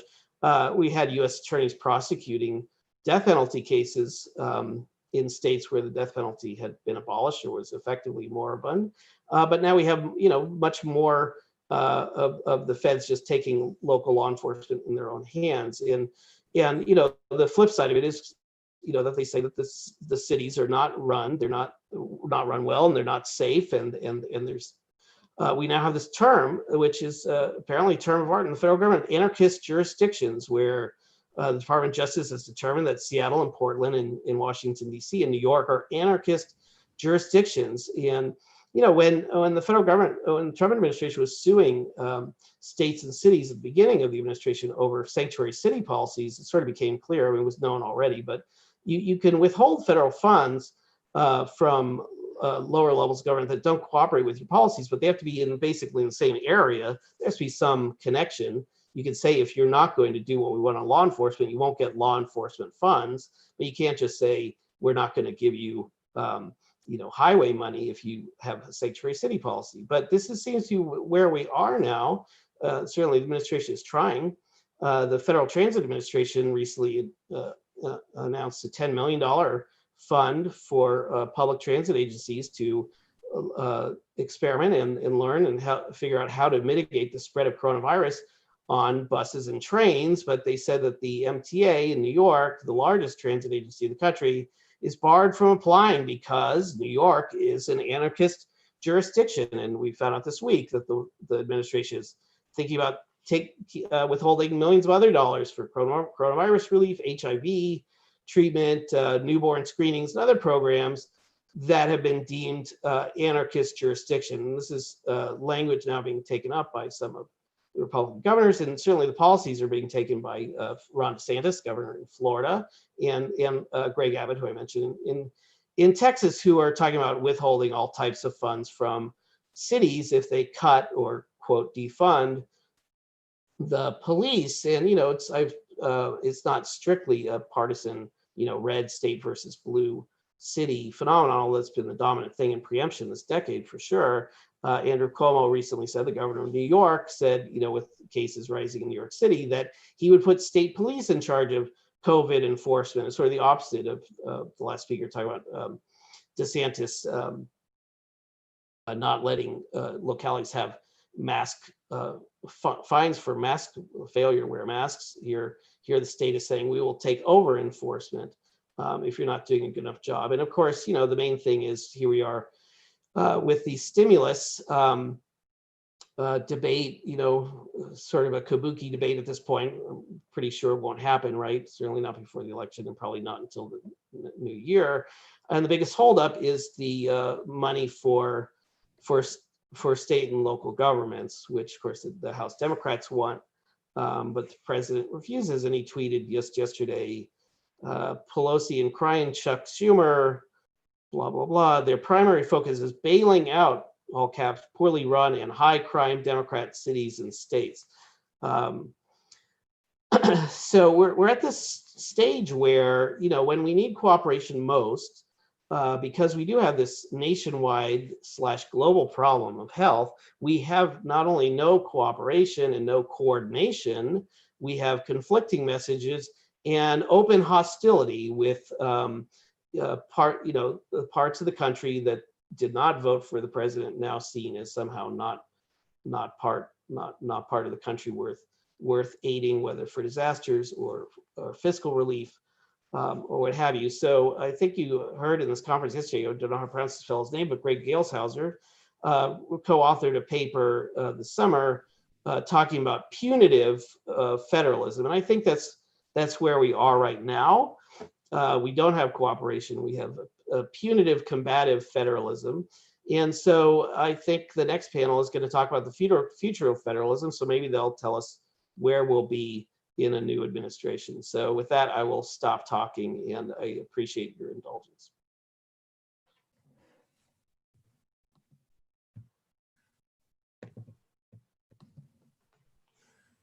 Thank you very much. We have a lot to talk about, and the questions are flooding in. Some are addressed to particular members of the panel. Why doesn't everybody put their cameras on so everyone can be seen? And I'll just go through them, and if there's not someone to whom they're aimed, please feel free to jump in with your own comments. And even if it's aimed to someone in particular, we would welcome further comment from other members of the panel. So question number one, this is for Professor Cockerham.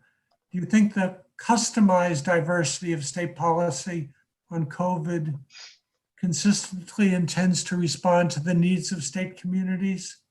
How much is the customization partisanship rather than an attempt to find a solution?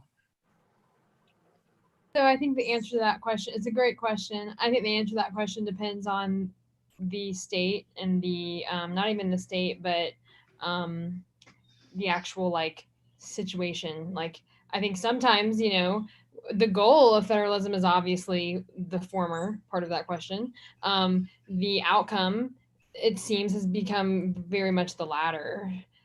So it's absolutely very partisan. Like other countries like Canada, it hasn't gotten so partisan, right? So, you know, I think my presentations were kind of talking about the goals of federalism and this idea of almost like what are states' priorities. So Florida and Texas, we see their priorities for better or worse, probably worse, right? Based on the state's economy and their use of sales tax, and right. So that part, it is diversified and customized. Whether or not that's for the betterment of the community, I think we have to, that depends on what yardstick we're talking about. And I think the yardstick that is used changes according to party. So that is a loaded question, a very complex question, but I think that is my answer. Anyone else like to contribute on that topic?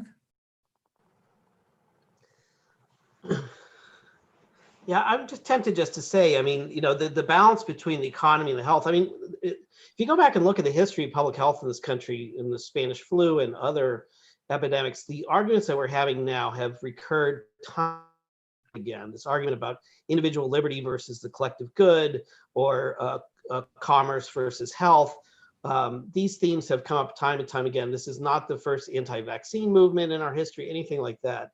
And so, I mean, certainly there is a balance to be struck between shutting down the economy, shutting down schools versus health. But what's striking to me is that there is, like I say, this partisanship that keeps even, you know, for real learning from happening. So, you know, if you're a Republican governor, you may care more about the economy, but it does not hurt your economy to have a statewide mask mandate. And so the Republican governors have been slower than the Democratic governors on this because it has become a culture war item. So just the other day, we had Doug Burgum, the Republican governor of North Dakota, which has the highest coronavirus per capita rate right now, crying at a press conference and asking people please to wear a mask, but refusing to impose a mandate, where we've seen, you know, clear evidence from this pandemic that mask mandates change numbers. And, you know, even in a state like Arizona, where originally there was preemption, when the governor there allowed local governments to do their own mask mandates, we saw positive effects from that. So again, I'm sorry to be so negative. But just in watching this over the course of the year, I mean, it does seem to me we're not having the lab of democracy effect we want, where people will learn from each other, just because it is become such a partisan issue, like every other issue in our public life. Yeah, I'll piggyback off of that, Dr. Greenblatt. I'll also say I think that this. Oh, sorry. This federalist kind of system where we see federalism kind of allowing people to learn from each other, like you're saying, this lab of democracy. We're not seeing that because the solutions to this wicked problem are divided into two choices, right? Like this is the Democrats' approach, this is the Republicans' approach, and so that I think stifles the ability to have like creative public policy because it is so polarized. Yes. The next question actually goes to this question of learning from one state to another. Person writes, there's a great deal of diversity within states or among states. How can states learn from one another and their responses when each has differing circumstances? Is the problem just the polarization, or is there a more general problem with this learning across jurisdictions? Is that a question for me? If you're brave. I'll try. Well, so even so this whole idea of policy diffusion, I mean, with any public policy, states have different circumstances. Coronavirus is no exception to that, right? So I mean, yes, but the variables with which it varies is not, I mean, there aren't that many. I mean, it's like, when did this virus hit your state and how severe is it, right? But states have become more and more alike with the severity question, right? I mean, it's becoming more and more severe across states. So yes, they're different, but that doesn't mean that, right, we can't learn from other states and then adapt policies to the conditions in our state. But yeah, I mean, it's a great point. You know, states have very different economies, and it certainly is a cost, right? The shutting down the economy, we can't deny that. I mean, it's a cost. It's a societal cost, and that cost is more costly in some states with some economies than it is with others. And that's what economics is all about, this cost benefit. Yeah, if I can just comment also, there's no question that there's real-time information sharing happening at all levels. There are constant Zoom meetings like this among governors, among public health directors. I mean, you name an actor, secretaries of state, whoever, they know they're dealing with common problems. We're talking about the differences, but they know the virus infects people the same way, that we know it does not really have to do with density at this point, and that no state is immune. They all know this. But then what they take away from it, I mean, they certainly learn from each other. And, you know, certainly I was making a little speech in favor of mask mandates earlier.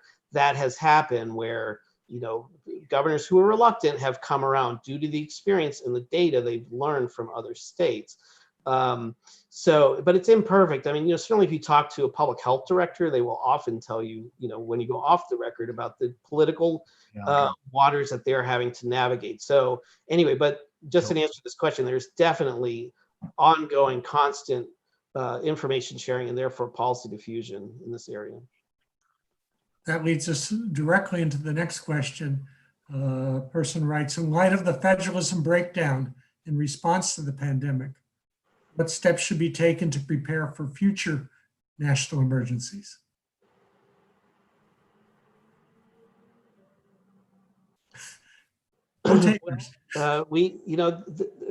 What happened was we were not adequately prepared for this pandemic, but what preparations there were tossed out. I mean, obviously it's become kind of a Democratic talking point that the Obama administration, having learned from Ebola and other experiences, made an actual pandemic playbook, which was ignored by the Trump administration, and pandemic officials tasked to the National Security Council were then shifted away, and it just was not a focus. I mean, clearly, you know, it seems like a pretty safe bet at this point that Biden will be elected. He'll take a different approach. And I really don't have any doubt that there will be not a 9/11 commission, but there will be some kind of real grappling with what went wrong, because our failure is so clear. So I think lessons will come out of that. I think people in public health will tell you we knew what to do, and the tragedy is that we didn't do it. But there will be a reckoning, and what typically happens with public health is there's a boom and bust cycle after 9/11 and so forth. They get a lot more money, but there just has not been sustained funding for public health. Public health gets 3 cents out of every healthcare dollar. The attention is always on individual healthcare. So to me, that'll be one of the major questions, is whether there is any kind of real sustained funding for public health. There was a blue ribbon panel on this last year convened by the Robert Wood Johnson Foundation that thought $4.5 billion would be a great annual appropriation for public health from the federal government to states and localities. At the time, they thought it was wishful thinking, but think of what a bargain $4.5 billion sounds like after this multi-trillion-dollar pandemic. So not really answering the question because I don't have specifics, but I will say I'm sure there will be some kind of structural reforms coming out of this pandemic. Although I want to add before our time is up that federalism is a challenge for almost any national emergency. I mean, we could talk about natural disasters and FEMA and the mess, right? And so I don't know how much change will come about because I don't think that this is a problem that's unique to public health. I think the structure of federalism and having decentralized power is always a struggle when we need power to be centralized in certain situations. It creates disorganization. So it's not just a public health problem. It's a national emergency problem with federalism. That's absolutely right. But, we do have FEMA, which plays kind of a CDC role of coming in after the fact to help states and localities and giving them guidance while they're dealing with. But the other thing is states have become much better at doing real interstate cooperation on disasters. Whenever there is a disaster, you have responders coming in from other states, you have expertise sharing on the ground. And so in disaster management, we've had great improvements. And maybe that will become a model for dealing with public health. Actually, the next question says, why do you think COVID pandemic is different from other national emergencies? If indeed it is. Disasters you talked about in which we have figured out some way of responding effectively. Yeah, I mean, I don't know, it's kind of this in-between thing because you have like 9/11, which kind of is obviously a national concern, and then you have like natural disasters that affect states and maybe 1 or 2 states at a time, but it's certainly more localized. And then you have COVID, which started out more localized and so it's kind of like, it's the same but different. It's like, so it's a hard question. Well, I would chime in here and say that the framers of the Constitution and even the observations of Tocqueville, who he wrote extensively about the great American experience. He said one of the beauties of federalism was it would allow the constituent states to respond innovatively, creatively, out of the box, so to speak, to various situations. But as we saw during the Great Depression, there was a need when state and local governments were financially destitute, were unable to mount and meet the challenge on their own. We had the federal government come to the rescue, so to speak, and coordinated things and provided money as the federal government is doing now in extraordinary times. So in that sense, you went from Tocqueville and others said, let us do our own thing in our own states, depending upon our culture, our values, our political beliefs.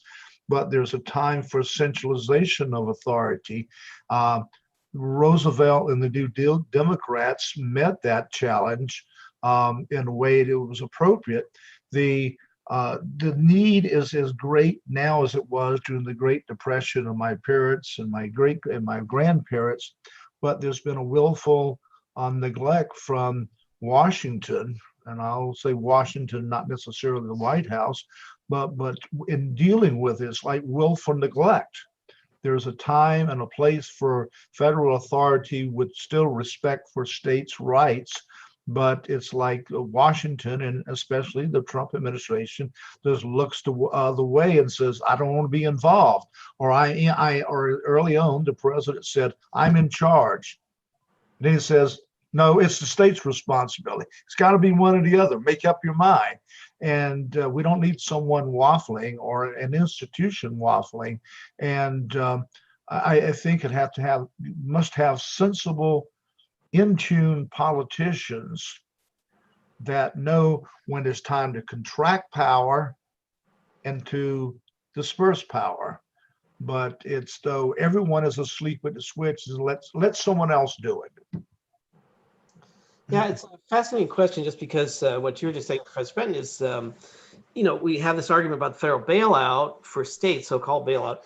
I mean, if we want to have all our bars closed, it would be a lot easier if we had a federal program reimbursing bar owners and employees, right? But we don't have that.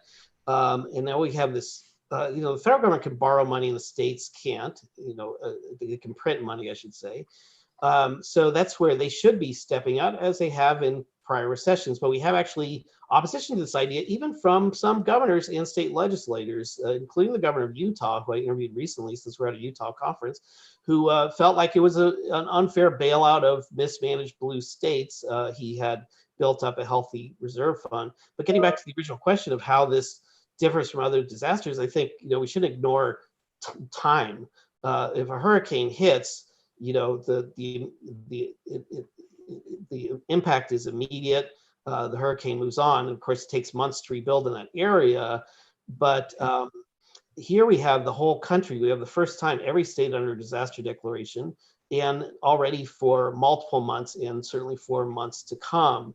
And so the initial response was to let governors run the show and let them issue executive orders and emergency orders. And over time, we've seen legislatures push back against this. They don't want to be sidelined for months the way they would be for a 4-day disaster. There are a couple questions here focusing on how one compares the response in the United States versus response in other countries to the COVID.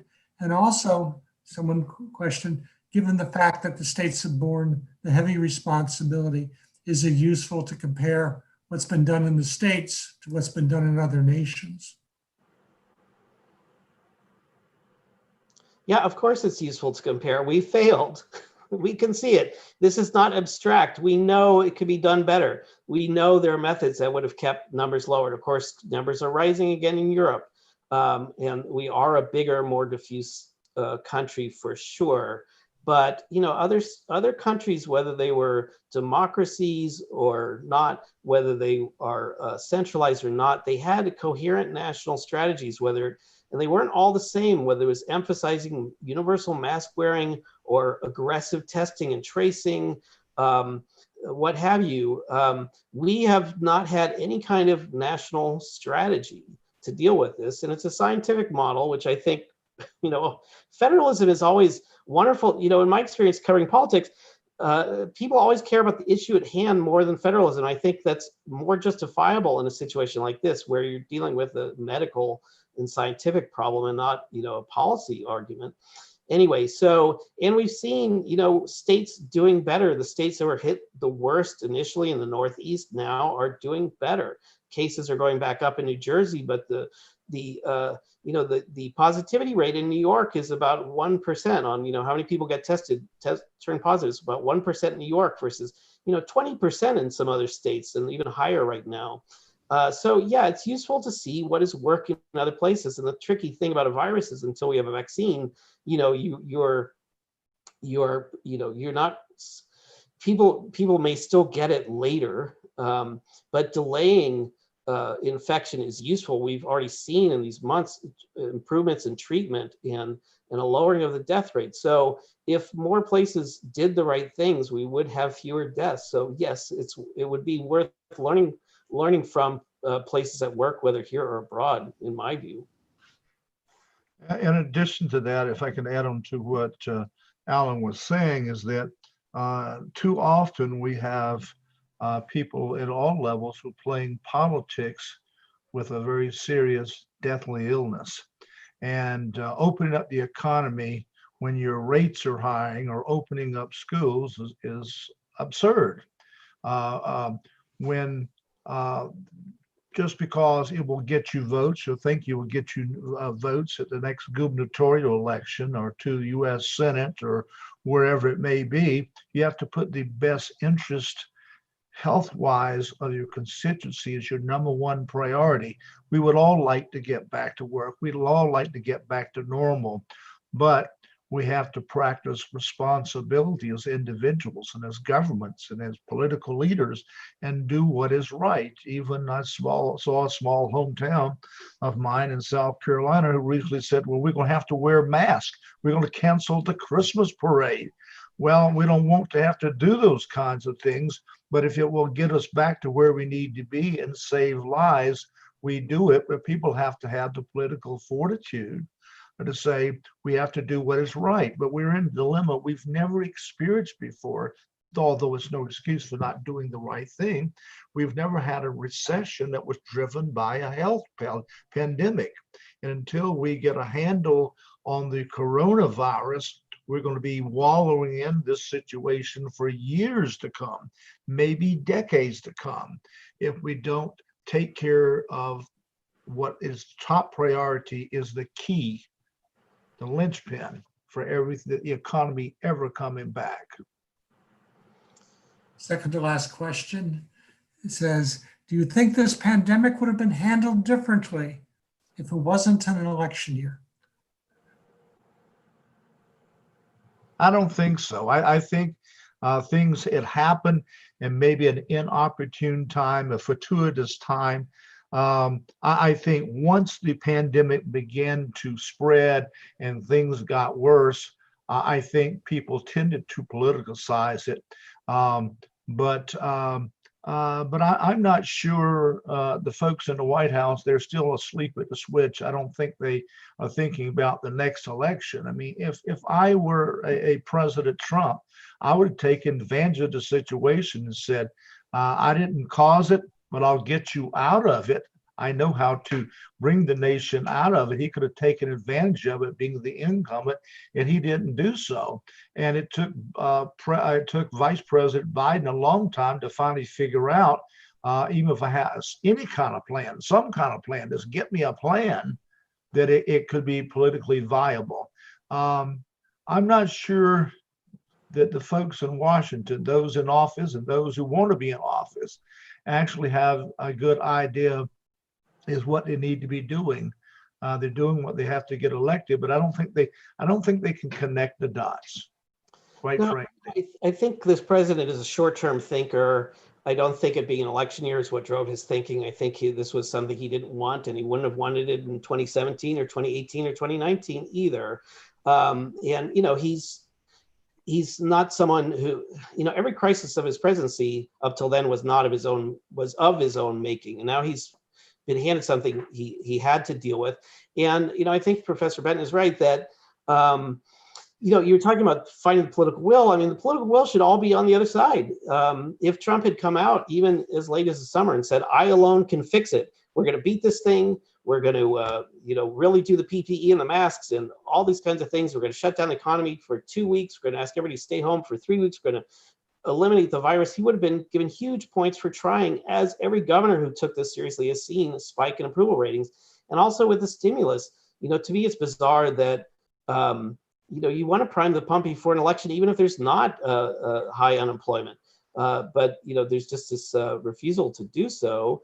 And the Republicans are, returning to their deficit hawk stance. But anyway, it's become very politicized, but I don't think it's driven by the election year. I think it's driven by this particular politician. I would say the election magnifies this a bit. I mean, this is like a classic collective action problem where we would all benefit from a group action on something, and we have a hard time incentivizing individuals to do things they don't want to do, or from acting selfishly, for lack of a better way to phrase that, right? And so, I mean, during an election year, it's even more salient, right? I am making you do what you don't want to do, and making people maybe view it as making you lose your job or take a pay cut to do this thing that you don't think is important, And so I think an election year, what's the politician's number one goal oftentimes? To get reelected. They want to piss as few people off as they can, and it certainly has made it more complex.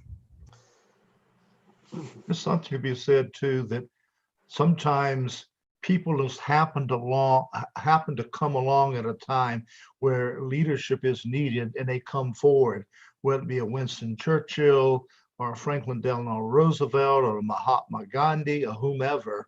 But we're I'm afraid, in a country and in a world where, if I can quote the title of the book by David Halberstam, I'm looking for the best and the brightest, and I don't see anyone around who can fill that void. Final question. The conference, of course, is focused on federalism on trial, COVID-19. And the question is COVID-19 especially suited to spur debate about the value of federalism? Is this a proper thing to use in testing the value of federalism?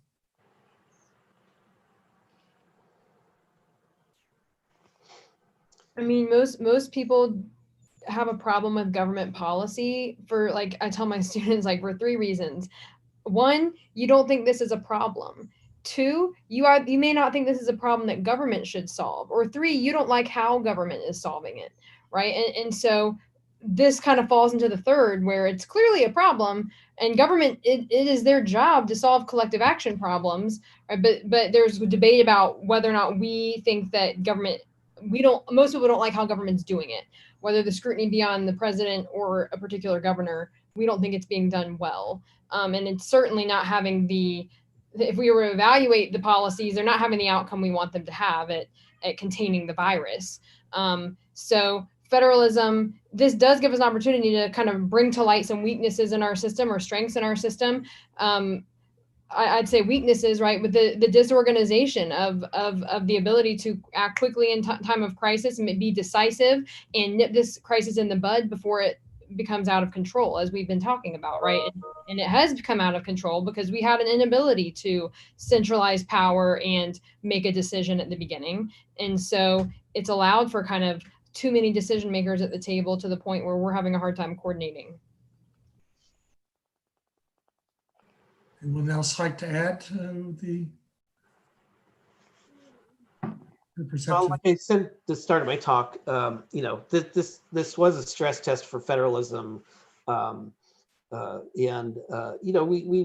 as I said, usually in normal times with a public health crisis, the CDC would play a convening role. The state and local departments and actors would have significant authority, but there would be kind of a centralizing guiding principle and strategy. And we didn't have it this time. And, I think it's a big question with, like say, I'm reasonably confident Biden will be elected.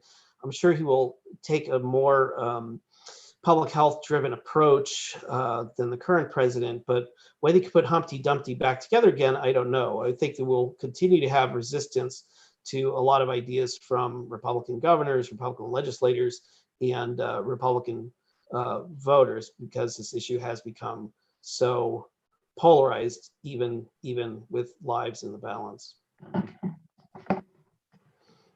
Thank you very much. I think this has been an illuminating panel for everybody who's been involved, and I'm sure for the people who have been giving us questions as well.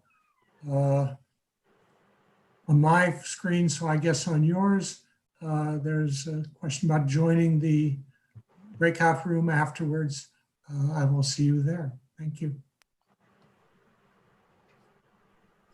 It reminds me of the laboratories of democracy idea, where you have 50 laboratories of democracy, you have 50 chances to try and figure out, how do we manage this best? And then I suppose the lesson we can take from Madison's, the Madisonian version of partisanship is, rather than isolate to our camps, rather engage with partisanship and say, I think this is right. I think this is right. Look at what happens, figure some things out, and then very frankly, honestly say, I think on the balance, this is what we've learned. I think that's right. I mean, one of the fun things about President Trump is he's taken both views. He said, I have all power. And then on the other hand, he said, no, it's all you. So he's argued both cases. It's always difficult to argue both cases well, but but that's right. We have a chance to have this kind of dialogue, and again, Madison viewed, he didn't believe in a thing called states' rights. He believed that the people speak through the state.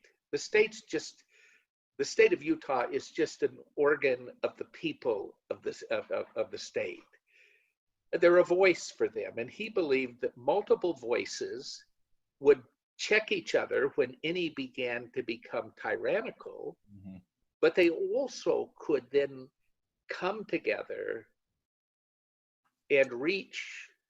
And I think that this was solidified for him in the Constitutional Convention of 1787.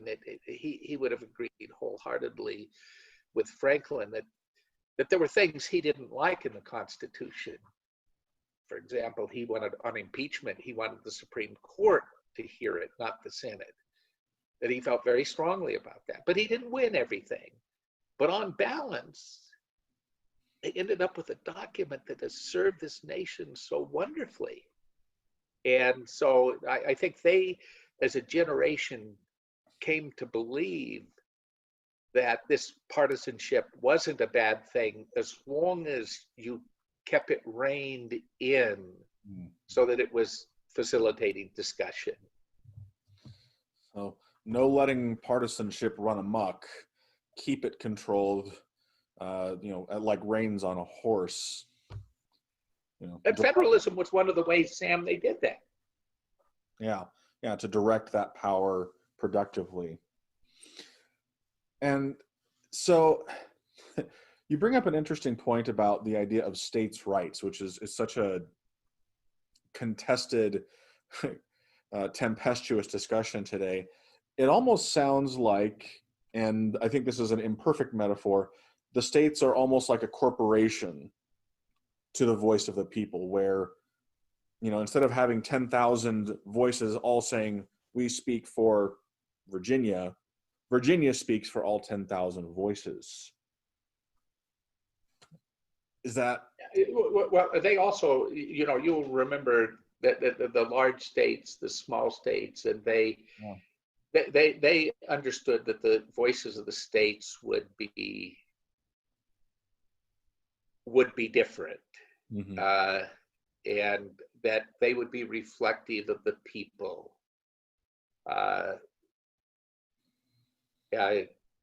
Having said that, Madison was, in the Constitution, he and Hamilton were really allies in many respects. Now, Hamilton took the position that we don't even need the states. He gave a long discourse. He didn't speak much in the Constitutional Convention, but he gave a long discourse about the uselessness of the states. Well, Madison didn't agree with that. Madison, nevertheless, did believe that state laws should be vetoed at the federal level. So he also recognized we need a federal government. And the federal government in the coronavirus has, when it's operating at its best, it's making sure they're ventilators. It's doing things that only a federal government can do. And they believed, of course, the federal government was to protect you against enemies, foreign and domestic, and this is and to play a special role. So they have a special role, but so do the states, to be able to be reflective of the diverse voices of the people. And that way, all these voices that might be minority on the national, the Utah position wouldn't be the national position necessarily, but it is reflective of the people of Utah. And That's a good thing, and it protects their liberty, protects their, it provides for tiers of democracy that they have a voice at each of the levels. And you bring it even down to the local level, it's even more so. So it's just, it's not designed to be efficient. It's not designed to be protective of the freedoms and the voice of the people. And federalism facilitates that. It's not efficient. China's proven that they're handling it efficiently. Yeah. Now, of course, they don't have press freedoms as we do, and so they're able to hide behind matters. Today, they're using the virus as an excuse to limit the liberties of the people of Hong Kong. Yeah. I mean, we don't have that. We didn't opt for tyranny. We didn't opt for efficiency. We opted for a federal system. We opted for separation of powers, bicameralism. We added a Bill of Rights, all of this to protect people. You spend a lot of time in your books talking about the Kentucky and Virginia resolutions, and I am reminded by what you just said, it's something that perplexed me a little bit as I was reading, is that he talks about this freedom of the press, and frequently it ends up coupled with conscience.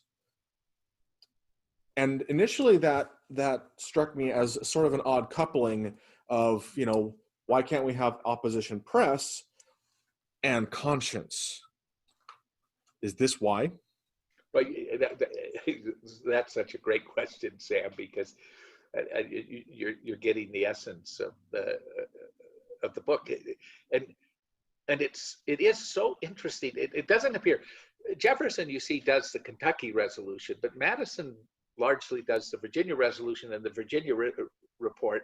And interestingly enough, John Marshall, who Chief Justice, does the minority report, and they're battling over the Adams administration believed that the Jeffersonians were engaged in what we would today call fake news. Well, some of it wasn't true, but some of the Adams, the Federalist press wasn't true either. They both had a proclivity to exaggerate to satisfy their readers. Is that new? No, that exists today too. So that was what was going on there, and but Jefferson and Madison want to ensure that the federal government can't regulate press. And why do we have a free press? Now, remember, the first right in the First Amendment is the right of religious liberty or conscience. The next is, and Marshall goes to pains to say, well, government really can do little to regulate religious liberty, but it can't establish religion either.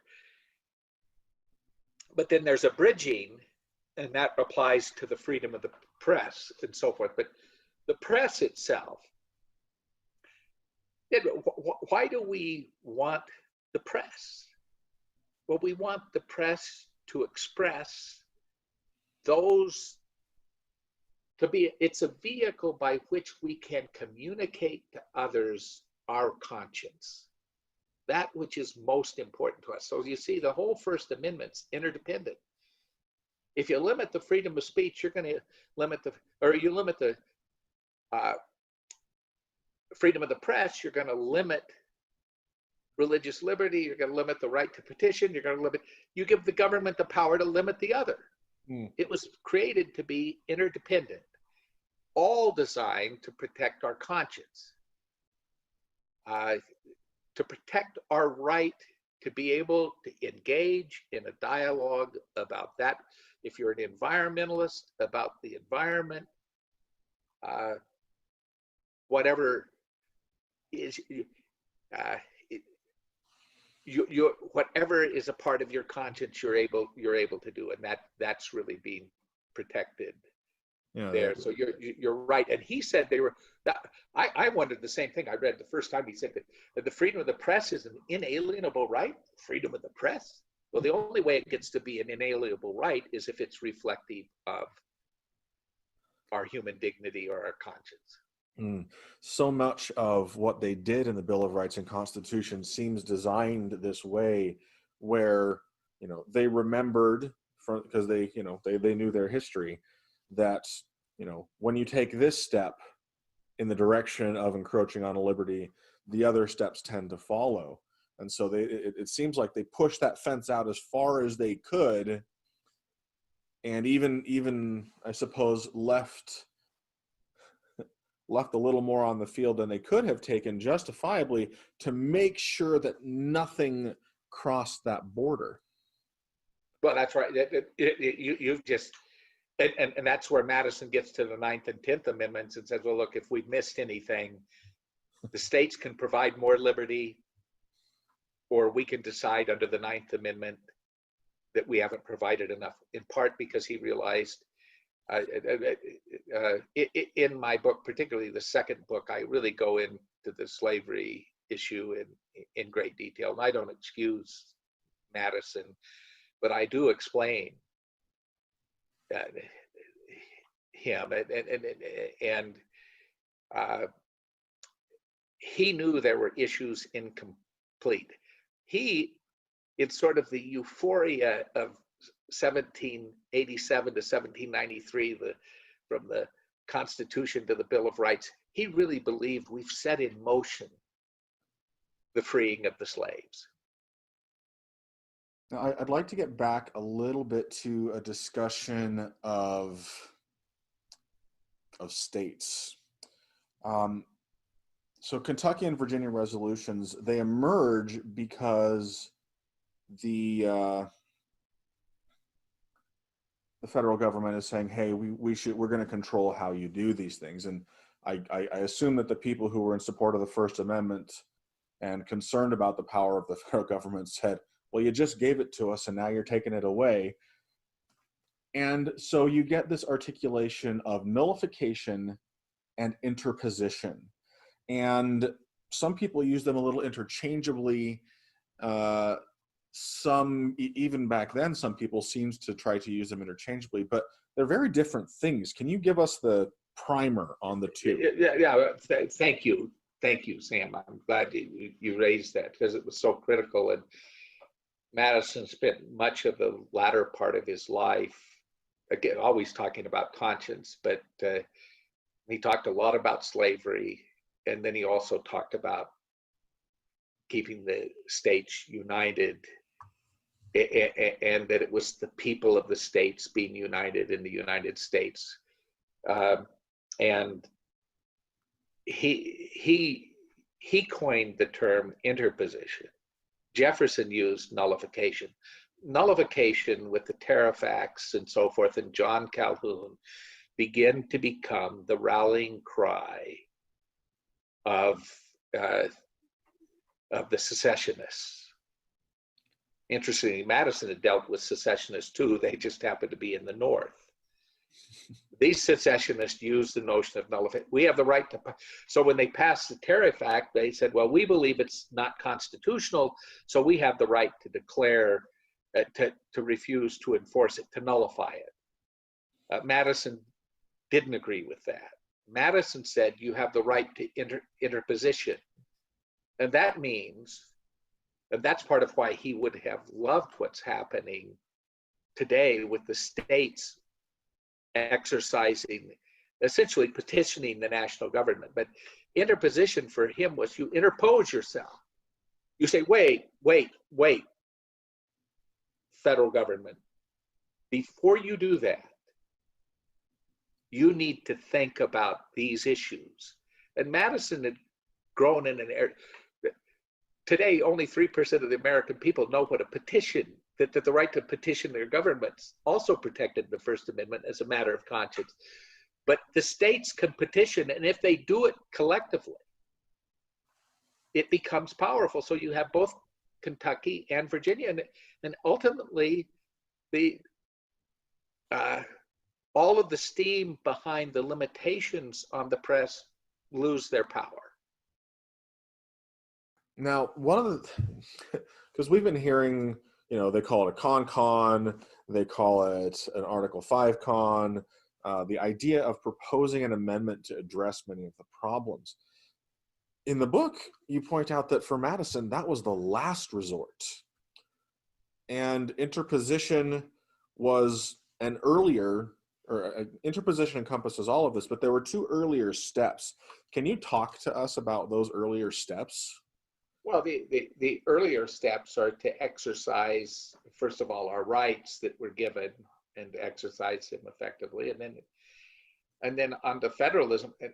And he's given us all these, we've got the House of Representatives, we've got the Senate, and they're actually working, you know, if they talk to each other, they could be pretty effective because they represent varying voices. So we speak through those varying voices. Mm-hmm. We have the press, we speak through the press. So we have a variety of means that we can turn to. And then we have, if all that doesn't work, you can turn to interposition, and the states can get together and say, here's our case. Take it seriously.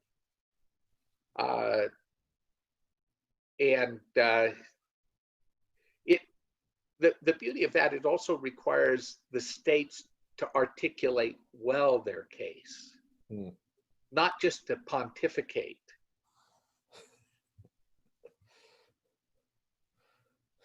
So we can't just bluster and spew. We actually have to put some thought into this one. Yeah, and get data and make your case. Nobody could make a case better than Madison. Now, he didn't win all the time. This was the case with the National Bank, but he could really make the case, and so could others. And when you really make the case,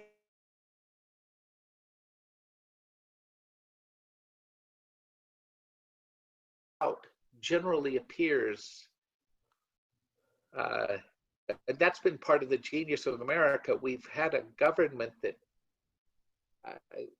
creates a way of voicing all these tensions, but then coming to a middle road. That's why people want to say, hey, well, what party are you in? And what are you? I'll say, I'm a Madisonian moderate. I love the system. So let's not throw out the system until we work it. Yeah. That's my response to my Article 5 friends and their friends. And I feel for some of their pain. I just think there are processes that are out there that they ought to take advantage of and really make their case. And I don't think they've taken the time to make the case. And I will also tell you, as much as I admire all of them, I haven't found a Madison in the bunch yet. And remember, it's the Madisons and people like him, and there were many, James Wilson, Pinckney, you could go on and on. Great voices. Will we have the same great voices if we hold a convention? Or will we have these dissident voices of just that are created by, elected by caucuses and conventions that are designed to be highly ideological and highly adverse to compromise? Which then, I guess, begs the question of, if our system is having problems, and if the mechanisms that we currently have created and empowered are prone to create this destructive partisanship, what do we have to do to revert to or cultivate the healthier partisanship where it is a meeting of minds and a seeking of a middle way? Well, one of the things Dr. Cole at Oxford, who is the genius behind the Quill project that we work with, where we're doing state constitutions. We've done the Constitutional Convention, Bill of Rights, working on the 13th to 15th Amendments, done the 19th Amendment. We're what really trying to do, it really is a question of constitutional literacy. We need to be a more literate people, because the part of your statement that I would take some umbrage at is our system hasn't failed us. We've failed our system. We've been blessed with a wonderful system, right down to federalism. And we use it so poorly because we hardly know it.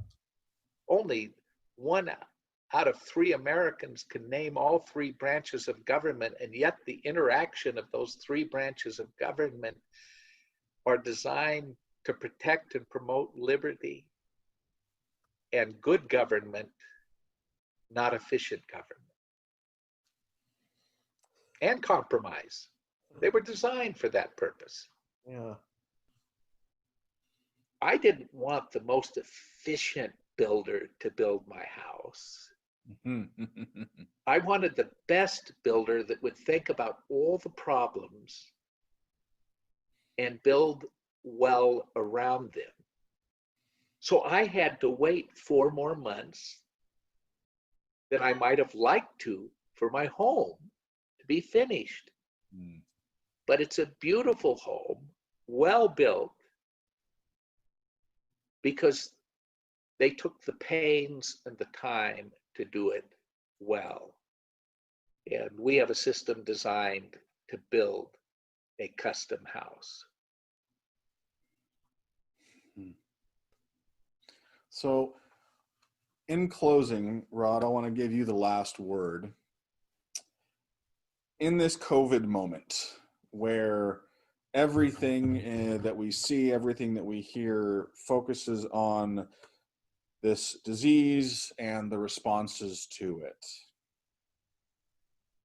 what would you like to see going forward in the American response? Probably 3 things. A respect for science, a respect for our history, a respect for the rights of others. I would like for us to realize, as Madison did, that compromise and moving forward, and we've seen some of that with some of the efforts to deal with it at the national government level, and we'd probably have to have a 4th effort. Now, I wish in that regard that they'd also bind themselves, as Madison and Hamilton did, and when good times return, we're not going to give more tax cuts, and we're not going to spend on more programs. We're going to pay down the debt. So I wish they'd do that, but it is. I'd like for them to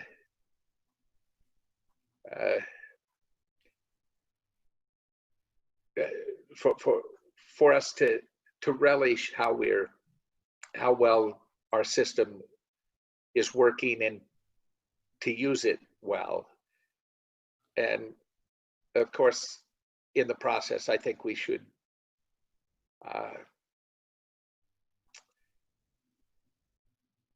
even if the life, I'd close on a personal note. My wife is in a care facility. I haven't been able to really see her, and I haven't been able to even hold her hand for months through all of this.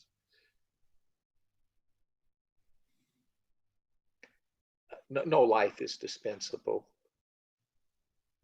The loss of every life should be cared about. And yet, in all of that, we do well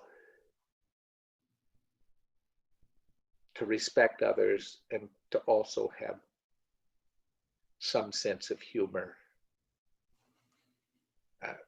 Dolly was wonderful when they'd have a party, and when things got slow, or especially if things got tense, kind of look over and wink at James. He knew the signal. She'd get up, her chair, and she'd bend over. You see, she was 5'8", and she was buxom. She probably weighed 40 more pounds than James, and she'd kind of lean over, and he'd run around the table and jump on her back. He'd run around the table and deliver him back at his chair, and she'd go to her chair. And all of a sudden, there was that sense of humor. Or Madison was also a raconteur, and he could tell a good story. There's sometimes in the midst of all this tension that maybe we should take our views and take ourselves a little less seriously and take the other a little more seriously. Well, thank you, Rod. Thank you very much for your time today. Well, thank you. Thanks for what you do in the center, Sam. You're terrific.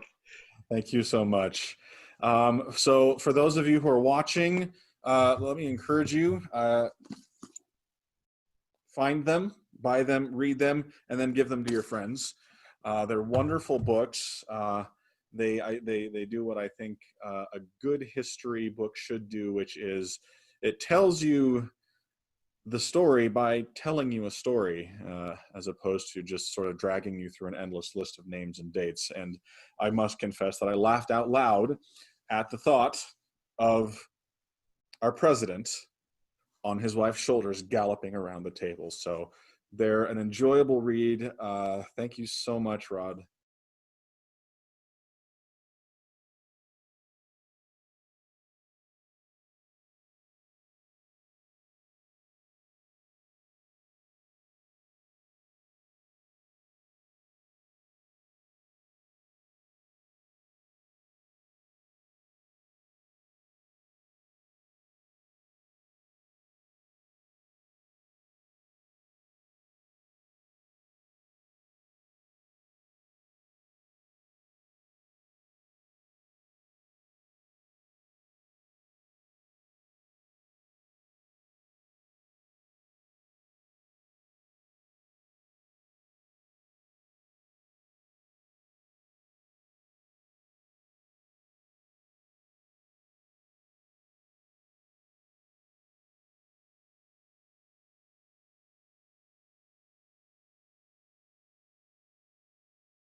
Hello, and welcome to the final session of Federalism on Trial, Lessons from COVID-19 Conference.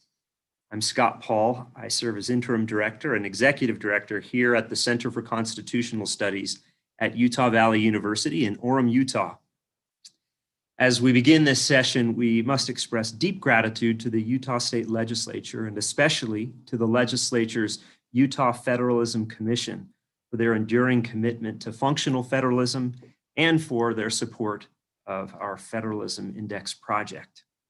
We also thank UVU Provost Dr. Wayne Vaught and UVU President Dr. Astrid Jimenez for their support of the center. And I must make one final acknowledgement as we near the end of this conference. Before this session, you were treated to the recording of an interview with Dr. Rodney Smith. Sadly, this July, our dear friend and director, Dr. Rod Smith, passed away following an 8-year battle with cancer. Rod was a gifted leader and a brilliant scholar who exuded genuine affection for everyone he met. We miss him very much. I'm confident he would have been pleased with the proceedings these last 2 days. I am very excited to serve as moderator for this session because we have the good fortune of hearing from 3 excellent scholars and presenters, and I'll share a little bit about them before they speak. First, we will hear from Professor Ernest Young. Professor Young teaches constitutional law, federal courts, and foreign relations law. He is one of the nation's leading authorities on constitutional law of federalism, having written extensively on the Rehnquist Court's Federalist revival and the difficulties confronting courts as they seek to draw lines between national and state authority. He is also an active commentator on foreign relations law, where he focuses on the interaction between domestic and supranational courts and the application of international law by domestic courts. Professor Young also writes on constitutional interpretation and constitutional theory. Elected to the American Law Institute in 2006, Professor Young is an active participant in both public and private litigations in his areas of interest. He has been the principal author of amicus briefs on behalf of leading constitutional scholars in several recent Supreme Court cases. And with that, Professor Young, the time is now yours. Okay, well, thank you. I want to start by thanking Scott Paul of the Center for Constitutional Studies and Utah Valley University for including me in this conference. It seems fitting in what may be the closing days of the Trump administration to begin with a tweet, not from the president himself, but from Molly Jong-Fast, who I gather is some sort of Twitter pundit. Assessing the state of the Republic's response to the coronavirus pandemic, Ms. Jong-Fast was incredulous. So the states are basically governing themselves because our president doesn't know how to president at all? One can understand why Mrs. Jong-Fast was so surprised. When Herbert Wexler wrote about American federalism in the 1950s, he could still assert with some plausibility that there was a general presumption that most problems would be handled by the states. That presumption was fading fast even then, however, and by the late 20th century, I think it's fair to say, had you asked the figurative person in the street whether they would expect the national government or the states to take the lead in responding to a national emergency affecting the whole country, they would surely have thought that the national government was the obvious choice. Certainly, 21st century Americans tend to consume national news, follow national politics, study national law, and the chattering class is profoundly a national class. The failure of the national government to take point on a problem of national extent is widely perceived as exactly that, a failure.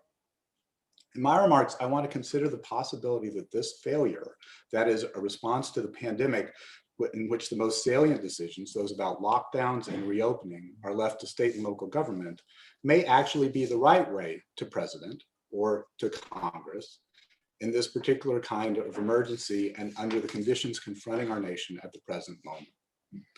Let me start with a couple of very important caveats. First, it is plainly just too early to tell whether this decentralized response will turn out to have been good or correct in terms of public health or maintaining a viable economy. The situation remains fluid. The medical consensus seems to change almost daily on important aspects of the virus and effective responses to it. The economic jury is also still out. And in any event, defining good outcomes depends not only on uncertainties about facts, but also incredibly difficult moral trade-offs. Think of my talk as a thought experiment concerning whether, in light of all these uncertainties, a decentralized response to the pandemic is a plausible one. Second, we have to be careful about conflating judgments about which institutions should decide things with our potentially idealized expectations about what decisions those institutions will reach. It's odd to hear people who plainly wouldn't trust President Trump to watch their cat for 2 hours bewail his failure to formulate and impose a national pandemic policy. And it's easy to believe in one policy to rule them all when you assume that it will be your favorite policy. Federalism is in many ways an institutional means of hedging one's bets when you don't know if a centralized power will do the right thing. I will do my best to remain agnostic about the appropriate policy response as a matter of substance and to keep my eye on the ball of which set of institutions should make that call. I want to make 3 sets of observations about decentralization in the pandemic. The first is that a decentralized response really is rather surprising. even from the standpoint of a constitutional commitment to federalism. That's because ample legal authority existed for a much more centralized approach. The fact is that under the legal structures of our federalism, we had a choice to make about how to respond to the pandemic. The second observation is that plausible reasons can be offered for the basic pattern that our response has taken so far. Under that pattern, the federal government has taken the lead on some things: economic relief and stimulus, encouraging vaccine development, and mobilizing resources for particularly hard-hit places, but left the most immediately salient aspects, lockdown orders and decisions about reopening, to state and local governments. Keeping in mind that we won't know what actually worked and what didn't for years, I think that pattern is very plausible. And third, I want to point out that decentralization has in fact gone even further, that we have in fact devolved many of the crucial decisions to private institutions and individuals. The pandemic has taken Heather Gerken's notion of federalism all the way down even further. So let's start with what our federal structure might have allowed. When President Trump claimed to have the ultimate authority to decide whether to override state lockdown orders, that claim was met with derision. The New York Times fact checkers, after speaking with various law professors, rated the claim as false. But have they read the Public Health Act?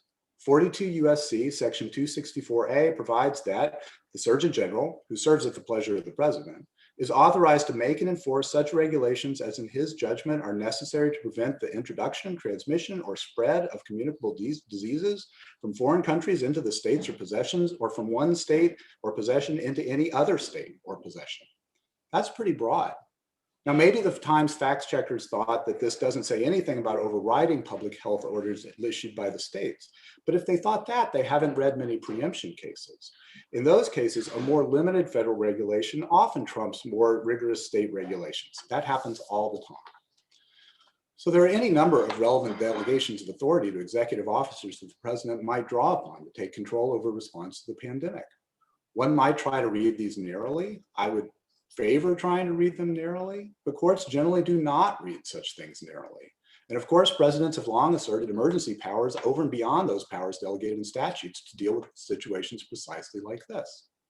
Now, I don't mean to be heard as complaining about any of this. I think President Trump, either consciously or by dumb luck, I don't much care which, grasped a fundamental truth about American federalism. The reservoirs of national power run deep. And there are very, very few things that a government might really want to do or to address for which ultimate power to address them cannot be found in the national government. But that doesn't mean the national government should address these things rather than leave the states to take the lead. American federalism is largely a matter of present political choice. Outside of the basic framework, it isn't locked into any particular configuration by the Constitution. So it makes sense to ask, given this choice, how should a federal republic respond to a pandemic? In answering that question, let me start with what we left to the states and localities, and then circle back to what the national government hung on to. State and local authorities have largely retained control over lockdown orders, by which I also mean things like closing public schools, travel restrictions within the country, and social distancing and mask requirements short of a total lockdown. I think that is a highly plausible claim for several reasons. The first is pervasive uncertainty.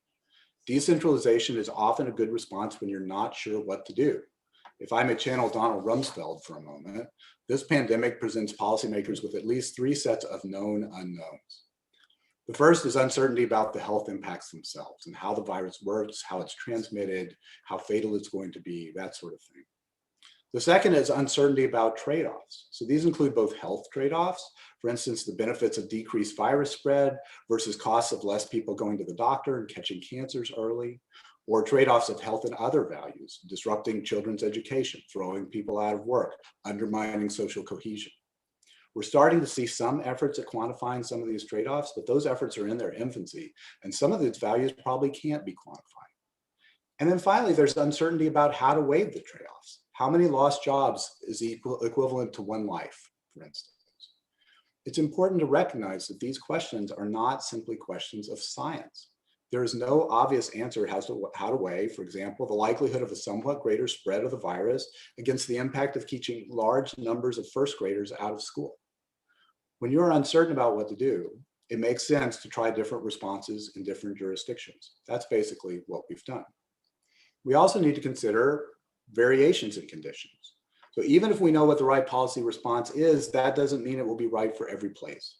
The coronavirus is very different in Abilene, Texas, where I'm from, than it is in New York City. Several kinds of variation exist. One has to do with physical conditions. What's the climate? What's the density of population? What's the medical infrastructure like? Second group has to deal with economic conditions. Which industries are the key industries in a given place and which ones are hardest hit? How able is the local workforce to work from home? What's the presence of essential industries like food packing or distribution? And then third, there's variation in political conditions. How much willingness is there to comply with lockdown orders? What's the public thinking on how balance between physical health, mental health, and economic health should be struck? It should be obvious that what is necessary and what is feasible will vary across different parts of the country. Most of our big national regulatory schemes acknowledge this by having states take the lead on many implementation aspects. Even where we've done away with federalism by federalizing, say, environmental law, we've immediately felt the need to reinvent it by building it into the structure of the national regulatory scheme. Another reason to decentralize is civil liberties concerns. So I think even ardent fans of the present mix of pandemic policies can agree that they raise a largely unprecedented level of concern about civil liberties. Think of just the radical restrictions on freedom of movement. We also have public officials breaking up religious services and imposing criminal sanctions on worship. We have police breaking up protests. In downtown Raleigh, not far from where I live, the police broke up a local protest outside the State House and said that protest is not an essential activity under the governor's order. And there's serious concerns about whether lockdown measures are applied even-handedly or favor preferred groups. So honestly, if you told me a year ago that I'd see people threatened with criminal sanctions for going to church in this country, I'd have laughed. Now, none of that is to say that these measures can't be defended as constitutional. I think some of them probably not. The point is, if they are constitutional, then we've handed an awful lot of power to the government to control our exercise of some pretty basic rights. I prefer my Leviathan smaller rather than larger. So I think that it's good that these powers are wielded by state governments. It's easier to hold them accountable when they go too far. One can always vote with your feet and choose a different jurisdiction that's taken a different approach. And it leaves the national government able to act in its historic role of policing state infringements of constitutional rights. The last set of considerations really just heightens the others, and that has to do with polarization and mistrust. So Americans are both divided among ourselves and mistrustful of government institutions. This bears on pandemic response in a variety of ways. One is it affects our ability to get good information. It's hard enough when you can't tell, for instance, whether an increase in cases of the virus means the virus is getting worse or the testing's getting a lot better. But when everything is spun by a polarized and politicized media in the first place, it's even harder to know what to think or how to make policy. And how scared you are tracks pretty much onto party right now. And so being scared, that is supporting lockdown measures, has become a way to signal your affiliation. And so the partisan divide affects the pandemic response in what I think is a very dangerous way.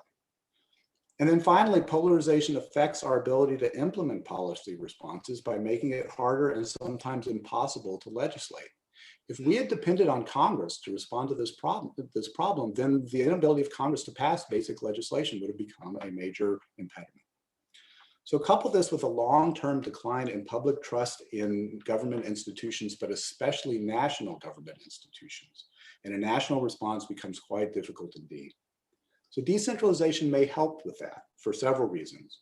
One is that the states are more likely to have solid partisan majorities rather than the 50-50 division we see at the national level. And so it's easier for them to act. A state-by-state decentralized response may actually be more nimble than a federal one in this particular political environment. And it's more likely that the actions they take will satisfy a larger majority of their citizens and be more likely to get compliance. Second, state and local institutions tend to do better in the public trust surveys. And so it may be easier for them to get public buy-in that's critical to making these measures work. And then finally, I think it's fair to say that the partisan battle lines are just a little bit less rigid in states and localities. I'm not quite sure why that's true or the extent to which it's true, but one reason may be that so much partisan anger is focused on national politics, that we don't tend to think of state and local politics in quite the same way. The other reason may be that what's at stake in local politics, the quality of the schools, for instance, is just so much more a bread and butter question that we can't afford to be partisan hacks on those questions. Finally, I want to shift just very briefly to what the national government has taken the lead on. These areas also make sense in terms of traditional thinking about federalism. So economic relief and stimulus is probably the most salient thing that they've done. They've spent literally trillions of dollars in order to cushion the economic impact of this crisis. And our system of fiscal federalism makes that a lot easier for the federal government to do. Most states have balanced budget requirements, right? And most states have limits, therefore, on their ability to borrow and spend more than they're taking in. The federal government has always been better at counter-cyclical spending because it doesn't have any such requirement. And that advantage is coming through in spades right now. Second, things like vaccine research, it makes sense to centralize in many instances. And a key aspect of encouraging vaccine research, which is suppressing various regulatory roadblocks that might otherwise impede it, can only be done by the national government because those requirements that are being suspended are national requirements. And then finally, I think it makes sense for the federal government to provide spot relief, to direct resources to where they're needed most when there are particular flare-ups. That's very similar to how we approach disaster relief, for instance, and one could argue that's how we approach criminal law enforcement. So finally, I want to briefly make a further observation about how devolution has gone even further. My friend Heather Gerken has argued for federalism all the way down, by which she means not just devolution to states, but to local actors, juries, and similar smaller institutions. I would submit that we have, in part by default, devolved critical authority further still to a host of private actors. So some of those actors are simply individuals. The evidence suggests that social distancing started and made a dent in the virus spread before lockdown orders came into force. And by the same token, it looks like lockdown fatigue may undermine the effect of lockdown orders, even if they remain in place. So the decisions by private actors are still mattering a great deal. And then there are private decisions by larger institutions, corporate employers, universities, airlines, movie theaters, and distributors, professional and collegiate sports leagues. The policy decisions that most affect my life are made by Duke University, which, in case you didn't know, is basically a very large hospital with a little university attached to it. We've been considerably more restrictive than the state of North Carolina in our response to the virus. We've got better COVID numbers, but we've made the trade-offs quite differently from the way the rest of the jurisdiction has. Is this a good thing that we've devolved these decisions to private actors? Only time will tell, I think. But it does highlight that capitalism, as well as federalism, is an ideological force for decentralization in our political structure. And certainly the further divvying up of public power into private as well as public hands allows us more baskets into which we can place our eggs. In times of profound uncertainty, I think that's probably a good thing. Thank you. Thank you, Professor Young. You've given us a lot to consider, and I look forward to delving into your remarks at the end of the session with our question and answer.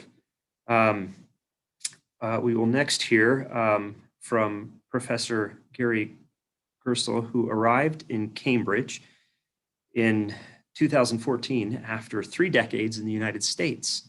That would be Cambridge, England. He's coming up to us today, however, from Cambridge, Massachusetts. He is currently the Paul Mellon Professor of American History and Fellow of Sydney Sussex College. He is a social and political historian of the 20th century with substantial interests in the late 18th and 19th centuries.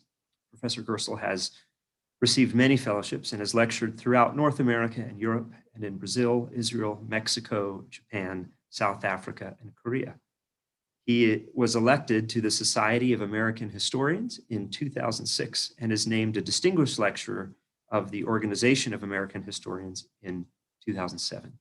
He's testified before the U.S. Congress on immigration matters and served as an advisor and on-screen commentator for the 2013 Public Broadcast Service documentary, Latino Americans. And with that, Professor Gerstle, the floor is now yours.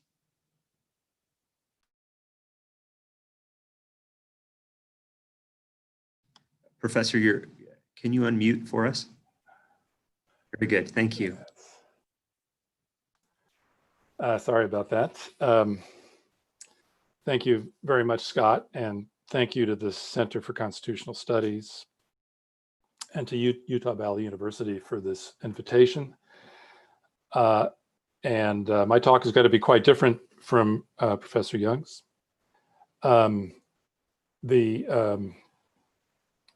am a historian, and I want to use my time to give you a thumbnail overview of the history of federalism in American governance. I will do this in 15 minutes. It will either be successful or partially successful, but I think it's worthwhile. And I will end up in the current moment, but I think the historical perspective will be valuable. For those who want to find out more about my thinking in this area, let me just mention my most recent book, Liberty and Coercion, The Paradox of American Government from the Founding to the Present, published by Princeton University Press in 2015 and a paperback in 2017. There are two theories of governance embedded in the Constitution. One is very familiar, and that is the notion that government power ought to be limited and it ought to be fragmented. This theory of governance is associated with the central government, whose powers were limited to those enumerated in the Constitution, and the framers took care to divide powers of the central government into three branches, the famous checks and balances. There was another theory that came to be interpreted as being embedded in the Constitution, however, and that is a doctrine whose name is not familiar to most people, and it wasn't familiar to me until about 10 years ago. And that is the so-called police power. This is the legal scholars call this the residual power of government, vested in the 10th Amendment to the Constitution, the last of the Bill of Rights, which said whatever power is not explicitly granted to the central government remain with the states. Now, residual suggests that it doesn't really matter that much. Usually when we think of residual things, they're not that important. But these were actually extraordinarily important because of the limited nature of powers given to the central government. The powers that resided with the states remained very capacious. And the doctrine of police power was understood in the 19th century as being far more capacious than modern notion of policing. When we think of modern notion of policing, we think of law and order. And law and order was part of the police power, but it also involved the right and duty of states to look after the good and welfare of their constituents. This power was vested in the state legislature. It was derived from the 18th century powers of the British sovereign. It was a broad and versatile charter of authority that empowered state governments to intervene quite extensively in the economy, in politics, in culture, and morality. And that was one big reason when Americans in the 19th century had encounters with their state, except in times of war. It was almost entirely encounters with state or local governments, and local governments were then under the control of the states. Now, the Civil War is thought to have changed all that. Obviously, dramatic growth in the power of the central state. And because the North won and the South lost, the rebellious secessionist states were brought to heel. They were stripped of what they regarded as one of their fundamental rights, which was to treat human beings as property. They were stripped of that property without compensation. So this was a dramatic change and a dramatic imposition of central government power on the states. But what we might call a revolution in government power was followed by a counter-revolution. A counter-revolution which witnessed the restoration of many antebellum powers of states to their post-bellum condition. And one sign of this is that states had not been bound by the Bill of Rights. And by the late 19th century, they were no longer bound by the Bill of Rights. This is something that most Americans don't understand. It's something that most historians, I would say, don't understand. It's kind of an ignored part of American history, but very significant. The First Amendment says, Congress shall make no law abridging freedom of speech. And that was interpreted by 19th century jurists literally as Congress shall make no law abridging freedom of speech. It said nothing what state legislatures couldn't do in terms of abridging freedom of speech. Now, some state legislatures or state constitutional conventions chose to bind themselves by their own Bill of Rights, but they were not required to. And if you think as one of the most fundamental documents protecting individual rights not being imposed on the states for much of American history, it really speaks to the extraordinary power that states retained within themselves. Now, this restoration of state power and police power had a repressive side, manifest most clearly in segregation and what was called the system of Jim Crow, in which Southern states had the authority to deny Blacks the rights given to white citizens. And this was a regime of political rule that was deemed constitutionally legitimate from the 1890s to the 1950s. But this restoration of state rights also had a progressive side, manifest in states using their powers to regulate capitalism, the market, and to do things like respond to pandemics and other issues of concern to their constituents. This progressive side of state activity is best understood in the phrase, the famous phrase of the early 20th century and early 20th century Supreme Court jurist Louis Brandeis, who called the states laboratories of democracy. Places where policies would be tried out, policies most suited to the people living in that area, with the understanding that those which succeeded might be modeled and copied by other states and adopted more generally. The message I want to give to you is that states entered the 20th century in America as remarkably, and I would say perhaps unexpectedly, strong institutions. Federalism was very alive and well. And three major factors changed all that. The first was the Great Depression, still the longest depression in American history, that lasted from 1929 to 1941. The second was the involvement in America in what we might call a permanent war. When America went to war in 1941 against the Axis powers, it did not really end in 1945. It ended in 1989 when the Cold War finally ended. So for almost 50 years, the United States was on a permanent or semi-permanent war footing. And the third issue was the Civil Rights Revolution of the 1960s. Now, a word about how each of these events made a big difference. The Great Depression, the perception was capitalism had failed, that individual states were not capable of restoring health to markets, that these were national issues that could not be done on a state level. And so the reform project pioneered by Franklin Roosevelt and the Democrats was to amass sufficient power in the central government so as to be able to regulate capitalism, restore markets, and also provide for the first time a federal safety net for individual citizens. The permanent war of 1941 to 1989 did two things. First, when America's at war, much more power is concentrated in the executive, one branch of the central government. And that was the case during this time. These were the years of the so-called imperial presidency. And the other thing is that wars are very expensive and they require taxation. And it's in this time that the federal government finally becomes the rich cousin in the family of American governments. Until that time, the states had been the wealthy cousin, so to speak. But the revenue that the central government begins to pull in the 1940s and beyond is beyond that which the states, either individually or collectively, are able to amass. And the central government is able to use that power to conscript the states to do what it wants to do.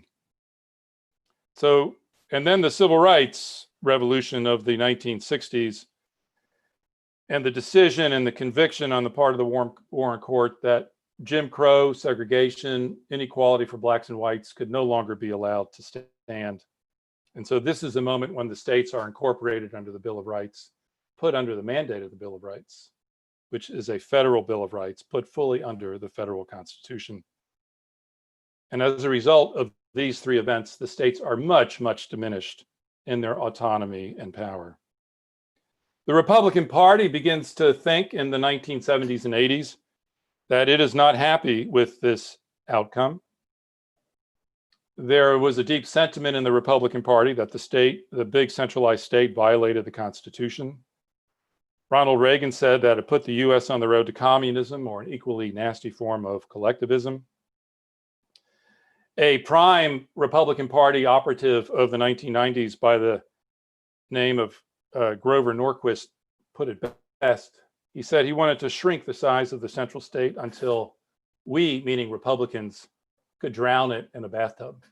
Once you hear that line, you can never forget it. And once I heard the line, I've never been able to forget it.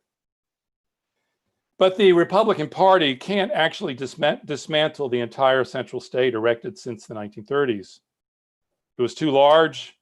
It did too many things that were too popular. But the Republican Party was able to stymie from the 1990s on and then paralyze the state, a phenomenon that became most evident in the Obama years, and especially from 2010 to 2016, when hardly a major piece of legislation was passed by America's premier legislative body. And here I come upon the polarization that the previous speaker referred to. And it is at this moment that states, as much by necessity as by desire, begin to think about recovering lost powers. And when they become active on a variety of fronts, raising the minimum wage, having their own climate policy, having in some cases something I would never thought I would see, their own immigration policy, policies on same-sex marriage, their own policies to ban abortions, their policies on marijuana, whether to allow it or not. All these initiatives are occurring at the state level. And then when Trump is elected, he begins to hollow out what's left of what he called the deep regulatory centralized state. This is the moment when the pandemic hits. And I personally found the scenes of ineptitude at the federal level stunning. My portrait of them is not nearly as optimistic a reading as Professor Young, and maybe we'll have a chance to talk about that during the Q&A. Trump refused to use the full scope of his emergency powers. I think because he did that because he wanted to deny that the pandemic was really happening. And he thought if the federal government could step aside, maybe its impact would not, or the consequences of its impact would not fall at his door. States are encouraged, individual citizens are encouraged to take things into their own hand. And these are the circumstances in which the new federalism, I think, comes into its own. The governors are the heroes and the villains. They are collaborating with each other, sometimes yelling at each other, testing their powers, taking stances that, in my mind, were unimaginable 15 years before. I observe that New York State has announced that when the federal government develops its vaccines, New York State has got to hire its own panel of experts to make sure that these vaccines are well developed and not corrupted by corruption at the center of the federal government. I find this a stunning development. The concentration of scientific expertise at the center of American government had been what I thought was one of the great achievements of American government, and now that has been called into question. How far will this new federalism go? It's hard to say. There are limits. There are so many states. It's hard for them to collaborate with each other. They face the requirements, as Professor Young noted, of balanced budgets, which are going to hit hard in the coming year. But if Congress continues to be paralyzed, and if the president continues to be reluctant, a new president or an old president, to take leadership, then the United States will have no choice but to continue down this path. So while I'm less hopeful about the new federalism, I think it's a phenomenon whose significance is going to endure and continue to shape American life. Thank you very much.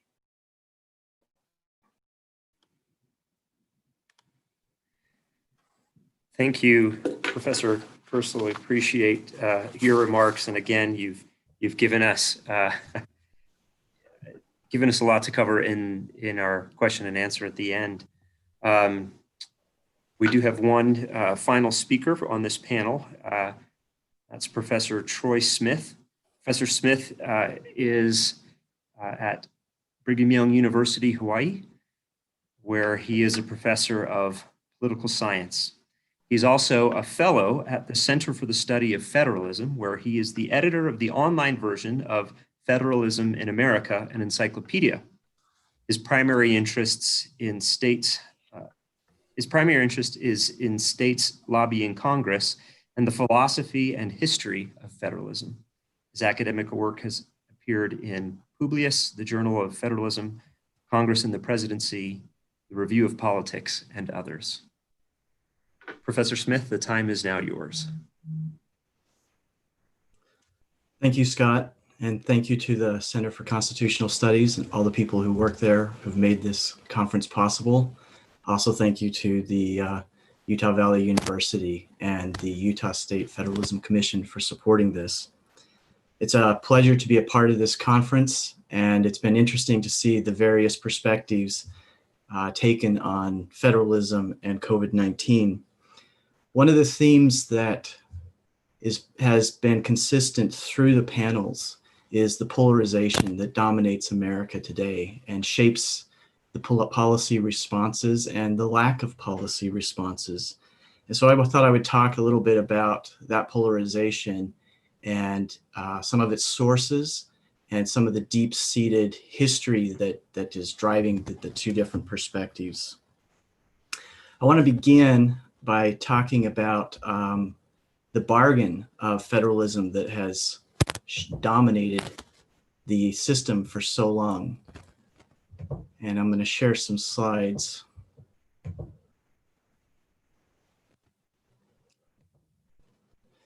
So it was just recently that a federalism scholar noted 3 elements of modern American federalism. The first is bipartisan support for a large national government. The second is federal intergovernmental grants that induce cooperation.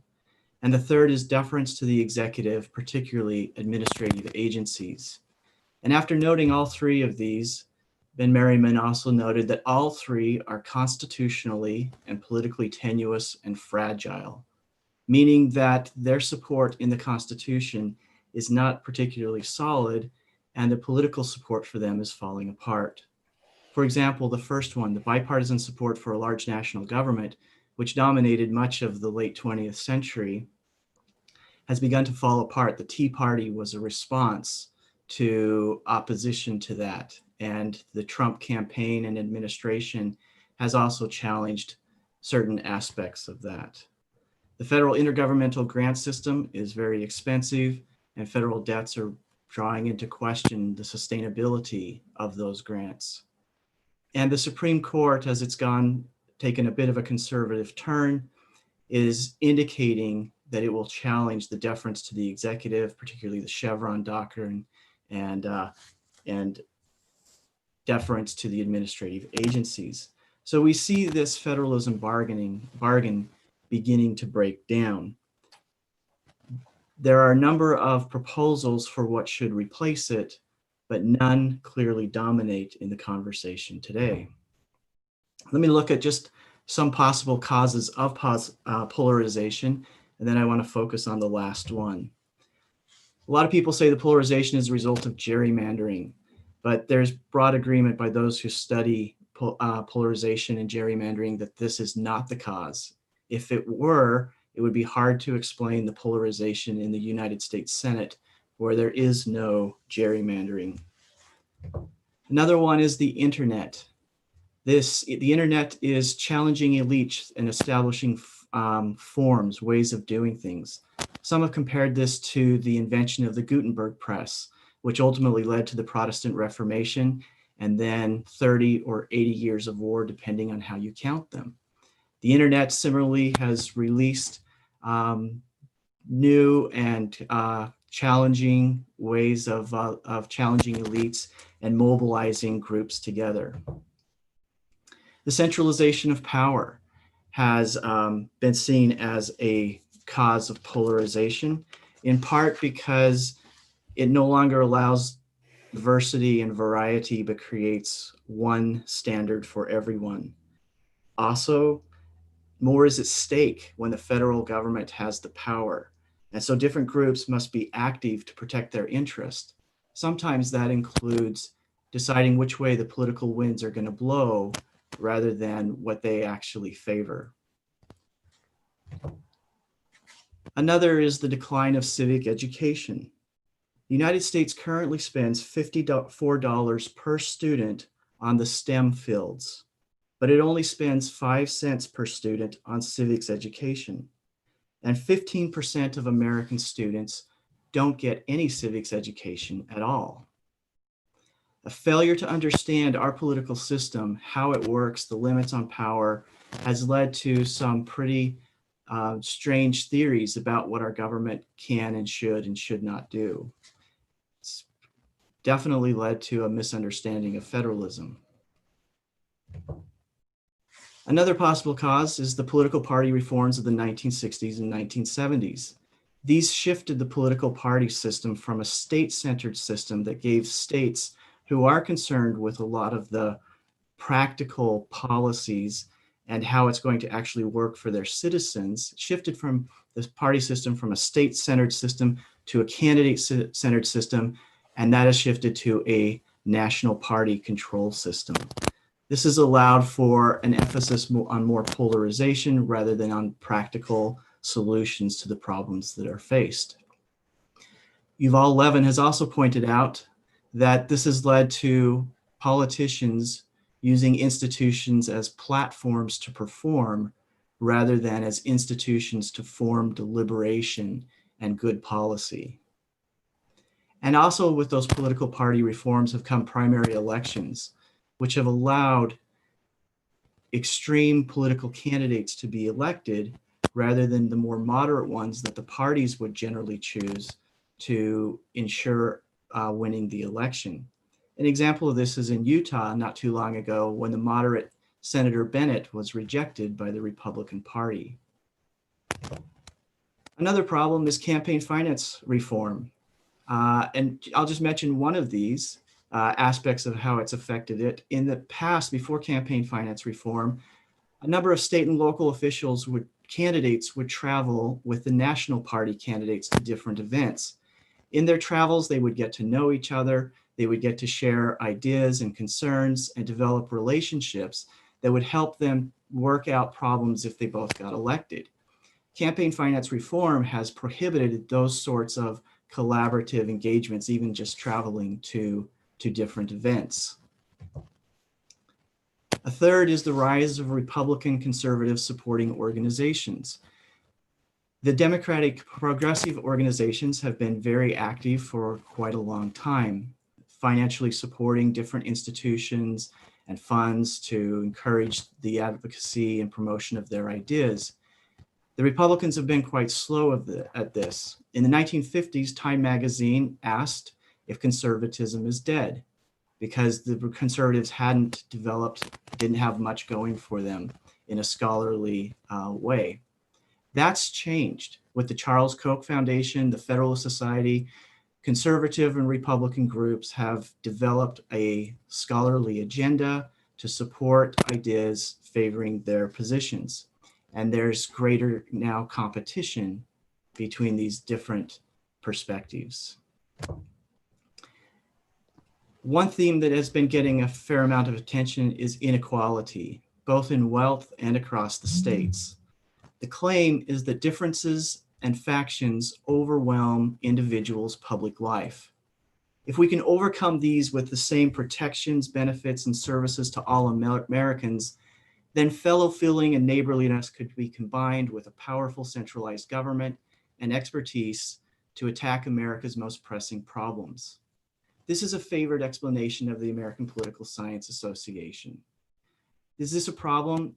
Yes, but is it the problem? And is solving it the solution? I think not. Inequality across the states has long existed in the United States without causing this level of polarization. What makes it different now? Would requiring the deficient states to change their policies and more closely resemble progressive states actually reduce conflict or increase it? And this actually reminds me of the 1950s American Political Science Association's call to consolidate the parties, to condense them and make them more national. And we saw what the consequence of that was. So these are all possible causes of polarization, but I think a bigger one is the, let's see if I can go back, is two constitutions. And this is developed by Charles Kessler and Christopher Caldwell, among others, and argued that the Democrats and Republicans' understanding of the US Constitution varies differently. It's very, very different. They're so different as to be two very different constitutions. The Republican conservative interpretation claims to be a faithful representation of the founders' understanding. It rests on a theory of natural rights, that rights belong to individuals who are naturally equal. It says the purpose of government is to secure those rights, to foster liberty based on equality of law. It says political powers are dispersed and limited, and federalism is an essential means of accomplishing that. The democratic progressive interpretation is based on a belief that humans and human society are perfectible by expert management, requires strong centralized government to overcome and displace entrenched interest. And it favors decisions by the experts, bureaucrats, and the judiciary. Now, I want to build on this idea and develop it a little bit more because I think these two constitutions are really a fundamental part of understanding the polarization in America. Here's a little bit of a historical timeline. The top side of the timeline represents what I'm calling Wilsonian, from Woodrow Wilson, who was really one of the basic advocates of this centralized bureaucratic way of understanding government administration. And the bottom line is the Madisonian, which is a democratic administration. Now, the Madisonian idea really begins with the Hebrew Renaissance of the 16th and 17th century that went back to the Israeli Republic and understood that covenants could be the basis of society. And federalism comes from the Latin term feudus, which means treaty, pact, or covenant. And with this Hebrew Renaissance came groups that were religiously founded called covenant societies, and political societies based on covenants were called federal societies. The idea was developed by Heinrich Bullinger, Althusius, and the Pilgrims who traveled on the Mayflower and established the Mayflower Compact in 1620 were from that tradition of covenant. And they created government based on covenants. And that shaped, and all of the other major groups that came to America for the next 100 years were basically from that covenant tradition. And Americans experimented with that federal form of government for the next 170 years. The Constitution in many ways was a culmination of the Constitution, of that covenant tradition. The Massachusetts Constitution that was written by John Adams specifically mentions that it is a covenant between the people. Tocqueville picked up on this idea and talked about democratic administration in the United States. And then it was largely forgotten and kind of, put in the background for many years. In the 20th century, we get a bunch of new philosophies that come along. And these are different theories and philosophies, but they have a lot of overlap. Systems theory, public choice, polycentricity, and complexity theory. All of these are scientific theories and understandings that can be understood within the democratic administration tradition of how governance can work.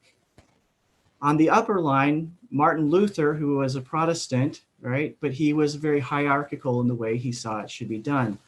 Jean Baudin developed the idea of sovereignty. That idea of sovereignty was adopted by the treaties of Westphalia, which was very centralized power and authority. Thomas Hobbes developed that as well. The Jacobin French Revolution comes from that centralized idea. You have European emigres that come to America in 1856 and start introducing this idea.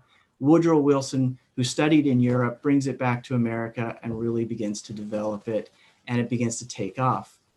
By the 1960s, Martha Durthik said that federalism thresholds crossed and fell Judicial, congressional, and regulatory commands flood the land, constraining virtually every state and local act. You had a diminishment of the democratic way of thinking about governance towards a more centralized authority. Today, we have multiple federalisms. We have dual federalism, cooperative federalism, picket fence federalism, coercive federalism, and what one group of scholars called igneous federalism, that is, it's all layered together. And so you get all of these, but no clear oriented theory explaining how federalism works and guiding government actions. Let me take this a little bit further. Under the Wilsonian federalism or managerial decentralization, the idea is that individuals don't know their own best interest. It's based on a tragedy of the commons. That is, individuals pursue their self-interest, and to the extent that everybody doing that will destroy common goods. And the idea is then that you need government to prevent that from happening. This is the founding myth of political science. Sir Matt Ridley has argued that every time an actual tragedy of commons is found, its cause is actually rooted in government. In the Madisonian federalism idea, individuals are the best judges of their own private interest, and self-government is possible. They can figure out what the problems are and work together through cooperative agreements like covenants to resolve those problems. And it was Elinor Ostrom who won a Nobel Prize for her work demonstrating that self-government is actually quite common around the world. For the Wilsonian federalism, it's about positive liberty. The government is actively engaged in protecting people's ability to pursue the life that they want. For the Madisonian federalism, it's largely about negative liberty, the idea that individuals are free to choose how to live their lives and make their choices. The idea of power under the Wilsonian federalism is its centralized hierarchical control. Enlightened leaders and experts decide what the best policies are. And the objective is to protect the rights, prevent harms, minimize competition, and stop conflict. For the Madisonian federalism, power is dispersed, sovereignty is divided. Policy is a result of elections, checks and balances. Competition and conflict are positive forces when they're based on ongoing relationships, and there are institutions that can help to resolve conflict. So it's not preventing conflict and competition, it's just putting them in the institutions that can resolve them.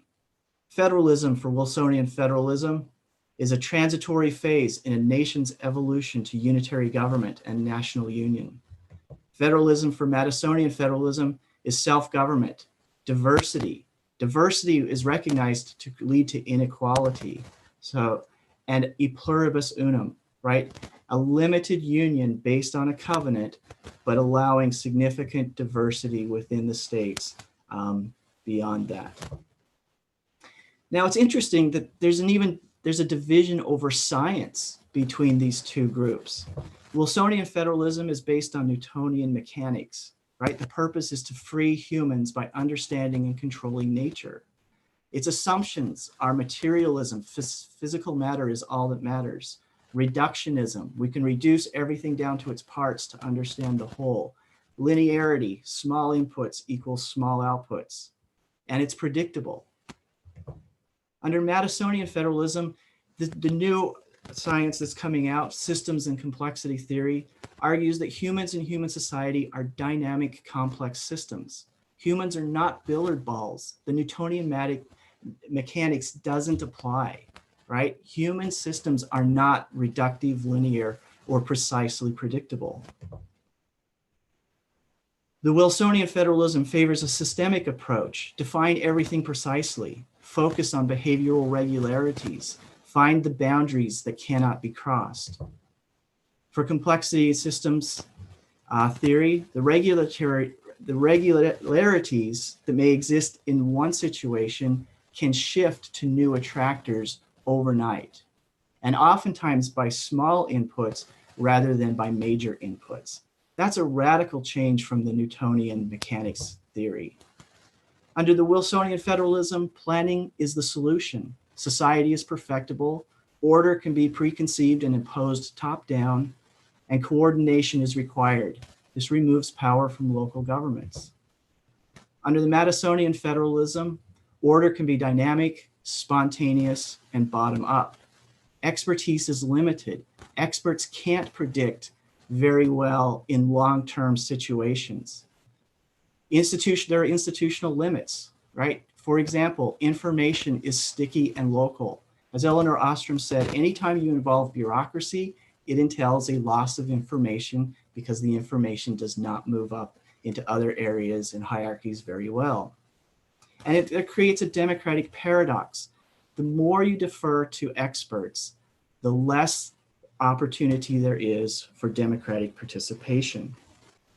The more likely that people are going to feel alienated, disengaged from their political system. And finally, there's an element of political communication that's significantly different between the two. Wilsonian relies on justification. And on this idea, it's about public reasoning. Hobbes said we need to defer to the elites to decide what's right. Rousseau said that we should defer to the general will, what each would will if each willed what was best, not to individual choice. And Kant described enlightened public reason, giving into reason and science to figure out what's right. Each of them denies individual judgment, individual knowledge and understanding. Now, the leadership is central to managerial decentralization success. Under Madisonian democracy, federalism, there's deliberative persuasion. Institutions can foster deliberation. Humans have a natural capacity to make sense of complex situations. There's practical judgment. Individuals draw on their own experience and feelings to identify what's good for them and theirs. A detailed set of rules is not necessary. People are able to come together and work together to figure out what's going to happen. It does require institutions that foster deliberation. It does require individuals to have an open mind, to be willing to talk and share and communicate with each other. This isn't manipulation and pandering, but it does require the art of association that Tocqueville talks about, and it's learned by actually participating in these activities. It's not simply alienating your judgment and going along with what the experts say. And interestingly, Eleanor Ostrom found that in the success of these spontaneous organizations, leadership is not a key to the success, but it is the engagement between the different groups and the open communication and the rules that they set up. All right, a few conclusions. There are two different interpretations of the Constitution, science, and political communication. And these two very different interpretations frame our political debates today. Those who study covenants and talked about covenants said that every now and then they need to be renewed and revived. And to a certain extent, that's what we are doing now. We need to go back and find out what are the fundamentals upon which we can agree. We need to have better civic education to understand the American system of government. And we need to have better openness and respect for the different perspectives of these two different opinions and ways of thinking. And I would argue finally that we need to heed Madison's warning that centralization increases executive power, because as more responsibility is handled by the federal government, Congress gets bogged down and can't make those decisions. And so it defers to the executive. And this becomes a problem because enlightened statesmen will not always be at the helm. Thank you.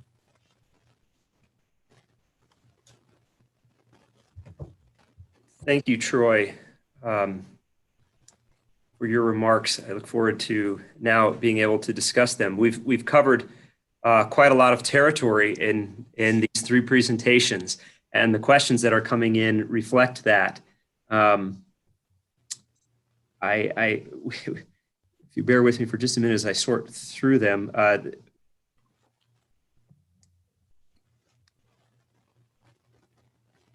All right, so first question, this is, and again, our questions are quite varied. So this is for Professor Young, and would invite him to respond first, and then our other panelists, should you care to weigh in, we'd welcome that as well. Professor Young, can you comment on how we can create a healthy dialogue on balancing serious risks to health, the economy, social isolation, et cetera, in such an incendiary political climate? So I think decentralizing the response should help with that.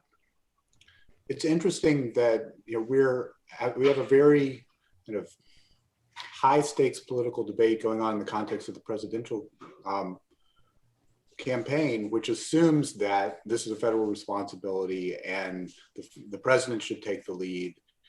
And that means that issue of how to respond to the pandemic is caught up with who you want to be president, who you want to run the rest of the government. And one would have hoped that by decentralizing the question, you could decentralize the debate a little bit, for instance. So we have a gubernatorial election in North Carolina, and many of the same things are at stake, but it's just not being conducted in the same kind of terms, right, as the presidential debate. The stakes are low, I think. And so the debate about how to respond to the pandemic, whether to reopen the bars, whether to reopen the schools, it takes on a much more practical tone, right?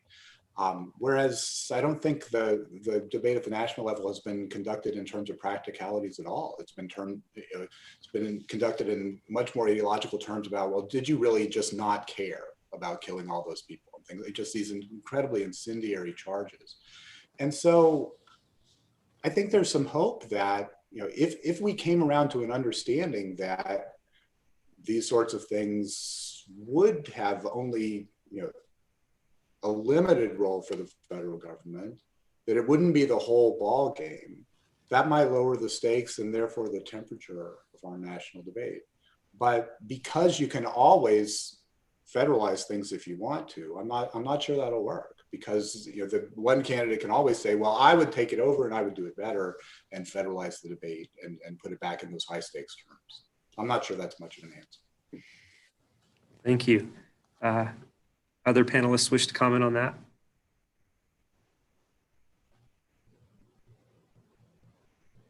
All right.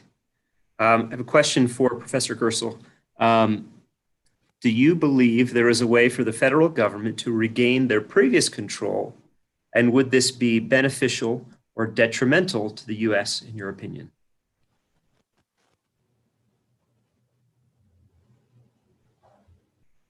I think we're muted. Yeah, I just unmuted myself. Well, I think the questioner is reading my inclinations correctly. I think we need a better central government than the one we've had. And I think the decline of the central government began not with Trump. I think it began in the 1990s with deep polarization. There are big differences among the three panelists, but I think we all see polarization as a very serious problem in American life. And where that polarization is most intensely felt is at the national level and in Congress. And I just don't think America can be a healthy, functioning, well-functioning society unless it has a Congress able to do things. And I think that requires members of Congress to believe that the central government can be put to good use. And I think the federal government, with the vaccine campaign accepted, has not been put to good use during this crisis. And I would say it's not been put to good use during the Trump administration. And I don't know exactly where the Republican Party stands on that. And if Trump loses, whether they will take a somewhat different stance than he has toward the federal state. I think if an effective federal government is to be revived, it's going to have to be done by the Democrats rather than the Republicans. And that's going to require a victory by Biden. It's going to require, I think the Democrats will take the House. It's going to require a victory in the Senate. And it's also going to require something more than what Obama got, which is 2 years to rebuild trust in American government. I do think that what has to be rebuilt as well is the belief that the central government can do good things in American society. And I think there's a big section of American society that does not believe that well. That's not going to be accomplished simply by the Democrats retaking power. It's got to require a different kind of civics education campaign than perhaps the one that Professor Smith had in mind, but I agree with him on the importance of civics education. And that means building confidence that the central government can do things effectively and things of benefit to all of the American people. And I think that begins probably with getting beyond this boundary, this binary between Madisonian and Wilsonian Republican federalism, where all the good federalism is in the Madisonian camp and all the bad federalism is in the Wilsonian camp. I think we somehow have to surmount that. There would still be a capacious role for the states. One can still imagine a healthy, vigorous federalism. And I think this pandemic has, by throwing the initiative back to the states, has demonstrated to various governors and state governments they can take the initiative in interesting ways in national politics. But it has to filter up to the federal level. If we can't solve the problem of polarization at the federal level, then I think this country is going to be in a good deal of trouble. Thank you. Other panelists, I'm sure, want to weigh in on this. I actually think there's a lot of agreement between Gary and myself. I agree that the solution, there needs to be a big part of the solution that comes from the national government. I think there is a very vital and important role for the national government.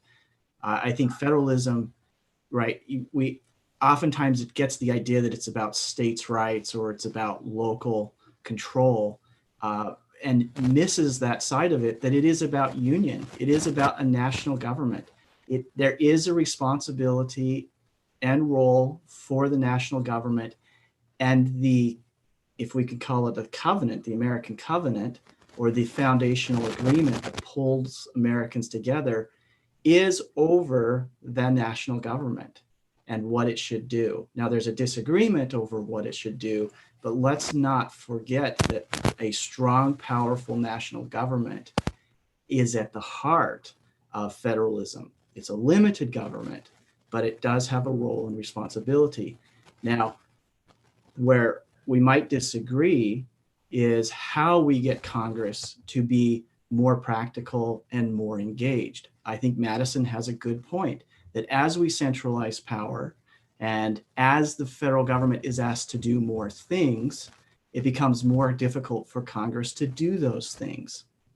It only has a limited amount of time. The House has 435 members who are all clamoring to speak, right? The Senate doesn't have time limits on how they speak on most issues.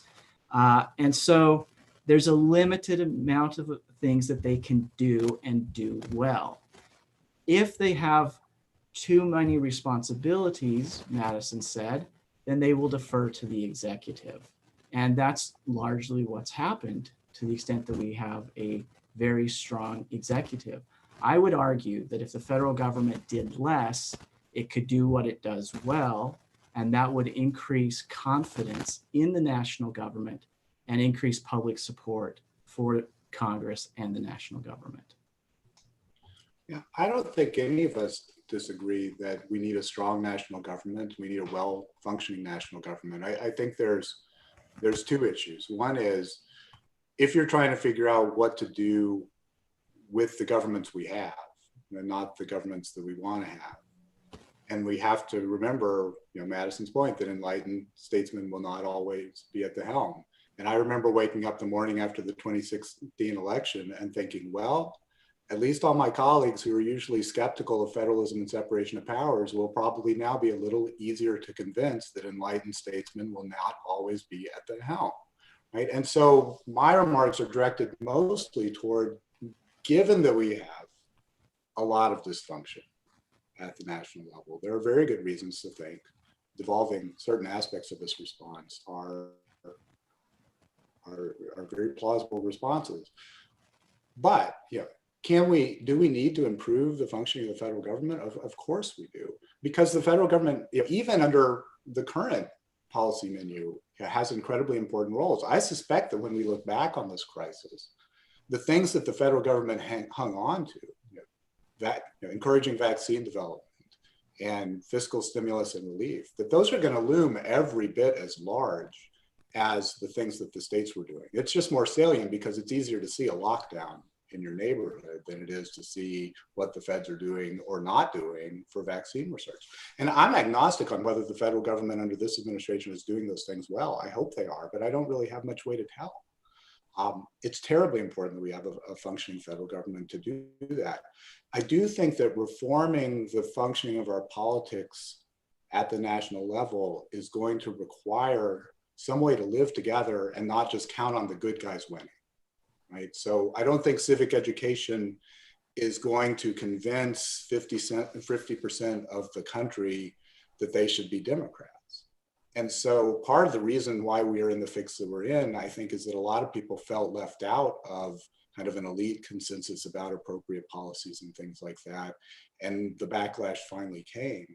And so I think we need to figure out a way to get both parties to be more functional and both parties to work together better. And I do think that's going to entail taking some of the just intractable controversies over some of the social issues, for instance, off the national menu, devolving them to places where different states can go different ways, and maybe leaving behind things that it's easier for us to agree about, like hopefully pandemic responses. Any further comment on that question? Okay. I have a question directed to Professor Smith. What could we apply from the Wilsonian federalism and Madisonian federalism in regards to the pandemic? So I think that with the pandemic, for me, everything is conjecture right now. As Ernest pointed out, there's a lot that we don't know. And, people were championing different nations as successful, having successful policies, Kosovo and Japan. And it's actually turned out that now it's turned around for them and it's quite bad. Also, New York, United States has one of the worst death rates. That's true, but the state leading that at the current moment, now that might change, but leading it by quite a ways is New York. Now, what's the reason for New York's problems? Is that because there are two different varieties of the virus on the West Coast and the East Coast? There's some indication that maybe the East Coast virus was more deadly. Is it due to more different urban densities, more mass transit, lifestyle choices? Smoking is more common on the East Coast than it is on the West Coast. Is it due to choices of Mayor de Blasio and Governor Cuomo, right? I just think right now that we don't have enough information to make any definitive claims. I would also point out that the CDC has had a number of problems within it, but are those problems in the CDC due to undue influence by the Trump administration? Is it due to what public choice says are inherent problems with bureaucracy? Or is it due to the lack of knowledge that we have scientifically with the virus and how best to deal with the virus? I'm all for having an investigation into these things, but I would say it's not either or Madison or Wilson. I do think that there is a lot to learn about public administration and good bureaucracy and good management and using science to develop the best practices. I do think we give too much credit to science and experts at times. And that's a justification for giving influence and opportunity to people to participate in defining the laws and policies that govern their lives. Professor Young or Professor Grostel? Well, I have to defend New York. They got hit really hard. Cuomo made one big mistake in terms of use of attitude toward nursing homes. But I would say his response after that has been very impressive. And New York has flattened the curve and kept it flat more successfully than most other states in the country. And so I think it's very important to give that credit and to be clear that New York is on the successful side of the divide. And just to illustrate the point of that, Boston, because I'm in Cambridge, Massachusetts now, has just closed its public schools again. And New York public schools are being a success. So there's quite an impressive success right there.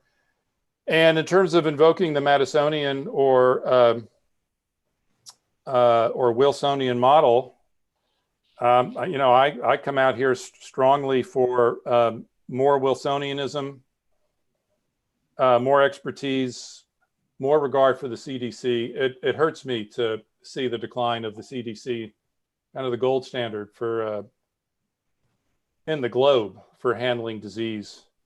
And it seems to me it has been politicized, that opposition to science and scientific knowledge has hurt it, demoralized people who work for it. I accept your point, Professor Smith, that there is quite a lot we don't know about the pandemic, and it is confounding everybody everywhere. And I think we would be in better shape if we understood more about this virus that we've never had before. But rendering our most important institution for doing that vulnerable is not the way to do that. And I also think that as difficult as it is to impose uniform standards for a pandemic, more encouragement for the from the president to wear masks, I think, of the lives that would have been saved. I think that's rather an uncontroversial statement. It wouldn't even have to be a mandate, or it wouldn't have to be an executive order. It could just be encouragement, and also to stop the talk about Clorox as possibly being a cure. And you think of the damage that this has done. I think of the kind of chief executive that Wilson was during his time, and I sort of wish we had someone like that in the White House right now. I think there'd be a lot fewer deaths if that were the case. Please don't think that what I'm doing is defending Trump. I mean, Wilson was blind to the greatest American dilemma of his day, right? And so which one are you talking about? I'm talking about race, right? I mean, he was the culmination of reunion and sweeping Reconstruction under the rug, and and he's being canceled now, right? And I don't think he should be, but enlightened statesmen will not always be at the helm, and most of them are going to be a mixed bag, as even Wilson, who I would consider one of the great presidents in many ways, was a mixed bag, right? This is why I like, 50 baskets, or in addition to the federal one. I do think, as a matter of, the CDC raises an interesting point, because the question is whether politicization is an entirely bad thing. And I have no doubt that there have been things that none of us would defend, encroaching on the CDC. On the other hand, the idea that what to do about lockdowns, what to do about reopening is a medical scientific decision alone, I just think is fundamentally implausible, because you have to weigh so many different things that are outside the training of CDC scientists. How much economic dislocation are you going to weigh against a certain number of lives? Right? That's a moral decision, it's a political decision. And so the reason that the executive power is vested entirely in the president is that there has to be that kind of political accountability. So there has to be some kind of politicization of the CDC. If it is an expert agency wielding that kind of power with no political check, then not only is it completely unconstitutional, but it's a terrible idea. So I think we need better. I think what we've got right now is a revolt against expertise that is often indiscriminate in its impact. And that we have to be very careful about. We need to respect expertise, but I think we also need to be having a little more of a calm, precise conversation about what expertise gets us and what it doesn't, because it doesn't get us those basic moral and political choices. And then the last thing, one thing you mentioned earlier about being optimistic or pessimistic about the states. My friends always call me Eeyore, so it's always fun to be called an optimist. I may be just being more pessimistic in my expectations, right? My baseline would be something like, pandemics are hard. It's likely to not go well. And it could have gone a lot worse than it's gone. And so I think it would reduce the temperature of the national debate about the pandemic to simply kind of think about that for a moment and think about, all these people are given it their best shot. It's a very, very hard situation. And we are muddling through. I mean, you as a historian know better than anybody that America doesn't get a brilliant solution to problems on its first cut, almost ever, right? It muddles through. And I think that's what we're doing. And that's what federalism is designed to do. Well, I don't want to defend Wilson on race. I thought when you said he missed the biggest problem of his day, I thought you were referring to the first pandemic, which he also did not do a good job on. So I will grant you that. And I do agree that the pandemic is a devilish problem. But I think the US has done badly, actually. I think some simple things could have been done to save a lot of lives. And not through executive action, but just executive encouragement and something as simple as wearing of masks. And I also accept your position that scientists don't have all the answers, but there have been times when what seem like commonsensical scientific rules have been flouted and turned into a case of my personal liberty. John Stuart Mill made, one of the great liberal theorists who would have been comfortable with Madison, made the point a long time ago that my liberty is not the liberty to inflict pain and suffering on other people. And I think that version and philosophy of history has gone missing from this political moment. I'd like to shift focus a little bit here. We have a few questions, a few student questions about federalism scholarship. And so I want to, one is I think directed to Professor Young, but certainly open up to all. I'm going to piggyback another question on it. So the question for Professor Young, are our studies of American federalism today missing important acknowledgments of capitalism influences? And then to piggyback on that, what might COVID-19 do for the future of federalism scholarship? So thinking about the future, as this panel looks at the future of federalism, what does the future of federalism scholarship looks like, specifically with respect to capitalism, and then broadly, how might COVID-19 affect the future of the field? So I think it's going to be good for the field. I'm not sure if it's going to be good for particular federalism scholars, right? And it depends in some ways on how things come out. But we have had a tendency in recent decades to take every major problem and federalize it. And so if you were a federalism scholar pushing back against that, you had the luxury of dealing in hypotheticals, right? So you could say, well, the states would have done this better. Now we're actually going to have a test of the states taking the lead on some really important things.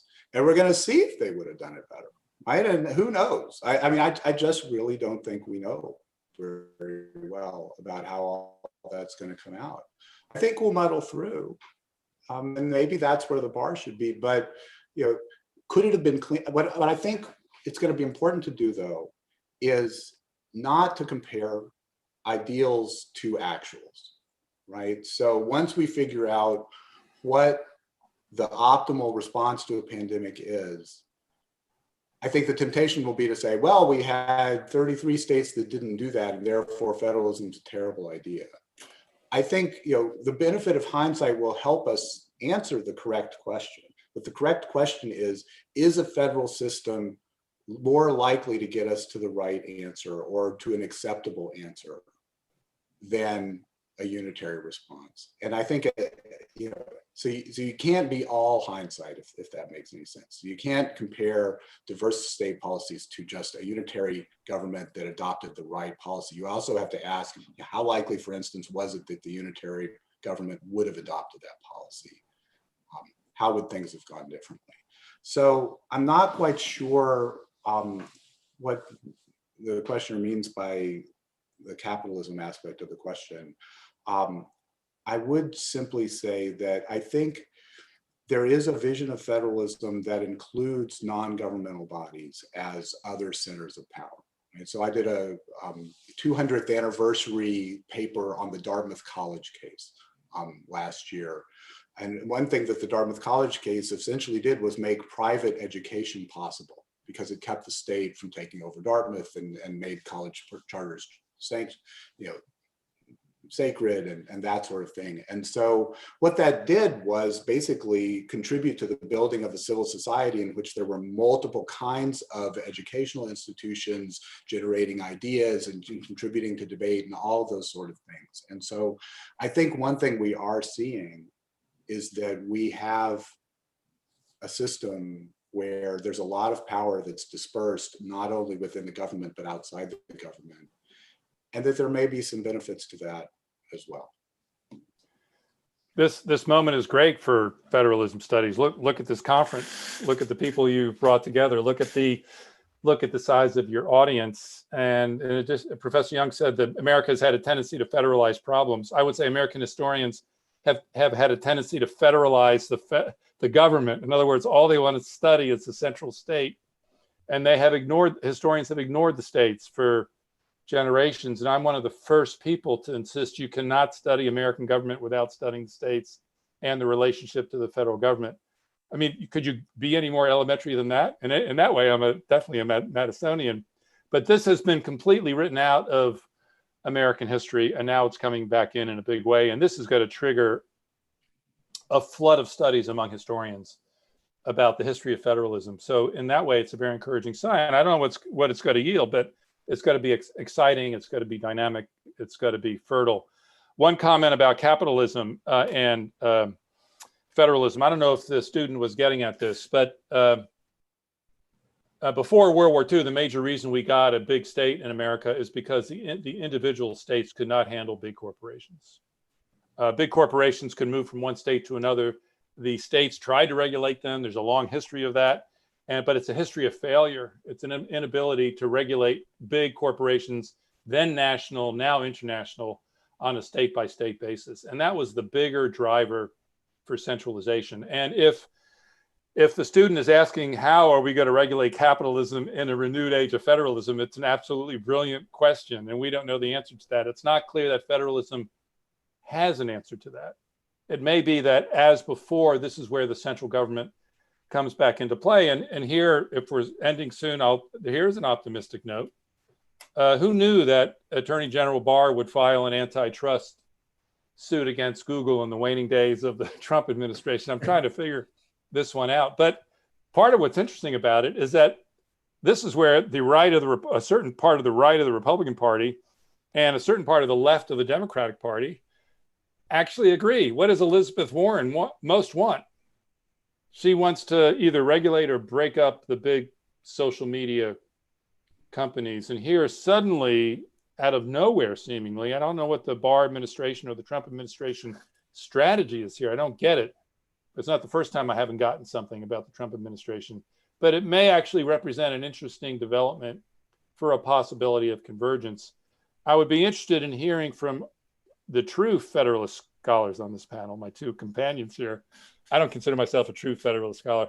Is there a solution for regulating corporations and capital at the level of the state?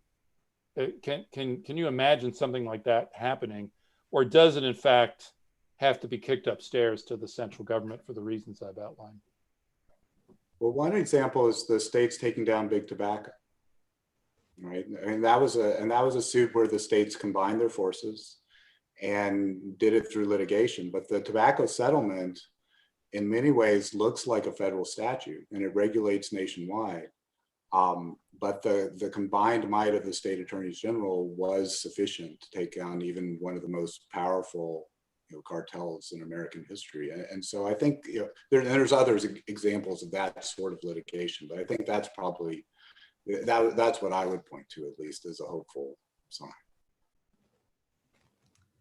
I'll just add a little bit quickly on if you look at Elinor Ostrom's book that she won the Nobel Prize particularly for, Governing the Commons, she sets that up by talking about two solutions to the problems that we have. One is government solving the tragedy of the commons problem, and the second is the market, private property.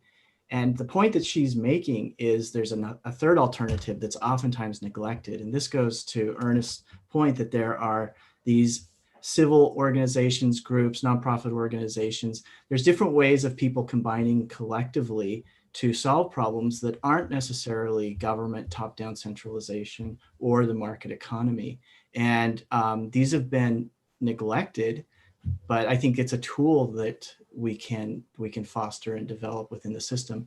And then one final point about the future and what we learned from COVID, I would be careful about applying too many lessons from this. Hopefully we can take lessons and we can improve our institutions and our response, but the next virus is not going to be the same.